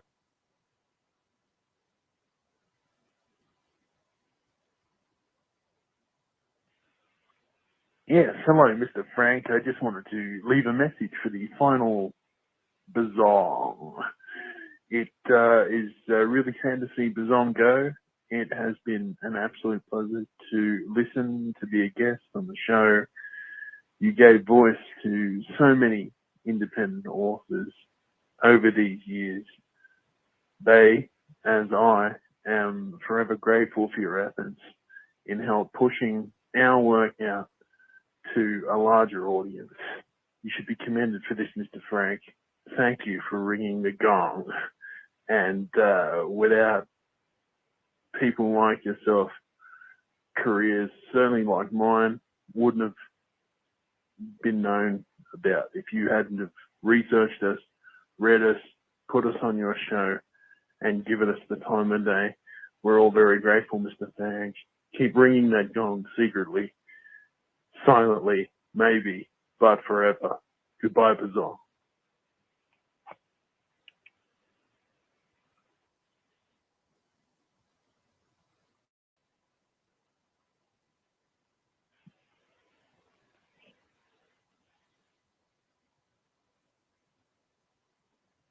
Hey, Mr. Frank, JC Walsh here. Just wanted to congratulate you on an awesome run of Bizzong.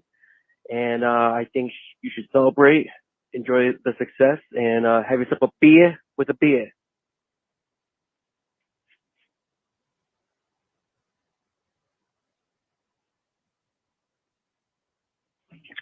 Mr. Frank, hey man, this is Lucas from South Florida. How's it going? I just wanted to say thank you so much for everything you've done, not only for Bizarro, but for all weird horror. Bizzong was such an amazing show. I mean, you've been spending all these episodes, all these years, pushing other people up. I mean, I know you're not necessarily going to agree with it, but I honestly think you were part of what was pushing Bizarro. You were holding up a whole community, not just on your shoulders, there's others, but you were my introduction. You were so many people's introduction to weird fiction and Bizarro. I mean, I'd never heard of Carlton Mellick III until I heard him on your show. I was only briefly aware of Jeff Burke until you had him on your show.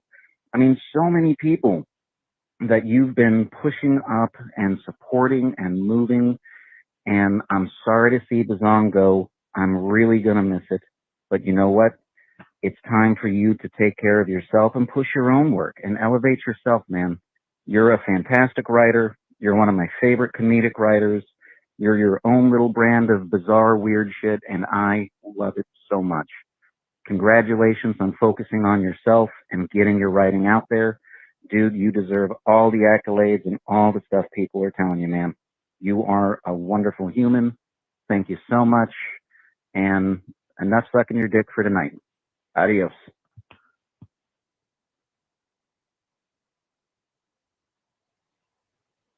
Good. hello, Mr. Frank.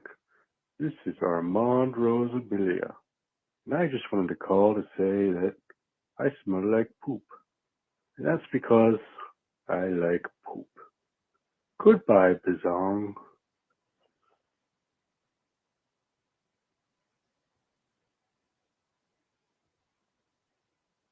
Name is Jenny Long, state number FF526.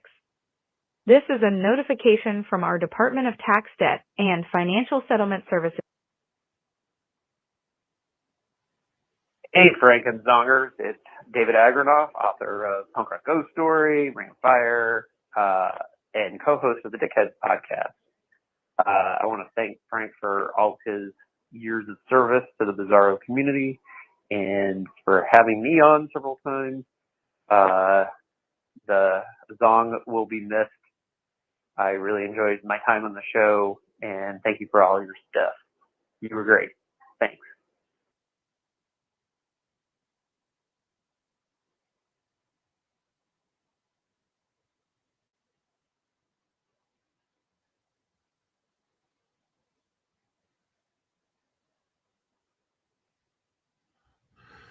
That's it, Zongers. That are the playback voicemails. I hope you heard them. I know this was a shit show. It's not the show I was hoping to present to you. I didn't expect all the lagging of the live stuff. I didn't expect all the live stuff to begin with. But we got it. We got a lot of live stuff. We got a lot of folks talking and promoting that wanted to continue to promote their brand of weird and wacky fiction. And those who wanted to reflect on Bizzong and what it meant to them and to their brands of weird and wacky fiction. I don't know ultimately how this is all going to turn out. I'm hoping there will be some podcasts that come out of this and such. And essentially, this is a 5-hour broadcast. I said we were going to toll the final gong, and that's what we're going to do tonight, one way or another. If you're listening, it's been boring. Hopefully, if you're listening back, I can correct it, and it'll be less boring. Either way, right or wrong, great or not great, this is how Bizzong is going out tonight, January 8th. Almost 6 years to the day that we premiered this show with Danger Slater on the 25th of January 2016. This is how we're going out, right or wrong. Don't know what the fuck's going on. But this is how we're headed out. There's still, Jesus Christ, still people. Levius Nedden. If there's a motherfucker that's ever inspired anything to me directly as a podcaster, it's fucking Levius Nedden and Rob Olson from the Booked fucking podcast before I ever podcasted. And I was just a reader getting excited about shit. There was Livius Nedden and Rob Olson doing the Book podcast. And here's Livius Nedden just like kind of seeing this all out. Sort of apropos. I'm just stalling. I'm just stalling before the final fucking gong. I'm gonna ring it, and this shit is gonna be done. I just need a second.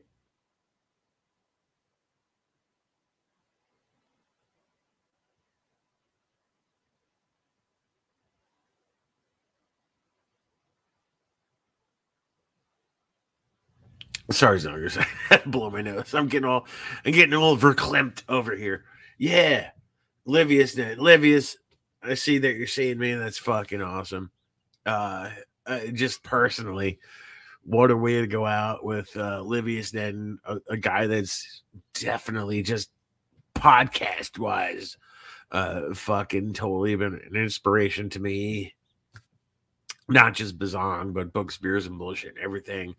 God, I can't even tell you. I would be on my 9-to-5 job, just slogging it, machine operator guy, and digging books and downloading fucking in those days, downloading MP3 podcasts to my little MP3 player and listening back while I'm just fucking doing some hard labor, hearing Livy's heading in Rubbles and giving me some fucking book reviews and just totally being fucking inspired by that shit.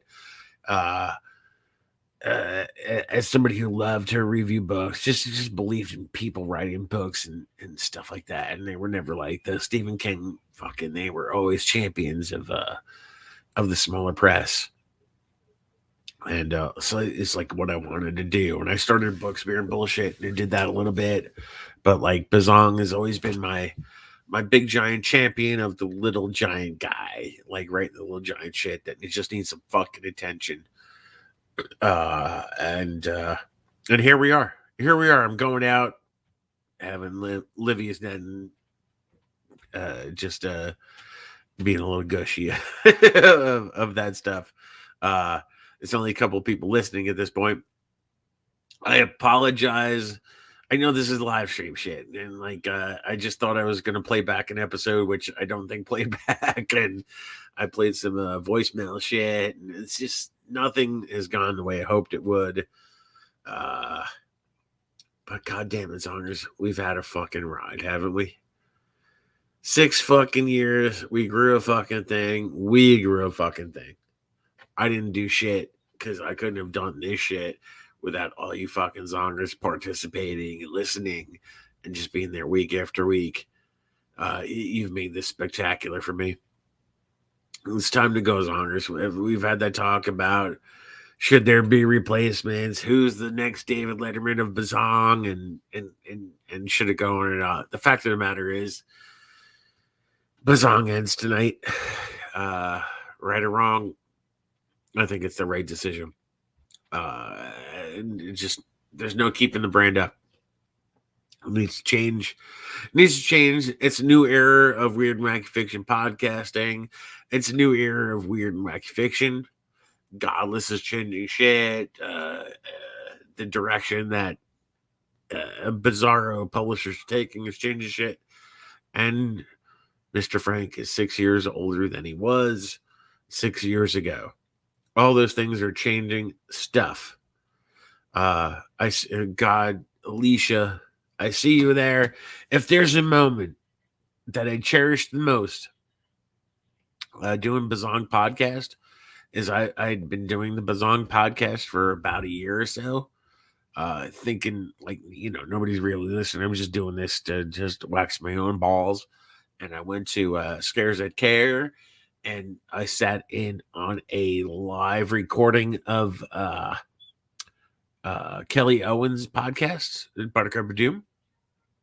And I introduced myself as she went around the room. She was doing a quote unquote live recording. Going and introduce yourself around the room at a room at Scares of Care in Williamsburg, Virginia. And we went around, and I just, a Mr. Frank Bizzong podcast. And there was this wonderful lady that's just like turned, like shocked. And she's like, "You're Mr. Frank?" And I'm like, "Yeah." She's like, "Oh, I listen all the time." And I'm like, "Oh my God." And it turned out to be Alicia Stamps, who Alicia and I have, from that moment, from that just wonderful, just organic moment of, it was really my first discovery of a Zonger. Like, I always consider Alicia the first Zonger, right? Because she just says, like, she was astonished by like having Mr. Frank in the room, was astonished by having a Zonger in the room, right? And just having that genuine organic moment. So Alicia, you are Zonger number one forever and always. And to see you, Alicia, to see you in the chat right here as I'm trying to send this fucking thing off, and I don't want to fucking cry. Fuck you, Alicia. I'm not gonna cry. Fuck you, Alicia. I'm not gonna cry. But there she is. There she is, Zonger number one, just fucking being there at the end of this thing. It's got to go, right? We got to end this thing, right? We can't. It can't be like we gotta put a knife in its heart. Nobody can resurrect it. It's got to be done. It's got to be over with. Bizzong has to end tonight. Todd Love, thank you. Todd Love, thank you for being part of this. You're like the new gen. You're like Zonger number 6,666 or whatever it is that you are, like the final Zonger. So that's what I got tonight, right? Listening to us out. Oh, god damn it. Fucks making me emotional. It's not fair. It's not fair, and I'm watching, and there's more Zongers listening to me sending this thing out. I feel like I got to give it just a little bit more. Zongers. Alicia, Zonger number 1. Todd Love, Zonger number 6,666. I thank you. I started doing this podcast. It's not my first podcast. Not my last podcast. It's my most successful podcast. 6 years we've been doing this. All I ever wanted to do was promote bizarro fiction, promote weird and wacky fiction. This podcast was initially born as Bizzong, the Bizarre and Weird Fiction Podcast. At some point, I decided to quote unquote rebrand it as Bizzong, the Weird and Wacky Fiction Podcast. And that was because, when I started Bizzong, there were two things I wanted to do.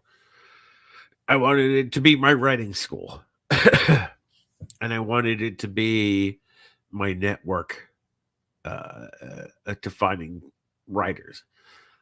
Initially, I started this podcast as an aspiring writer with nothing out there in writer world, and I couldn't believe I lived in New Jersey on the East Coast of the United States, and just found it difficult to find people who were writing stuff that I really connected with.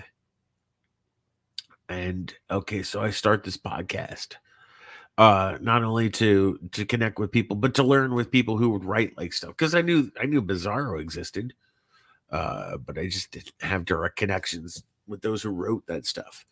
Very soon thereafter, I connected with Danger Slater and Jordan Krall.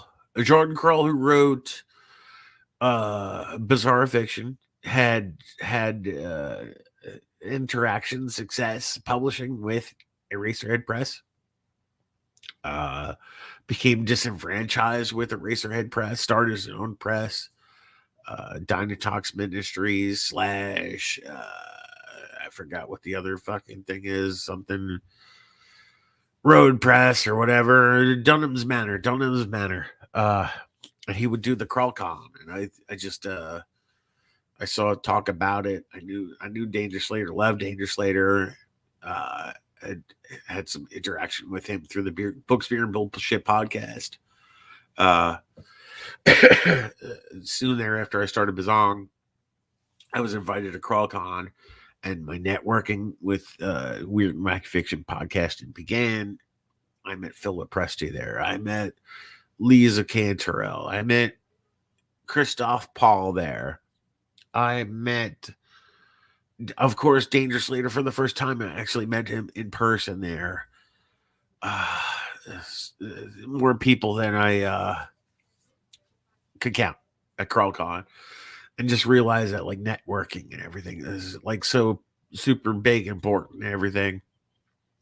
And continue this podcast, networking beyond that, and met people beyond Bizarro, like Armand Rosamilli, who joined us tonight, Chuck Buddha, JC Walsh, who shared a voicemail, and Tim Meyer, who's been a guest on this podcast several times.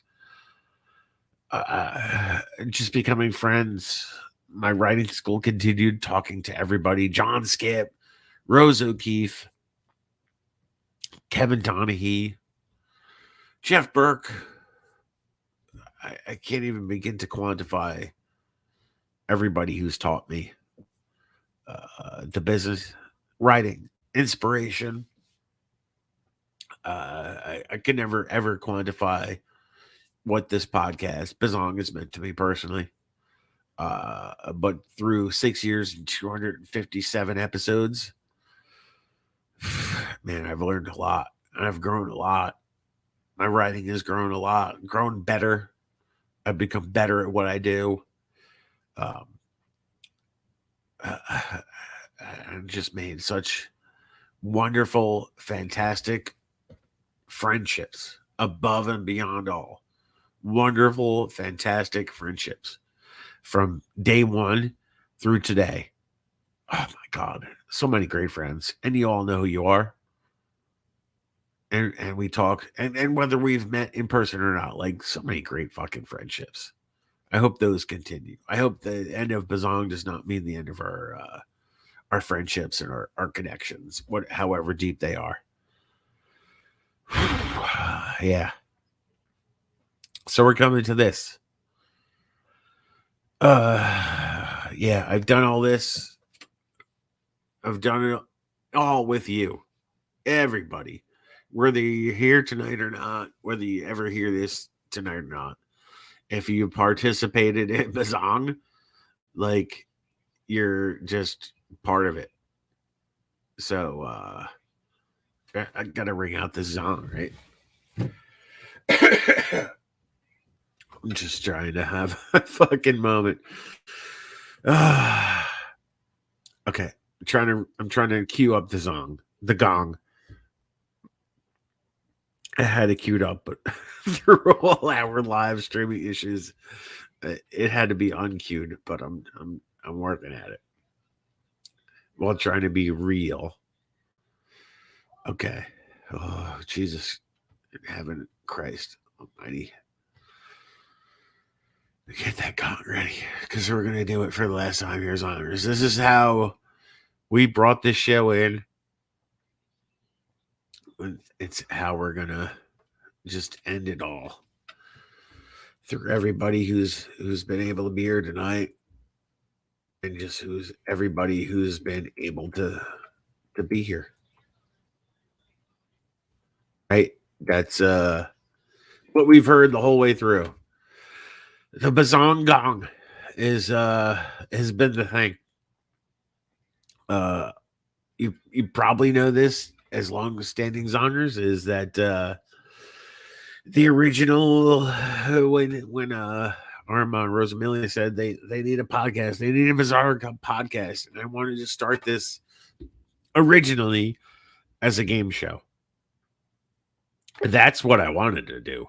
Was Bizzong. I wanted it to be a game show in which I kind of paired up Bizarro writers with Bizarro readers, the contestants or some shit. I don't know. I didn't have it fully fleshed out, but I wanted like people to compete answering Bizarro trivia about Bizarro books, Bizarro writers, shit. And if you won a prize package sponsored by said Bizarro writer for that week. So, like, for instance, like I Will Rot Without You by Danger Slater would have been like an early thing. Like, he would have either sponsored like an ebook or an actual like physical signed book or some shit.